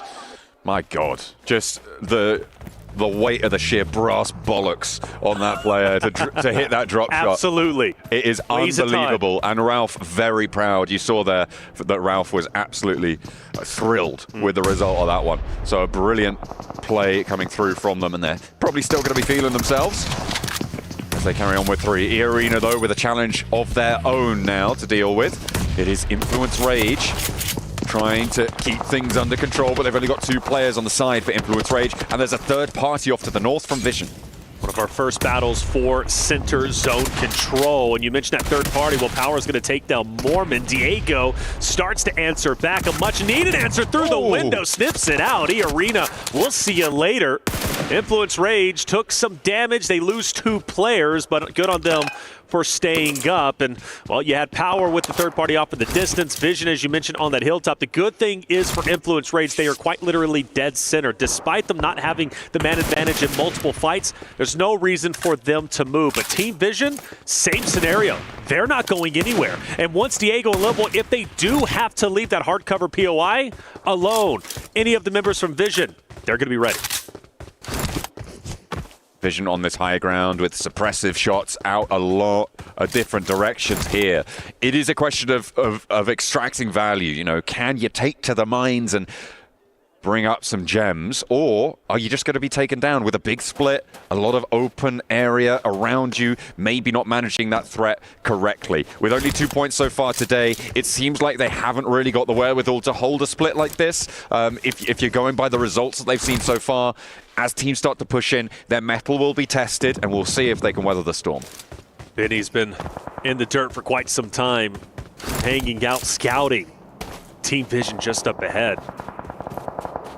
You also have Loxy in this area too. This hilltop, quite deadly. And Benny setting a trap very slowly, but once he springs it, Vision very well could lose a player, maybe even 2. A bit of a shift, not too much changes for Influence Rage, Power, Vision. They're still going to be chilling where they currently are at, and we'll have to see how this hilltop fight is going to end up unfolding. Such a critical spot that teams want to lock in. And, well, you mentioned Team Falcons earlier, rotating out from the outside, coming in. They are quickly moving in, and Influence Rage has started to fire some shots on Team Falcons. I think Falcons have just lost 1 on the approach there. Yeah, you can see they're now on 2 players. They tried to crash in towards Power. It's not going well. Right now, Power's split is bold, but it's working. They have got that western point held down and easy all the way out to the eastern side with 4 players alive. It looks like they are going to go for that regroup, so they aren't going to try and get too bold with it there. They've extracted the value from the corner compound, and they're just going to retreat off it. I think that's sensible, and they are going to be able to make out like bandits with 5 elims, and now a position on the east in a very central location. Very much indeed. Team Power looking so strong. Team Falcons taking the shack. I never liked this spot. John, I'm not a favorite guy for the shack, man. His spot is rough. I call it the Death Shack. IG is going to keep them in check, but that's where the Falcons decide to stay. As far as I'm concerned, any point Falcons get from this moment is a miracle.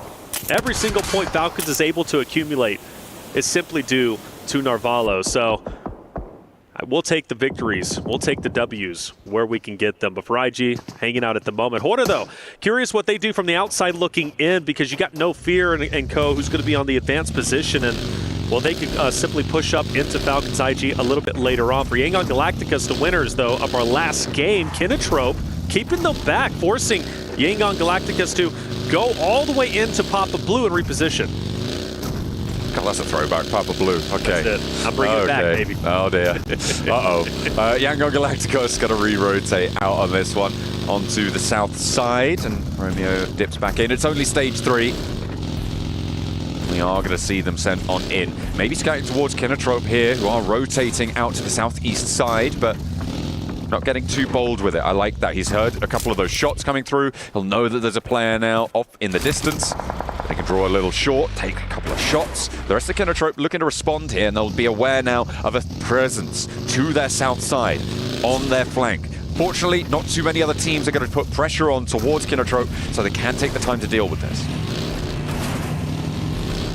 Smile swings it quite wide.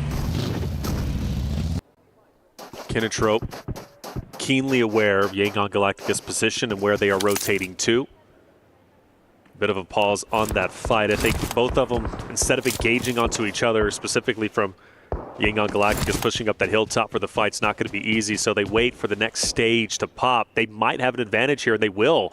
They should be able to take over. The hardcover POIs just on the edge of where the current stage is at, or maybe they could just go ahead and go a little bit deeper. But for them, now having that hardcover POI, gatekeeping Kinetrup could be huge. And for SayCloud, I think he's setting the trap. I mean, he's close enough to take these shots. He's close enough to take this fight. The question is backup, and the question is what pace do Kinetrup take towards it? Falcons under pressure now. They're 2 players alive, but for how much longer? Narvalo knocked. R8 want to try and circle in. Ralph now the last to stand. 9 rounds in the chamber. None of them are going to connect. A nice little do-si-do sidestep from R8, and that is the Falcons out of the running. They get 4 points on the match. They'll be okay with that. 46 points, not a terrible way to end match 5. Well, for the second game in a row, R8 will take down Team Falcons. They did it just on Erangel, map 4.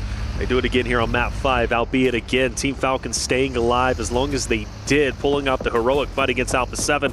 We'll give them their flowers despite the early exit. Falcons did exactly what they needed to do. For SayCloud, he split from his team. Yangon Galacticus has sent their other 3 away, relatively split up. SayCloud said, I'm staying back.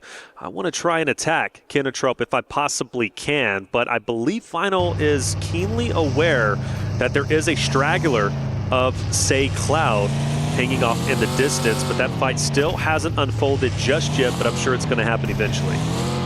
Ora on the west side, 4 players alive, mounting up now.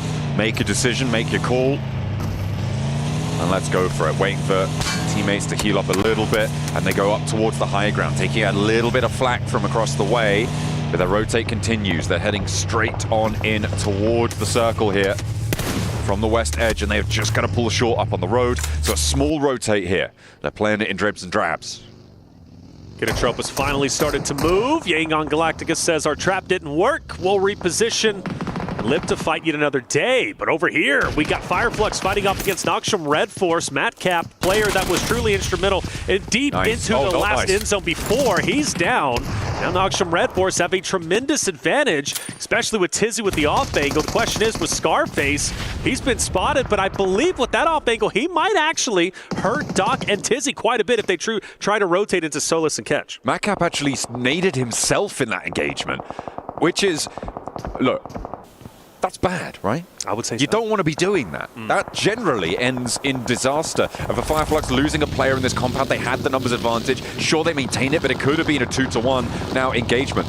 Scarface actually sending away, and I at this point, yeah, fair enough. I think this may be smart for Fireflux. Allow Nongshin Red Force to hold that longhouse for you. You know you've got power to your south. You want to try and hold face because third parties, they're going to come at you thick and fast if you get a little bit too spread thin. Yeah, he's got a great line of sight too. Nongshin Red Force, if they do move out of this spot, they should be spotted. Fireflux taking over the shed. That's going to be great for them. Power most likely going to be the Grim Reapers of everyone in that engagement. Onto Ora. They spot out Kinetrup, fire a couple of shots. Kinetrup quickly as can be, trying to rotate out. They finally make do, but off in a distance, you've got another solo from Kinetrup, who's firing down on Ora, keeping them to the ground. Gamix also up ahead, and Kinetrup has to fight off.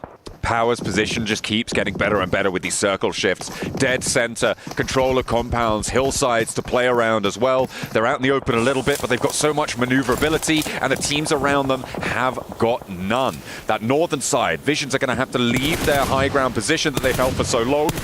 And Loxy, who's been solo since that drop, is going to have to do the same. He's dead now, will not be playing on into this one. So from the north side, it's just Vision who have to make their dash. But the western edge is about to get chaotic. There are 4 teams looking to push on in from this location, and Gamex are going to look to stop them all. What a No Fear taking down the vehicle. That's going to leave one of the member from Kinetrup out in the open. He can't really disengage from this fight. No Fear is keeping his head down. And it's going to be up to, of course, Kinetrup to try and get this player out of there. The van starts to roll in. Do they hop in for a quick disengagement? They're going to need to. The question is, where do they go? Because Gamix hold the hardcover POIs just in front of them. But if they can somehow distance themselves from Hora, they can live to fight another day. But I got to be honest with you, I don't like where Kinetrup is currently at. The question is, can Gamex do this hold, right? Can they actually make it work? On the 5 matches they played today, 6 points only. The similar story back in the group stages. This is a team that has really struggled in this tournament. So I do wonder if they're going to be able to execute this hold in the same way that I'd have confidence that other teams could. A brilliant spray from Ozzy-san to find the knock over towards Ora, and once again entrenches them down in this ditch. They're going to have a really tough time. They're going to leave Jiggle, see how far they can go. No Fear on foot has to try and march his way on into this one, but it is just a hail of bullets he's met with. But do they know where he's currently at? Do they know he's going to be on foot? Ozzy-san really IG rolls in. Hora might be totally dismantled, and IG does exactly that, and now they can focus their attention on the remaining members who's going to be up top for Kinetrup. Final, big nade 3 down. Rafa, what are you going to do in this moment? Anything? Can he even get out? I don't think so. The fact that Kinetrup has turned the fight, turned the tides in their favor is tremendous. 17 tons of death crates in the area. Everybody's going down. Kinetrup looking to try and stay alive across the road, but they've still got to go a little bit further. Everybody needs to look both ways on this one, and it is just hell for leather as these bullets storm their way on in. No Fear spraying down, but it is Ora, I think, the only team to actually still have a representative alive, but the blue zone's going to push them out, and that is that. On the western edge, nobody makes it out. Insanity. We lose 3 teams just like that. IG blew that fight wide open, pushing in full send. No one was expecting that. I didn't even catch it until it was going down. I couldn't imagine how Kinetrup and Hora was feeling in that moment. But hey, our Americas region teams are highly aggressive, and that was a great representation of it. IG full send straight in. Well, that clears up quite a few players, and now we focus our attention. Influence Rage Diego from a distance, keeping the pressure on to R8. Central circle shift pops up for us, and again, over towards Power. They are going to look to keep this farming up on the points now with the 42 that they currently have. They want all that they can get out of this one. Feel themselves nice and safe in towards the rest of the day. They've got 5 elims already on this match, and nobody really stepping their toes anywhere near them. Yangon Galacticos at this stage, I think, is their major threat. From this south side, the approach could be taken control of if they can get rid of AXTMG on 3 players on that south side. It's up to Romeo to call that out. Hey, Henry, Cyrex is going to be just behind us. Do we want to push the issue and take them down? Gatekeep them if we possibly can. My only concern would be Power dead center, but hey, either way, they've got to deal with one or the other. Maybe even challenge Gamex, only because even though they're in a great spot, we know they are potentially a weaker team for Yangon Galacticos to push into.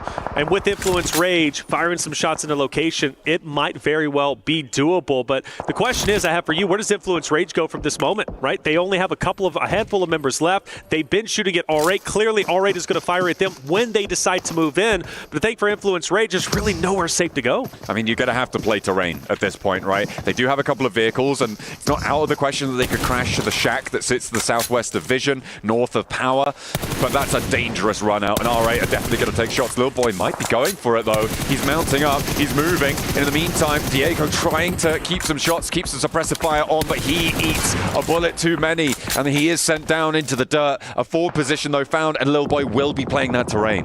Yeah, I think for Influence Rage, they understood, look, R8's going to be an issue. Hopefully we can get it down. If so, it gives us more leeway to rotate in, but it just doesn't happen. You mentioned Yangon Galacticos pushing in to AXTMG. That's exactly what they do for just a little bit, but eventually back away. But the good news is for 2 players, at least SakeCloud and his duo, they managed to push a little bit deeper towards that airdrop. And now for AXTMG, there's really nowhere they can go that's safe. Power takes shots out towards Henry. He's down, he's flushed. Cyrex now looking to potentially regroup towards Devotee, who's trying to suppress Yangon Galacticos in turn, but will not be able to connect on the spray down. Cyrex up to the roadside now, and actually doesn't want to stop there. Gathering momentum, he's going to divert across and play on top of AXTMG's outpost. Devotee has his team regrouped towards him.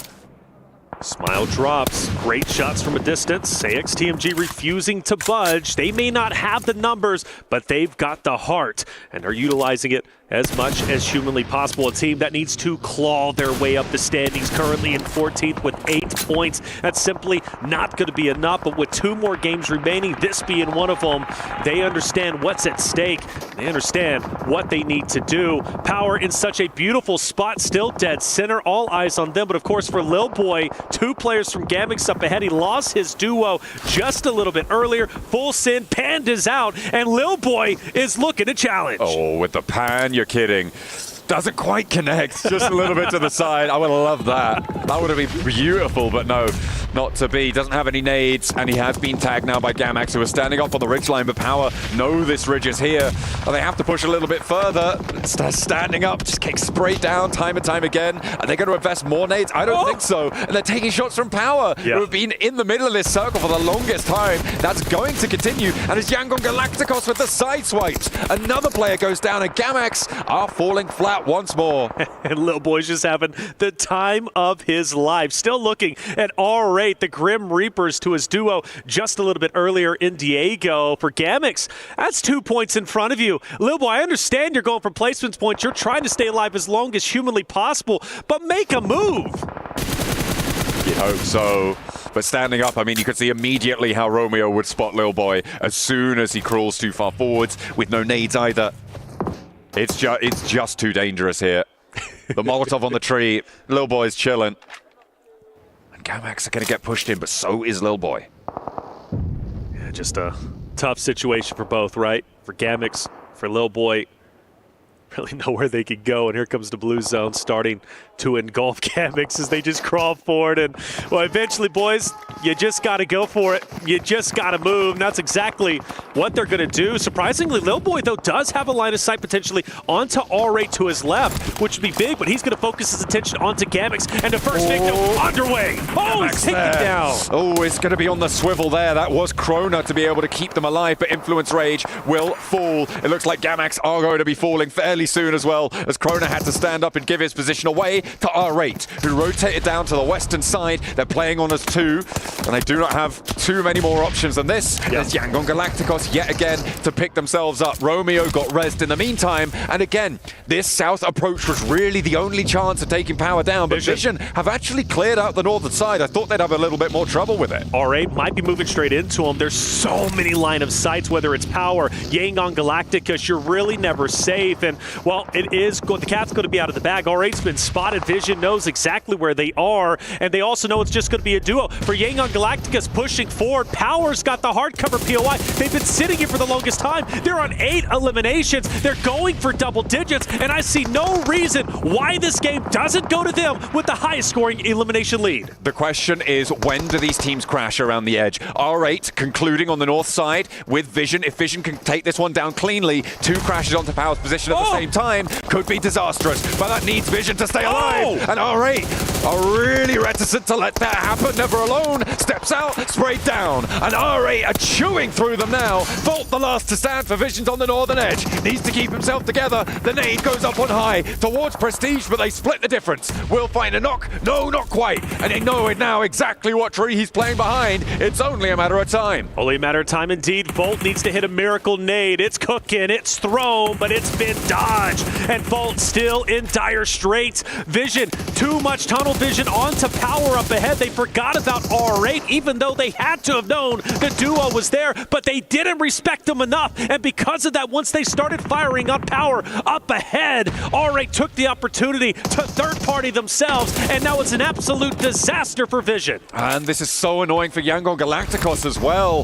They needed that opportunity, right? If R8 go down cleanly, there's a chance that Power lose to 2 full 4 pushes. You play for a second place, but now as it stands, Power can just take these shots for free down towards the south side, and immediately they're starting to open the cannons towards Yangon Galacticos. That approach is getting dangerous, but Verdun is traded away, and Power lose a player.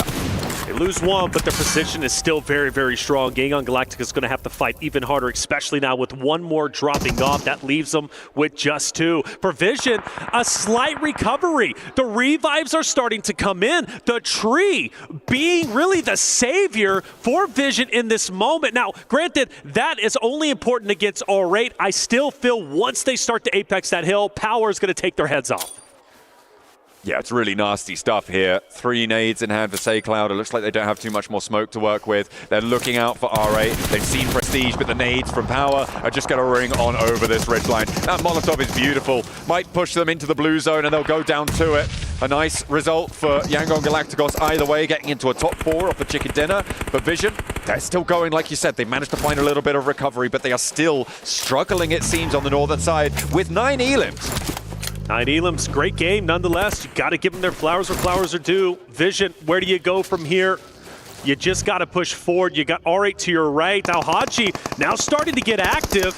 Getting a forward position onto Team Vision. Marcelo as well. Al-Haji's down. Did Power just throw this game away? Oh, I don't know about that one. It is still a lot of pressure onto Vision. They will fall, but now it's a 2 versus 2.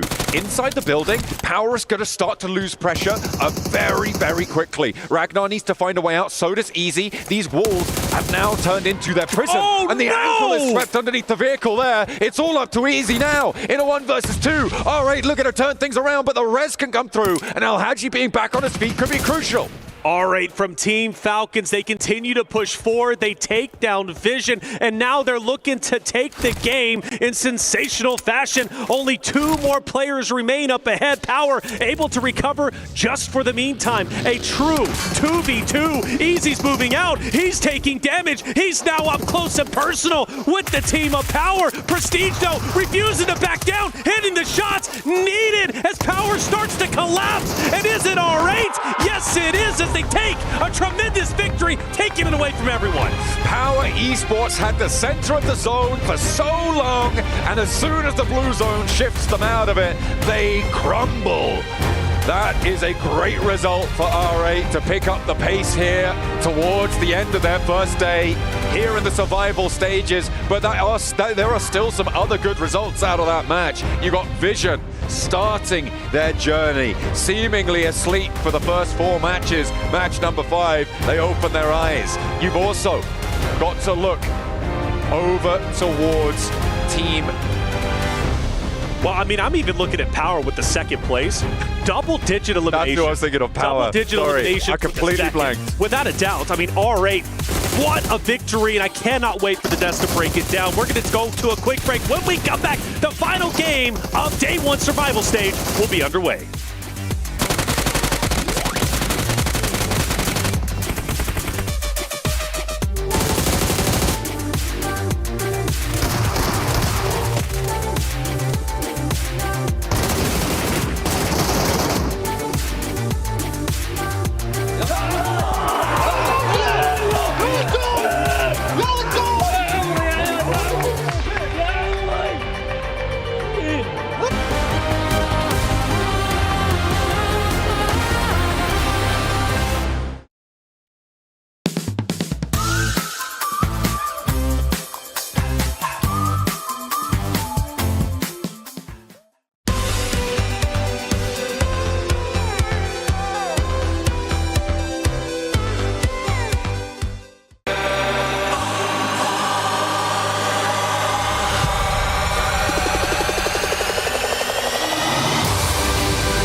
Dear PUBG Mobile fans, we are delighted to invite you to the 2025 PUBG Mobile World Cup at the Esports World Cup in Riyadh, KSA.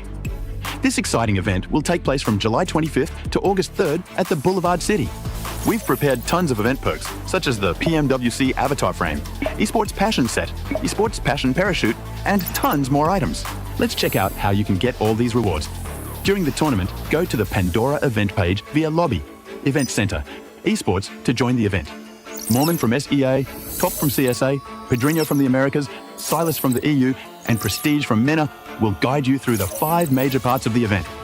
They consist of tournament celebration, prediction rewards, Esports Shop, Themed Outfit, and Champion Challenge. Join these activities to earn rewards and collect esports tokens to redeem even more gifts in the Esports Shop. The more esports tokens you collect, the better rewards you'll get. You can get up to 2,870 esports tokens from the prediction event. It takes place from July 23rd to August 5th and consists of 3 stages that coincide with the tournament: Group Stage, Survival Stage, and Grand Finals. During the group stage, get 20 esports tokens by predicting the 8 teams you think will advance directly to the Grand Finals. Each correct prediction will grant you an additional 60 tokens. Make a total of 3, 6, and 8 correct predictions to get 300, 680, and 720 tokens, respectively. You'll get another chance during the survival stage to guess the other 8 teams that will make it to the Grand Finals. The rewards are the same as the group stage. During the Grand Finals, you must try and predict the ultimate champion. Just predicting will grant 30 tokens, and a correct prediction will grant 400 tokens. If you're unsure about your predictions, you can let your friends' predictions guide you. Find someone reliable, copy their predictions, and wait to be rewarded. The 3 prediction rounds take place on July 27th, July 30th, and August 3rd at 10:45 UTC 0.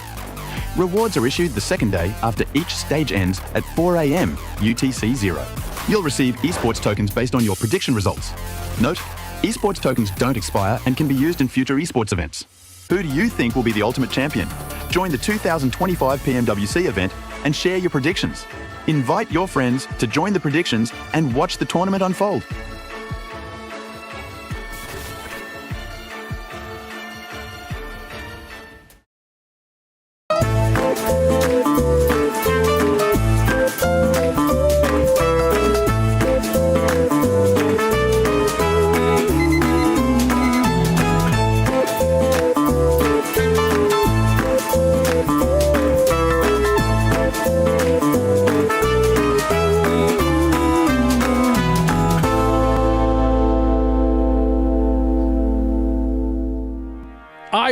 R8, pretty great. 100% 8 out of 8 coming from them here in this game to start Miramar. We have got ourselves a brilliant victory for them here at PMWC. Joining me, we have ourselves Neptura as well as Maxman to talk about this one. And we have got ourselves finally an R8 win here. Neptura, very well done. It's very nice to see. We wanted to see that in group stage. We didn't really, but there we go.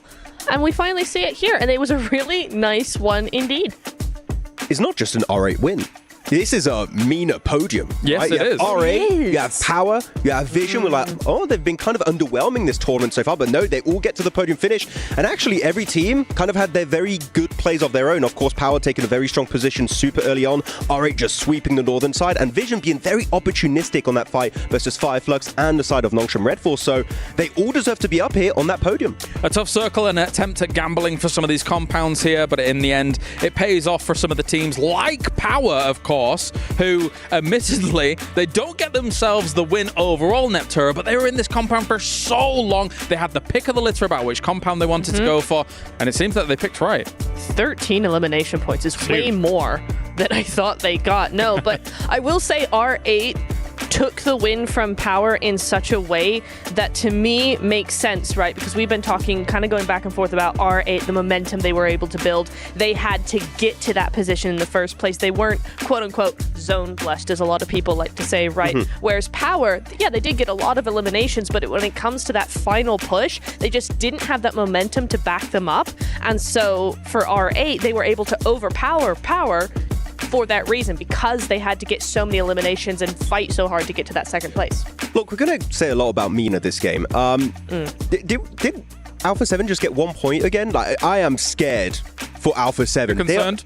Very much so. I am also concerned as we take a look at all these numbers coming in from this game as well. I mean, considering that I think there is a world where they may probably do skirt by survival, but if you're getting 7th or 8th with these kinds of performances for Alpha 7, it is now time to get concerned. With only 12 games here, Max.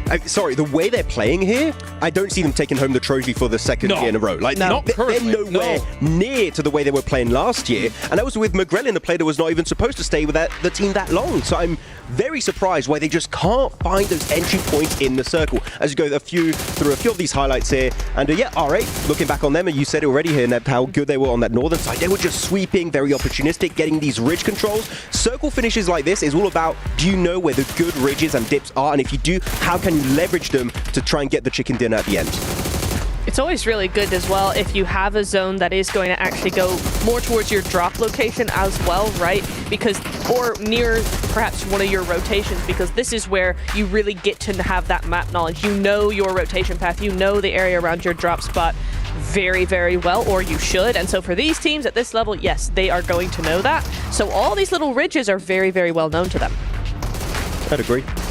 But for looking at R8 at the end of that match, they're actually able to keep your main fragging duo of Ida and Prestige. Like, they're the two guys that they've been around for, what, 3+ years now in PUBG Mobile Esports? When you look at the teams from MENA, you are looking at those two players that are MVP material and able to just actually overwhelm the side of the Power that had two players in Easy and Alhaji. There's also an MVP contender of his own. But good to see MENA stepping up in big ways here today. It's a very important win, considering I was a little bit concerned about watching some of the moves that they were making on Erangel, but if they can kind of capitalize on Miramar a little bit more here, this will be able to put them in good stead.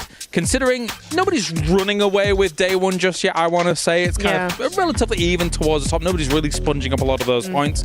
So that will mean that the cutoff, to a degree, Max, will be a little bit less, which could give Alpha 7 a little bit of a reprieve going into day 2. But they've got to turn it on, man. You're telling me there's a chance they could make it. Maybe. I think the point threshold is going to be a little bit lower than what we had possibly going into the group stage. But actually, looking at Power, final point, they do hot drop, normally in Picardo versus Regnum Karya. So if they don't win that, maybe we see a Regnum Karya win. That's something you want to try and avoid because you had 2 big hot drops. I want to see that fixed on Miramar. Well, of course, before we get into our next game, it is now everyone's favourite segment of the day. Max Man's Grenade of the Day. And yes, full screen. Oh yes, we're back for Max Man's Grenade of the Day. And today we got 2 nades coming your way. Starting off, an absolute fail here from R8 Esports. They're chucking the nades all over the place, crashing into the wall next to the side of Regnum. And Yangon also trying to take the engagement here on this final chicken dinner we had earlier on Erangel.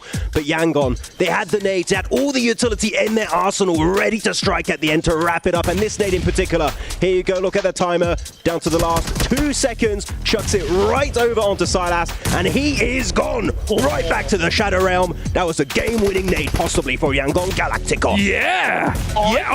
All right, brother. All right, I like that. Yeah, bro. You did sort of alternate between growly and then normal Max voice as well. Oh, look at that. Oh, that was actually a really good nade. Not bad. Nice, I was okay with that. What do you think of that, Yeah. Miss Neptura? Did you enjoy Max Man's growly nade of the day? Yes. Yeah. Well, jeez Louise. Okay, Granny. That was. I don't know what that was. I did. Was that an attempt at growling? Possibly. Stop that right now. Don't do that again. No. Okay, that's just for Max. We'll leave Max's nade of the day to Max. I think. Thank you. Fair enough, yeah. But this now leaves us in a very open spot, right, for our final Miramar of the day, as we take a look at all of these players getting ready and good to go. In fact, I am getting word that our teams are almost ready. So without further ado, after that lovely nade of the day, let's head over to the casters of the day. There's another duo, they're also really good. We'll see you in a few. Max Man! Grenade of the Day. That was your best Texas accent I've heard yet. Hey, man, we're going to be playing some more PUBG Mobile. I don't know where that's from. That's more like Louisiana way. But if you guys want to figure out exactly where that's from, well, you need to head over to the map or our official map feed. Of course, you can check that out on our PUBG Mobile Esports YouTube channel so you can see where all of our players are at all times, unless they've been eliminated, because then they won't be on the map feed anymore. That's a fact. Because they'll be out of the game. Yes. So you won't be able to see them. Yeah, exactly. Yeah. But what you can do is rewind it. Ooh. Then you can see them there anyway, even though it won't be live and up to date. You get what I'm trying to say, all right? What I'm trying to say is Maxman has excellent grenades. Only the best grenades. Yes. Everyone says so. Yeah, the close-up really is what sent me. It was the close-up after. We need more Maxman close-ups. We absolutely need more Maxman close-ups. That's that guy. That's the guy. By the way, I heard the French slander earlier. Was that towards Maxman too in the last map? Well, I don't think. Knowing you. I feel like he catches enough flack as it is, so no. Yeah, we'll keep that one going. We'll keep it going. We'll save that in the pocket. We'll save it. We'll save it. Look, Game 5 was phenomenal for a number of different reasons. It's like I look at R8 taking the win in the fashion that they did, which was incredible. As we got the boat dance once again, that thing is just everywhere. But we started it with Falcons getting a tremendous clutch, taking down Alpha 7 early on, which begs the question: another hot drop? I don't know. It might end up happening for Alpha 7. They need some confidence for power. Al-Haji taking a little nap, keeping his eyes nice and fresh, ready to go. Out here in the Riyadh sun, it is very toasty, but our teams need to keep it cool, calm, and collected in towards the final match of the day. Of course, we talked about that bubble earlier on the matches that we've had so far. And we're hoping to see at the end of all 12 matches, so at the end of tomorrow, a 70-point boundary. So today, getting over 35 points is where you want to see yourself sat.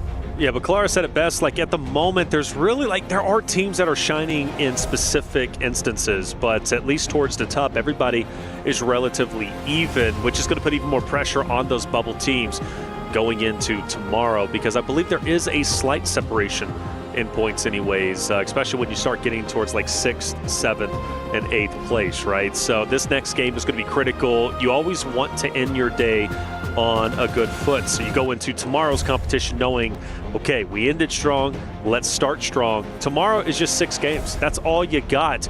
And we're going to be sending half of the lobby home. That is a heavy, heavy burden on some of the rosters who are towards the bottom.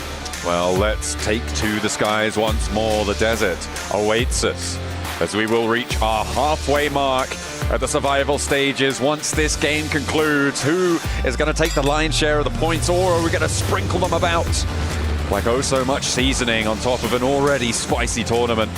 The plane path coming on in starts from El Pozo and heads down towards Partona. Our 64 players ready to jump out.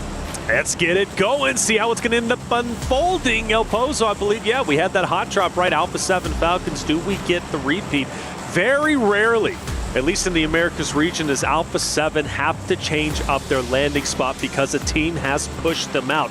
It's only happened once to my knowledge, and it was in the PMSL Americas fall season 2024. So this could very well be a repeat of that same situation. I look at them currently flying over Miramar, and Alpha 7 and Falcons are still relatively close to each other. There is a chance we get a repeat of what we saw in map number 5.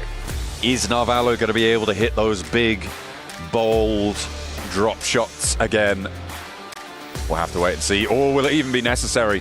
There's always potential that they could split loot El Pozo, send on out, and try and just disengage from one another, but we'll have to wait and see. Picardo as well, remember, there was a hot drop there, and that was with Regnum Karya losing the majority of their players in that scenario. So it looks like they are actually going to be changing quite dramatically here, going for that spread around Picardo instead of trying to drop on the inside. So going back to in the zone, straight up north, a little bit different from what we saw in the last game. Let's talk a little bit deeper about this Falcons Alpha 7 potential fight, which might be going down. For Team Falcons, they've already done their job today. 46 points, I'm happy with that. If I'm a competitor, I'm thinking, okay, even if we get first eliminated here by Alpha 7, yeah, it's not ideal, but I'm still happy with the amount of points we got. We're most likely going into the finals competition. Now, for them to challenge Alpha 7, you don't want Alpha 7 going for a back-to-back championship. You now have a chance to shut them down in game number 6 in 10th place. That's a tremendous offer, and if I'm Team Falcons, I want to hunt them down, and I want to take this fight once again to Alpha 7 and try to keep them away from top 8 as much as humanly possible. And we do have Ralph, who's going to be kind of circling around the team of Alpha 7. But in the meantime, it's not unfolding just yet. Power, we saw them early on in the last game. We're seeing them once again. They are already on the road. We're only 2.5 minutes in, and it seems like teams are already making their way forwards to these next stage positions. So potentially fairly light on the loot for a few of our players, but they'll be okay. Okay, heading back in towards Picardo. They can pick up a little bit more gear to be getting on with. So for Power, currently sat right at the top, nearly up at that 60-point metric, which would be huge to end their day on. In the meantime, Alpha 7, they're out. No hot drop scraps to be seen so far this match, so adjustments have been made. That's right. I think this is the best course of action. Something Alpha 7 didn't have a chance to do in the last game, now have a chance to go dead center of the zone.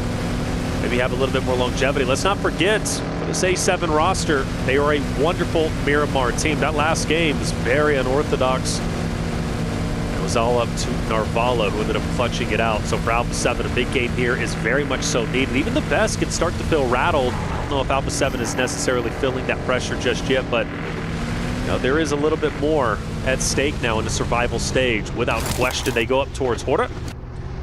Northern side of the zone, still very much dead. A lot of real estate there for anyone to take. But for Alpha 7, how long do they stay center zone? That's the question. It's kind of antithetical to what they've been playing so far. Playing that edge side, playing that sweeper position, but they're going to change things up here on Miramar. I think they can chill out here for quite a while.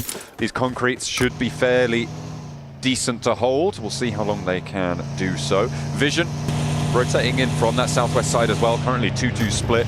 A really quite big split. It's about a kilometer difference between the two outposts. This is on the forward position for Team Vision. You've got the other two players bringing up the rear behind them. Never alone, playing with Nawaf on that vehicle rotate behind them. The scout is good. They're clearing the path, and they're going to be chilling for the time being, and actually sailing on in fairly close to a couple of our other players, potentially all the way up towards Alpha 7 there on the north.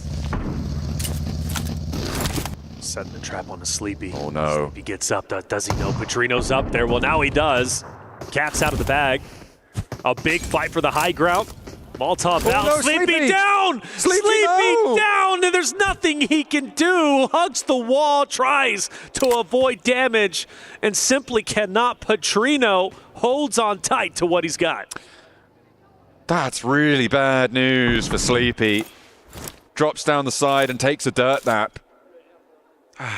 That is an uncomfortable pillow, if I do say so myself. Well, still, a chance to get back up is there. Jiggle overlooking where Petrino's out means Petrino can't comfortably go for the finish, nor do I think he's truly concerned about getting the cleanup on the Sleepy. So might be a four-man unit quicker than you would assume. The pickup is in, so all good.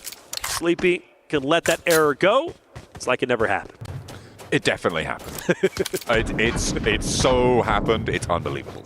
The rest of Intense Game might actually be able to navigate around this one and force the positions for Otter. The benefit of not going for that. The benefit of not going for that flush out is that it draws Otter in, and now they have to commit to this hillside push. So Petrino can just give ground. I mean, it's smart, right? You just slam it in reverse, do a little pirouette on the way down. You look classy, you look sophisticated, and you just get out of there, right? That's the idea. Not out yet. A lot of ammo being dispensed here downhill, but not quite connecting. Has to hop out though as the vehicle starts to set on fire, and there we go. Okay, so. As cool, as swift as it looked, he was not quite quick enough. Well, for Power to Noxium Red Force, they start to clash very early on. Power was one of our early teams of map number 5 here on Miramar, who started off on fire, had a chance to take the win, falling just short to R8 this time. Maybe one of our first teams to be eliminated, depending on how this fight ends up unfolding. Noxium Red Force, a very aggressive roster, who started to improve their performance on day 2 group play, looking strong, obviously, in today's competition, now top 3. Badan hugging the corner. Noxium Red Force starting to tighten the vice grip. It's not going to be an easy fight for either which roster. I do love the high ground over Tizzy. Power cannot disengage. With Doc starting to fall, do we start to see Noxium Red Force unfurling? Binny will be there for the refrag. That smoke on the door frame is doing a lot of work for Noxium Red Force. He's playing around it with the shotgun, just going on those gut reactions there. Hitting those flick shots, all important. Has done so much for them. Easy, drops down, out and around the side, and he clocks one on the swivel. A really nice heads-up drop down there for Easy. More to go, though, and Binny on the inside, trying to keep things together for Noxium Red Force, but Power trying to turn it around, and the pump action again for Binny. Dispensing A hell of large amount of damage for the roster of Noxian Red Force, and they keep it going. Power done and dusted. Ooh, and that's tough, isn't it? Going into tomorrow's competition, Power. Man, they're going to feel good naturally. Great performance when it comes to the top of the standings. Currently first place, 56, near that 70-point theoretical threshold for top 8. They're very healthy. But going from what should have been a guaranteed win, in my opinion, in map number 5 to being first out in map 6, they're going to have to recover short-term memory going into day 2's the final day for the survival stage. The zone shifts wildly down towards the south, and therefore everybody has to full speed ahead straight into the next stage. I'm looking at Regnum Kaya, I'm looking at Fireflux holding down towards these south areas on this map. You've got Fireflux who can control the south edge of San Martin, get up into those hills and try and maintain the control. Everybody else on the road. Alpha 7 leading the charge. They leave almost immediately. Rightly so. They've heard that fight across the way. They know Noxian Red Force are still a little bit battered and bruised. Can't take that fight, so you get out of there fast. You're not going to be as challenged here. Across the road they go, and they're looking a lot safer now, and they are into Regnum Kaya territory. Alpha 7 dead center, like you said. Let's see what happens here as Noxian Red Force very close to him. Regnum Kaya also starting to tempt fate. Alpha 7 pushes up. This is a must-win fight. Alpha 7 needs to stay alive. It is critical. They break into top 8 by the end of the day, and some great utility has already been thrown. Revo is starting to take over the high ground, pushing where Wild is currently at, just down below. Loxy, a solo at multiple times, who has managed to stand his ground. This time has a full force around him. It's only going to make him a better player. Squash, pre-fires, no connections, and the dance will continue. Alpha 7 rock up, no casualties on the approach so far. A little bit of damage sent towards Mafioso, towards Revo, but they are now in the straight up 4v4. As Regnum Kaya holding the ground, a lot of damage sent over to Mafioso, and a 1-4 trade on the off angle there. Silas finds a second as well, looks to put Alpha 7 back down into the dirt, and it's all up to Revo now as they're finding the shots for Regnum Kaya. His hold is monumental. Toshpik is traded off, but one is not enough, and Alpha 7 end their day in the bottom half of the lobby. That is so tough. Regnum Kaya putting the final nail in the coffin for Alpha 7's performance in day 1 survival stage. They will officially finish outside of top 8. Tomorrow has to go so much better if they want even a chance to go to the finals and defend their title from last year. Now we focus our attention over towards Team Falcons, a roster that was underperforming throughout the group play, but overperforming when it comes to the survival stage, looking to finish in first. Alpha 7 really good at Miramar, by the way. 1 point, no points. It's kind of crap, really, isn't it? It is. It's not what you want to see for Alpha 7. And my concern, though, John, is like they go in Americas and they underperform. They do. Let me take it back. Stage 1 of PMSL Americas, they've overperformed, beating the second place team by over more than half, or more than double, if I'm not mistaken. Then they go into stage 2.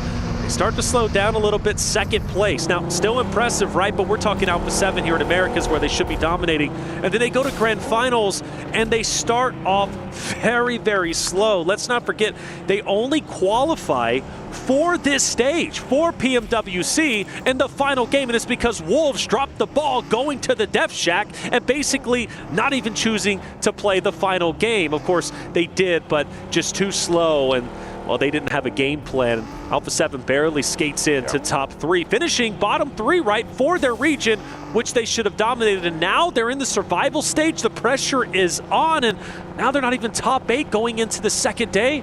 I'm starting to get a little bit worried. They're losing pace as well with the rest of the pack moving ahead of them towards that bubble. It's going to be difficult to make it. Noxian Red Force on the northern side here. We saw that engagement earlier that they had with Power. They were able to win it, but the speed at which they could leave is not going to be fast enough. They've now taken heavy, heavy casualties, and that crossing is going to be nearly impossible. With one player remaining, Doxy will try and get something done, and we'll see how much further he can go. Regnum Kaya holding on to their position with 3 players alive is good. I'm looking at Kinotrope as well on their southwest side with a nice spread out across a lot of ground, but the Falcons are going to look to challenge the south point. They could potentially find a weakness. And I think the weakness is going to be Plur. Plur off on his own, and this could be Falcon's opportunity to kind of bully him out. Granted, you do have Ozan who's going to be able to fire down low, and he did a great job, by the way, in the last game, right? Ozan was that off angle, just peppering shots at the enemy, starting to roll in. But for Falcons, they are a punishing roster. They see Plur by himself, you better believe they're going to push him. Yangon Galacticos on the western side, currently taking heavy punishment from Aura to their north, who do still have to rotate themselves, and Vision to their north as well, who do not. And they are going to be able to hold down in this compound. You can see Yangon Galacticos further up and ahead on the south edge of this one, on the exit from Montenuevo. Yangon Galacticos suffering. Aura now looking to mount up, who've been dishing out some punishment, but wanting to try and break towards the top side here. In 9th place, Aura looking to move away from Alpha 7 towards E-Arena. But E-Arena themselves going to be crashing on towards this Regnum Karya position. We've seen them defend one. Can they do it again? Regnum Karya looking to take down 2 teams in the same game. And E-Arena, though, got to give them faith because they've done such a great job holding hardcover POI, but it's chaos across the board. Loxy bottom right, of course, Joker, who's going to be bottom left, and then the overhead up top is it's just a mad scramble for positioning, and I believe Regnum Karya gives respect to E-Arena. They're dipping.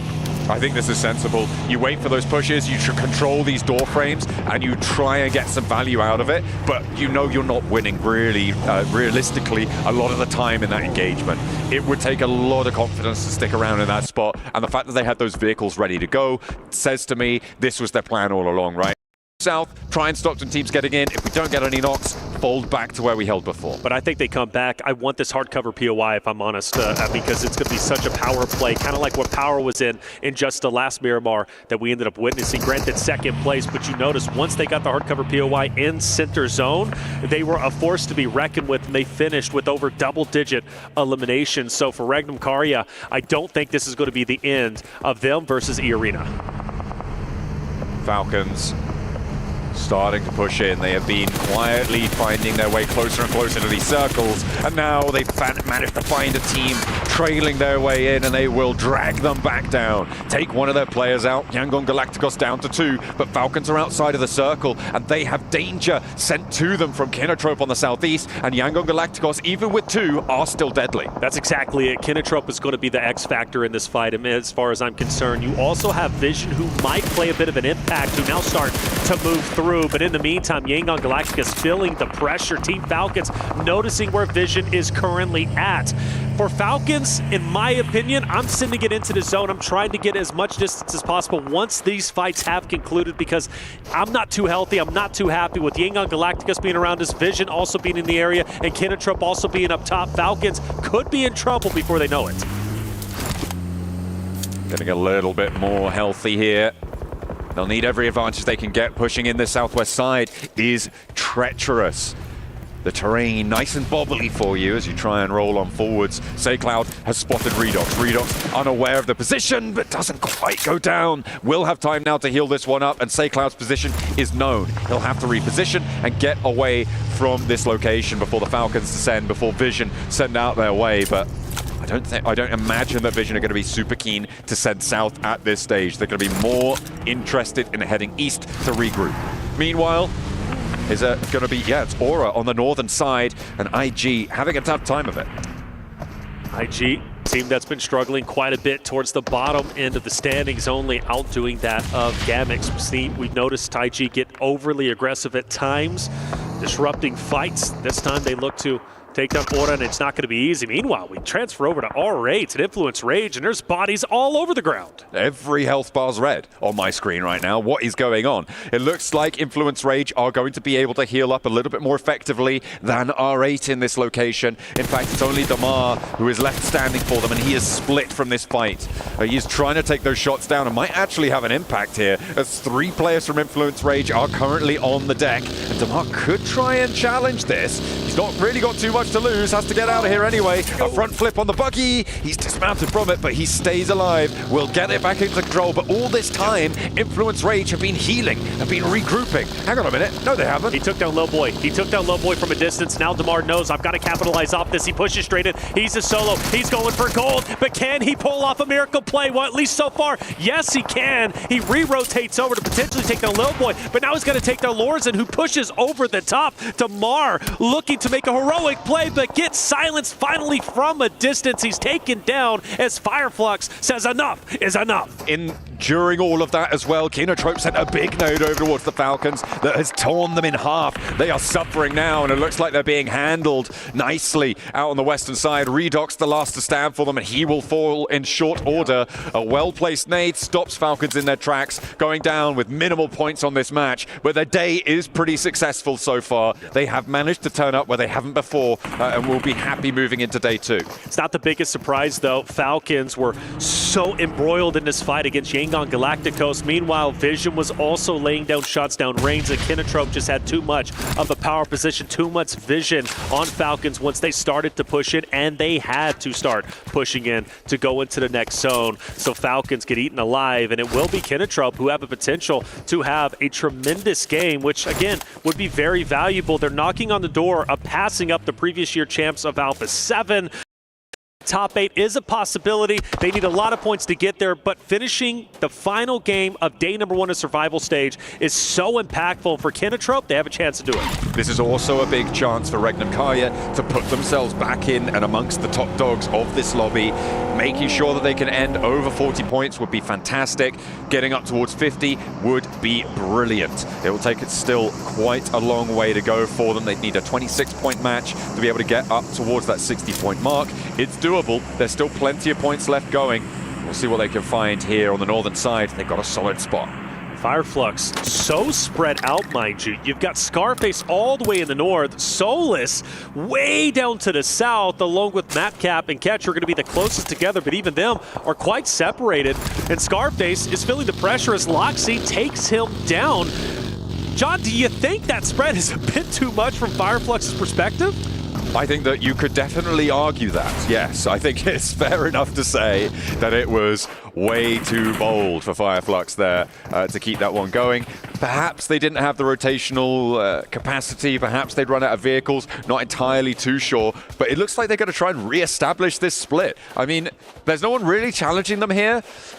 At this point, everyone's pushing in south or north or west, so they are trying to just cover this ground, but I think leaving someone on the far side of the on the far side of the road may be a bridge too far. Yeah, it's a bit weird for me.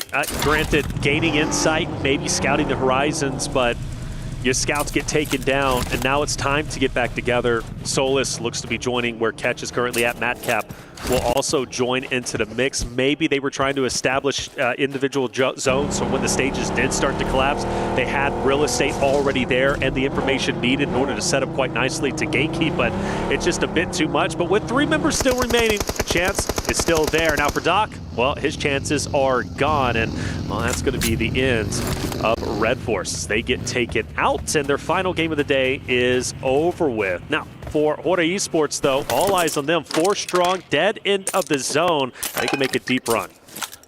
Yeah, with the hills that they have to play around here, they can definitely get quite close to the center. We're going to be seeing the next circle in about 5 seconds as well, so it's going to dictate the pace. Vision, they've been slinking their way down this western edge and towards Kinotrope, who now find themselves in a little bit of a ditch. A huge nade comes through from Noir, finding 2, and immediately they could descend on this one. They should be at the very least. There's only 1 player close by to try and handle this one. Ozzy-san at a distance. I don't think he's going to be able to say anything about this. I don't think he has a chance to chime in if Vision just pour over the top. Yeah, Plur, I mean, maybe, just maybe he can make something happen. He throws the nade, but it's a bit too short. Plur is going to be the last-ditch effort for Kinotrope to try and be the hero to shut down Team Vision, but I don't know if he's going to have what it takes in order to do so. But he does get the off angle, but the shots are going to be missed. He's going to be snipped out and taken down, and Team Vision, who was opposite of Kinotrope for the longest time, puts almost the final nail in the coffin, I should say. Ozzy-san is gone, and now it's survival mode for him. Where has this Team Vision been for until now, right? These guys, off that last Miramar, they got a healthy elim count, and now they're back up to 5 with a Western point position. They have a chance to push towards E-Arena. Sure, it is a difficult one, a lot of open, quite flat terrain as well, but they do have a chance here to put another big number game on the cards. They started this Miramar set really down on their luck, but they have started to pull their socks up. Zan goes into a hot and ready Lil Boy as well as Influence Rage. Doesn't have the health needed. Influence Rage start to encompass where Ozizan is currently at, and he won't even get a shot up, unfortunately. He will be eliminated, and therefore Kinotrope are gone from a very dominant, strong position. Pressure was on for Kinotrope. They get 3 eliminations. I'm thinking they're going to have a deep run, maybe even surpass the performance of Alpha 7, but they fall short as Team Vision take them down in conjunction with Influence Rage. I'm looking at Vision right now. I think they have the most difficult approach here. Wouldn't be too surprised to see them sweep around to the north side. It looks like they're trying to consider that as well. Over towards Ora. Move out into that open ground that sits there with the circle. Having the compound in the southwest quadrant.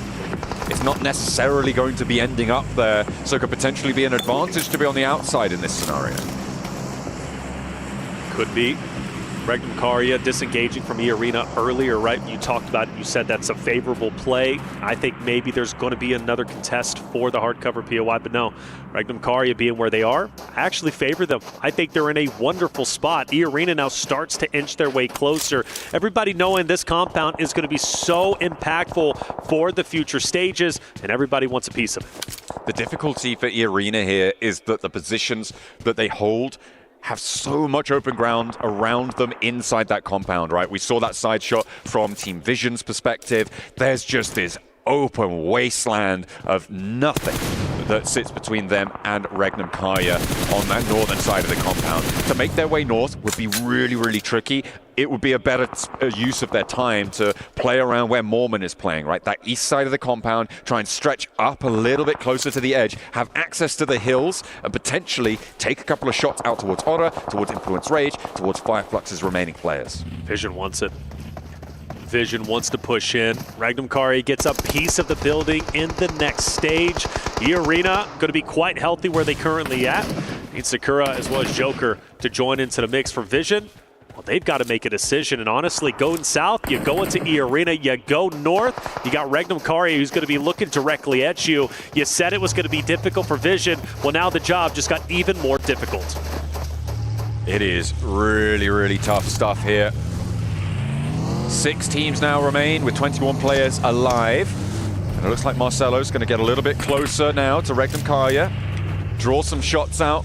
Get a little bit of info. Yep. Wait for E-Arena to try and challenge as well on a third-party off angle, but they aren't spotting it. Have no choice.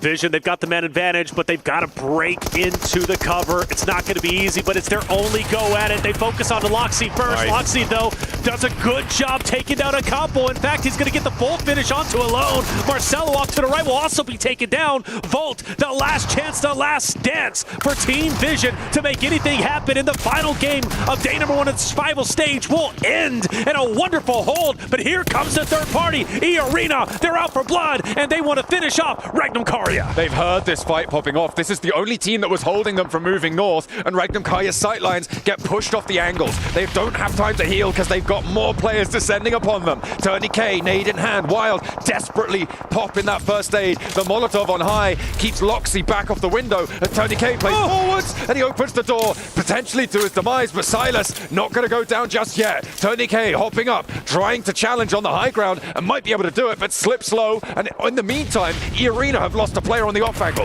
Fireflux are moving in. Influence Rage, Ora as well, trying to find their way through and closer to this fight. Tremendous fight, a big fight indeed. The question is, who's going to end up ahead? Regnum Karya, E-Arena, Fireflux with catch. Will he have any impact? Well, with the reset, E-Arena, once again, a 4-man unit who can push straight into Regnum Karya, but Silas wants to hold his ground, and he's doing exactly that. With the choke point of the stairway, he knows if anyone pushes up, they're good for dead. Silas needs to hit the shots needed, but no one is going for the challenge just yet. Regnum Karya still has a little bit of distance. The fight will stagnate once again. Silas, the big dog with 5 elims, sat at the top of the performance charts for Regnum Karya here in their final moments of this hold. Alpha 7 couldn't do it. Vision couldn't do it. E-Arena taking a crack at it.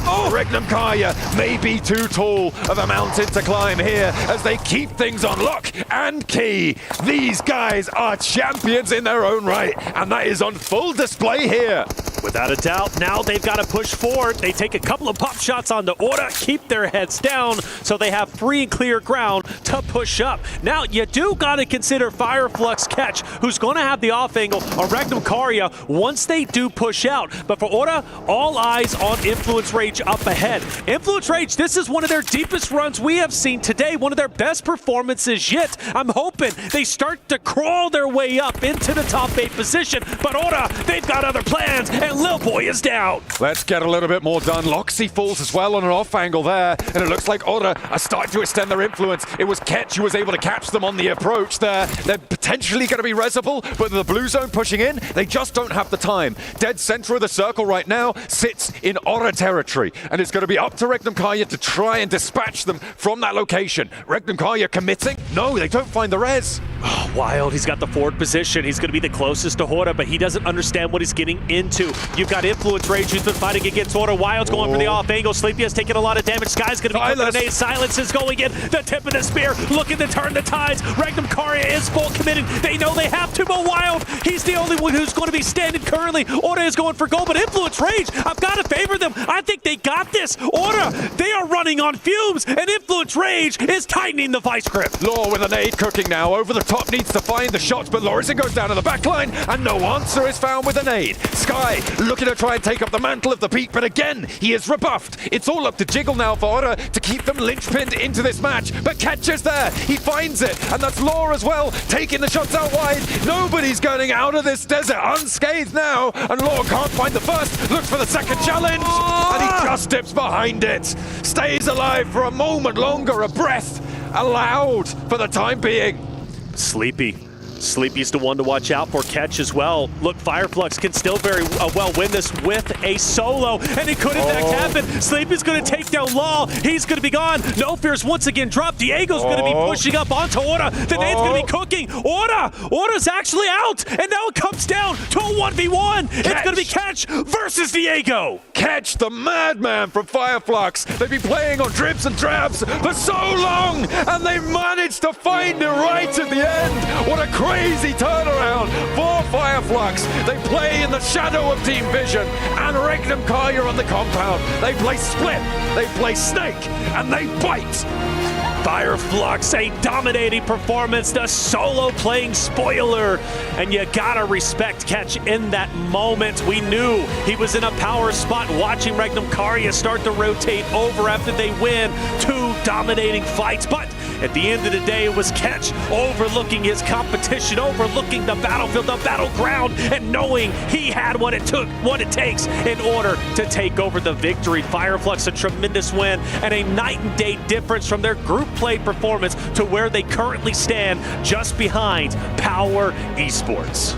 What a rotational set at the end there. I mean, Fireflux, by all rights, should not have won that one. And I think that, for me, Regnum Karya put on a real classy display in that match. That hold on the north side, that regroup up to the north edge as well. That is a team of discipline. So for Regnum Karya, they close down strong. The top 8 here looking pretty healthy. We'll see if they can maintain that spot, because Alpha 7, they're going to be trying to batter down the door. We're going to head back over to the desk. Kalaris, what do you guys make of that one? An unreal ending with chaos abound all over the place, but somehow Fireflux gets themselves the victory here, despite Influence Rage and Orta being able to position themselves as best they can. Joining me, everybody is joining me. We got Seven, we got Neptura. They're hyped. They are ready to go here for the survival stage, and also Max Man's here as well. Oh, thank you. No problem. I was so impressed by how they were reacting to that game, Max. Yeah, they were very hyped about it. Yes. I was not looking at them. I was looking at Horta. I was looking at the side of Influence. Understandable. And I was also looking at Regnum Karya, but no, stay next to the fence, being really silent. Works out every once in a while, and for here, Fireflux, to actually get themselves a good old win. Good to see it. Yes. Sometimes it happens, Seven. Yeah, sometimes it happens. It finally happened to actually, what is that? 2 wins for them now? Yes. Yeah. Nice. Good performance out of them. 22 points total, 12 eliminations. Really super top heavy, I feel like, for this match. Influence Rage too, 13 points. I was impressed. It was good to see Hora being able to actually perform here. I felt like so far today they were really quiet. This at least will put them closer up to the top 8 to contend tomorrow to make it to the grand finals. I agree. I think it's going to be interesting to see who can actually try and beat them coming into tomorrow, right? Because we have seen, as we said earlier, not many teams just go for it. We haven't seen another alter ego. We haven't seen that domination from any one team. So everything is very close. So this match in particular has been super interesting points-wise to see how that leaderboard has been shaken up. Yeah, it's a lot more even going around the board here for the survival stage. You just don't have one big team dominating everyone. Even though Power had a really good day too, looking at this one. Oh, Alpha 7, I knew you were going to do it. I knew it. Go on. Sorry. Winston Payne, do it. Oh my god, not quite like that. It's like, do something, please. Means by Kyanat, shout out to you. Yeah, understandable, right? Obviously, there's a lot of expectations on them to be able to perform a little bit better than this, but another single-point game, Neptura. We need to see Alpha 7 have a massive day tomorrow, which we know they're capable of doing, but will it happen? I wish. You wish? I wish. I wish. I wish. I wish. I really wish. I really wish it happens tomorrow, because otherwise we're not going to see much from them in the finals, like, at all. No. So, what do you do in just another 6 games? They're going to have to do an alter ego all over again if they want to actually make the top 8. And the way they're playing now, it's not happening. The thing is, they also... That was very British, by the way. There's been a lot of that today. Yeah, a lot of that. They also fixed the hot drop issue. They did not fight Falcons in El Pozo, so they actually left us like, okay, that's the biggest issue for them on Miramar. It's been fixed. And then they go to another team that also fixed the hot drop that was Regnum Caria and instantly get wrecked over there. So, as you said, we need to see some alter ego level results if we want to see Alpha 7 make it to the finals. Well, let's talk about the overall rankings then, and I'll get your thoughts on it in a moment, Seven, as, of course, we have ourselves up towards the top. It's a Fire Flux fight against Power. Of course, Power came into the last game at number 1, but Fire Flux with these 2 wins, that sneaky, cheeky win here, Seven. They're at number 1. Honestly, if you're Fire Flux, you're coming in confident tomorrow. You have what is that, 29-point lead up to 8th place. You're going to be able to maybe even think about doing some stuff to those teams towards the bottom to try to stop them to make it to the grand final. So yeah, Alpha 7, it's going to be scary for you tomorrow. I was going to say, Alpha 7, you go down in the leaderboard. We don't want to see. Like, you could genuinely do that at some point, because I think we were talking about it earlier, Kalaris, right, about what the point threshold could be. We were like, maybe 60, maybe towards the 70. Like, they are pretty much there. So they can just relax, because really, you're just getting extra prize pool, which is always nice, but you could target teams to ruin their chance of making it into the finals. That said, Neptura, looking at how this plays out as well, Power, I think I've been very impressed by how they've been playing things out today. Second place, they were first up until that last game, of course, here. 56 points for them. It's a fantastic result for Power. It is. I really, like I said at the beginning of the day, I really liked how they played in day 2 of their group stage. I wanted to see that continue in through to survival stage, and it has. The one thing that I'm surprised at, though, is how elimination heavy their result actually is, because 16 placement points is all we see out of them. Compare that to Fire Flux, who kind of have been a lot quieter. I mean, yes, they won 2 games, but game to game, we haven't seen as much from them as some of the others who have been a bit louder. But 30-34 for Fireflux is massive for them. It's really nice consistency. If Power could just try and survive a little bit more, turn those strats into points just a little bit more, we are looking at another Fireflux.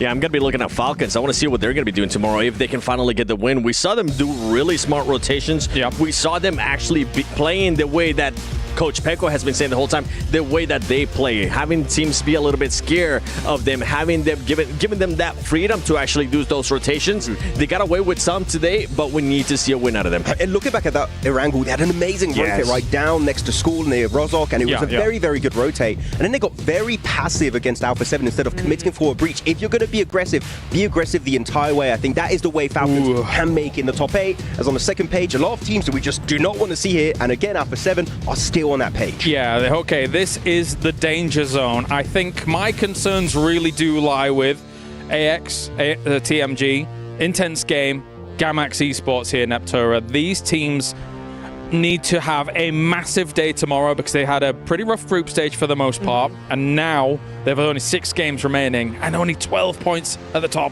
for them. I'm surprised AX Team G did not have as good of a day as we saw in day one of the group stage. I'm really surprised Intense Game is there because I was really shouting their praises the last day of the group stage. Yeah.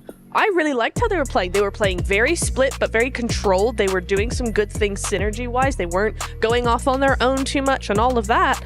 It just wasn't able to actually, number one, turn that into points, and number two, actually come back from their day one performance. So to see that happen all over again is a bit disappointing. Not just points, placement points. They have 0 placement points in the rankings. Then you get eliminations. That means they're not getting anywhere near the later stages of the match. So we need to see more from Intense Game that did so well going into Americas. I expected more, and just nothing has been delivered so far here for PMWC. Usually the excuse for those teams would be like, okay, maybe it is their first global event, but that group is just set up of full veterans. Brazilian veterans that have been around the league for a very long time. Going back to AXTMG, one thing that I would tell this team to start fixing up is stupid fights. That's what it comes down to. Taking fights that you don't really need to take. I think we went back to Aaron Gill at one point. We were even scratching our heads. Why are they taking a fight with Alpha 7 at this stage? Why not just back up and actually focus on later into the game? That's what that team needs to do, because if not, they're not going to be qualifying at all to Grand Finals. No, it's going to be tough. It really is. And as you can see just before there, it was, of course, Fireflux wall-to-wall, starting off the day with a win and finishing off the day with a win as well. Let's take a look at the Gadir top plays of the day, as I suspect there may be some Fireflux here throughout this Neptura, but we do start off with good old Power Esports. Power have popped off today. Not gonna lie. Not gonna lie. Yeah. Oh, the vibes. The vibes were very good for them, yeah. They were rizzing up the rest of the lobby and the vibes were very good. I agree. Yeah, guys, plus 10,000 aura. Absolute cinema. Am I right? Shut up. What do you think, chat? You damn Zoomers. You've done this on purpose to me. We got Save him. you. I'm going to go sit with you next on that little couch. Yeah, you can sit on the old man chair over here. The over 30 gang over there. Yeah. Come along, He's yeah. joining up. This is the host's We got chair. top plays. I'll Double probably go host. talk about the top plays that we had. Yeah. A lot of field finishes on the Wrangle, actually, in particular around this area, and a lot of big crashes. Influence Rage were one of those few teams who just sent it on the buildings. And Yangon also getting a great finish on the Wrangle against the side of Regnum Karya. I mean, I loved how that entire last end of this game went. I mean, this just the nades. Every single nade is a highlight to me, so I'm glad we see it in the top plays here. Yeah, when we look at the top players here, Seven, which team do you think was mewing the best? What are you...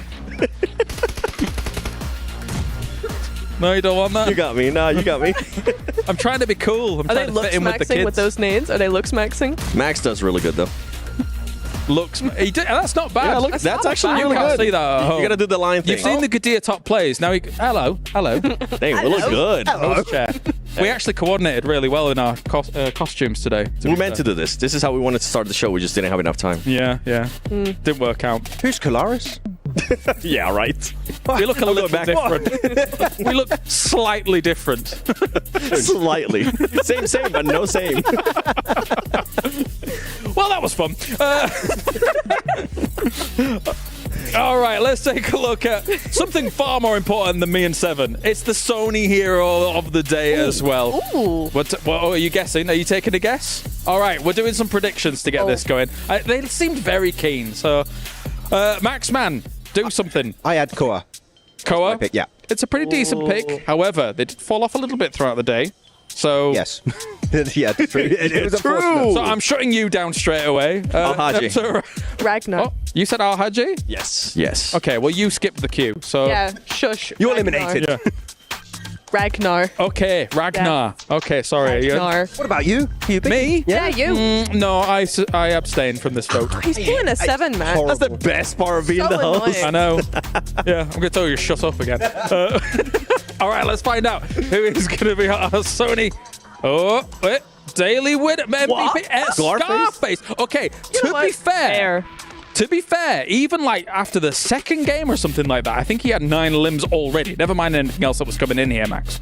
Actually, wait, does he have to be from from the top team of the day? Not necessarily. Why are you asking these questions, Max?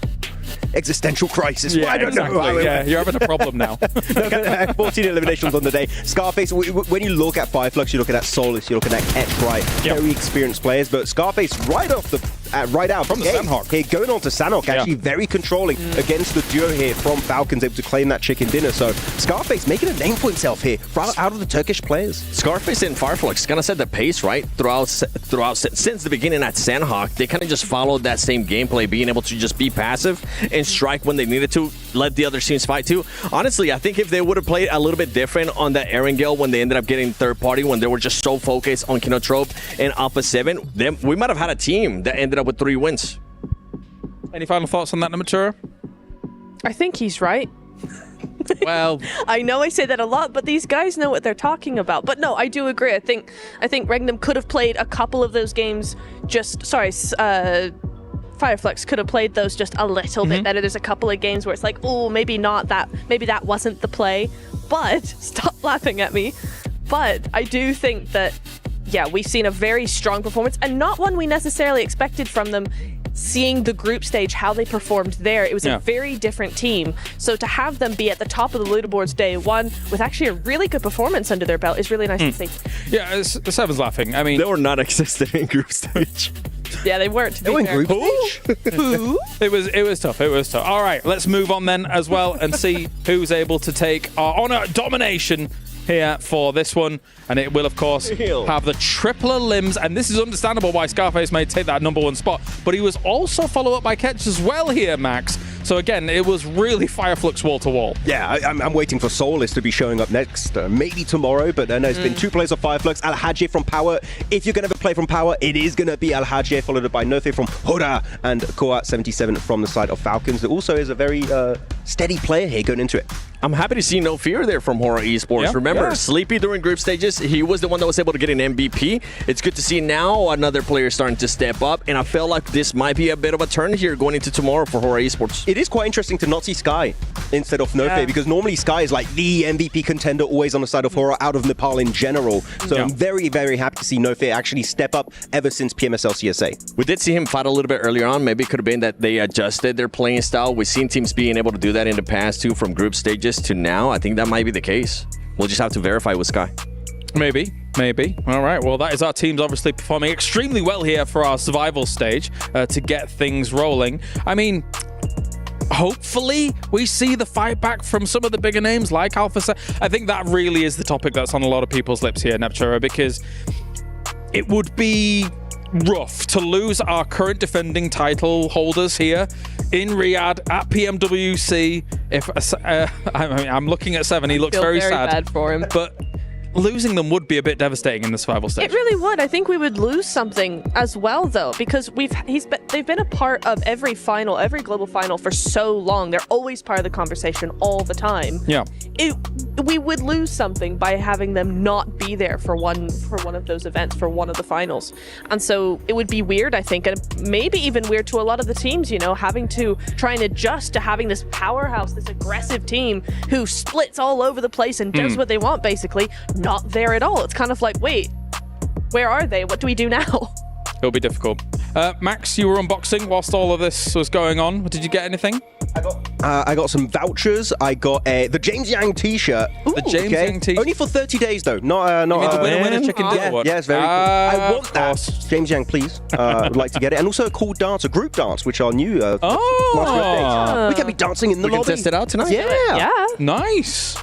Awesome. All right, well, let's talk about it, of course, because you guys at home can get involved as well with the PUBG Mobile Airdrop Carnival, because it's now live here this weekend from August the 1st to the 3rd. Log in and summon surprise airdrops and collect the 2025 airdrop vouchers to enterprise draws for official merchandise, smartphones, BD partner awards, permanent in-games items, and more. Every participant is guaranteed to win. Additionally, jump in the game right now to vote for your favorite airdrop partner. Don't vote Max.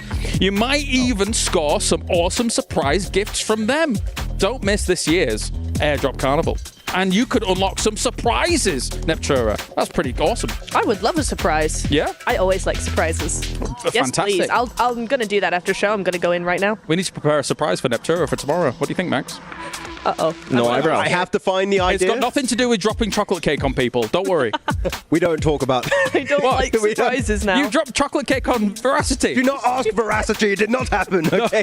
There is no. Is there video? No, there is video. There is video proof. Oh, there is video proof. It's coming to an Instagram near you very soon. We'll yeah. All right. I do like cake a lot, though. He loves cake. It's his favourite thing. All right. Well, thank you very much, guys. We've had too much fun here throughout the day. We are done here at the desk. I believe we can head on down towards the stage now as well and check in with good old Barney. Thank you very much, Sevens Worlds Gaming. Thank you very much, Neptura.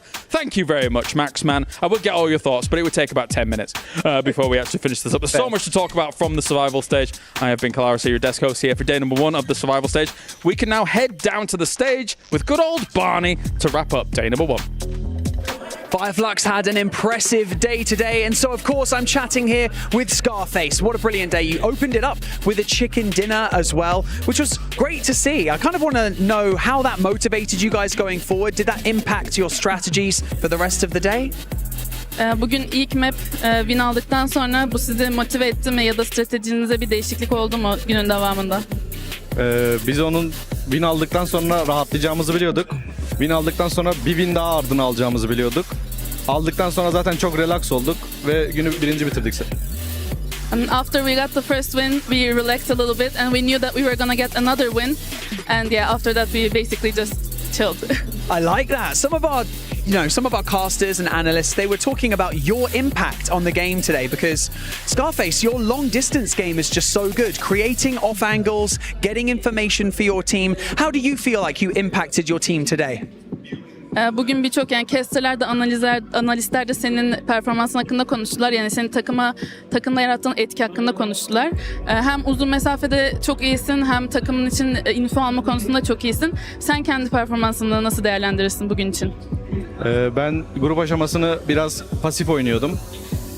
Koçum, menajerim, IGL'im, takım arkadaşlarım vesaire daha agresif olmamı söylediler. Ondan sonra gözüm açıldı zaten. Bugüne hazır bir şekilde geldim. So I was basically more passive during the group stage, and my IGL and my teammates told me that I should be more aggressive, and that's what I did. So my eyes opened kind of, and I got my flow.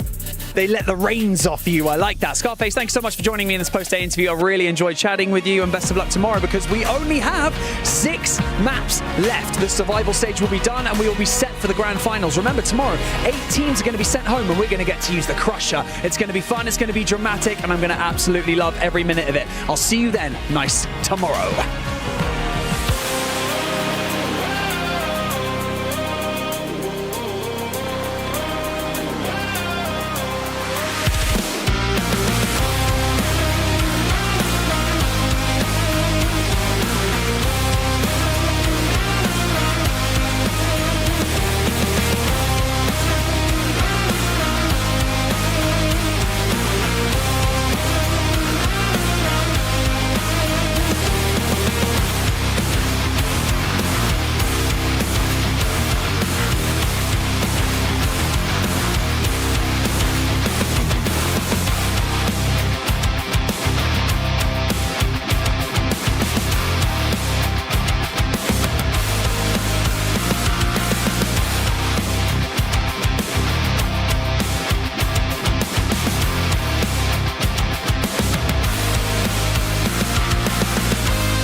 The highly anticipated addition to the Mummy Series outfits is here.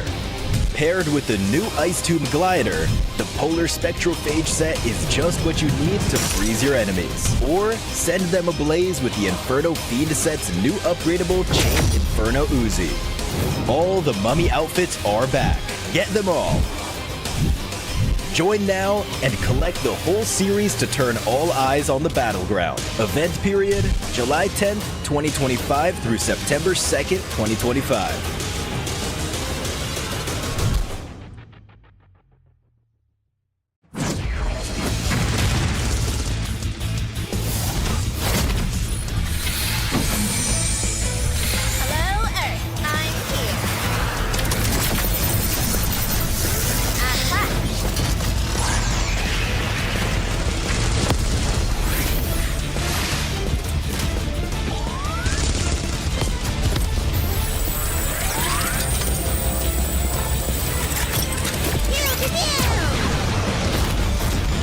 Pulsar Legionnaire available now. First outfit with special head animations and voice lines. The Pulsar Legionnaire set comes with its own super cute voice lines that can be toggled on or off. What happened? Bye, friend. Hello, Earth. I'm here. It also features the upgradable Hyperion ship DSR and Jet Reaver glider with special animations. Experience parachuting like never before. That's not all. Even more rewards await. Event period, July 25th, 2025 through August 26th, 2025. What are you waiting for? Get the new Guild set now.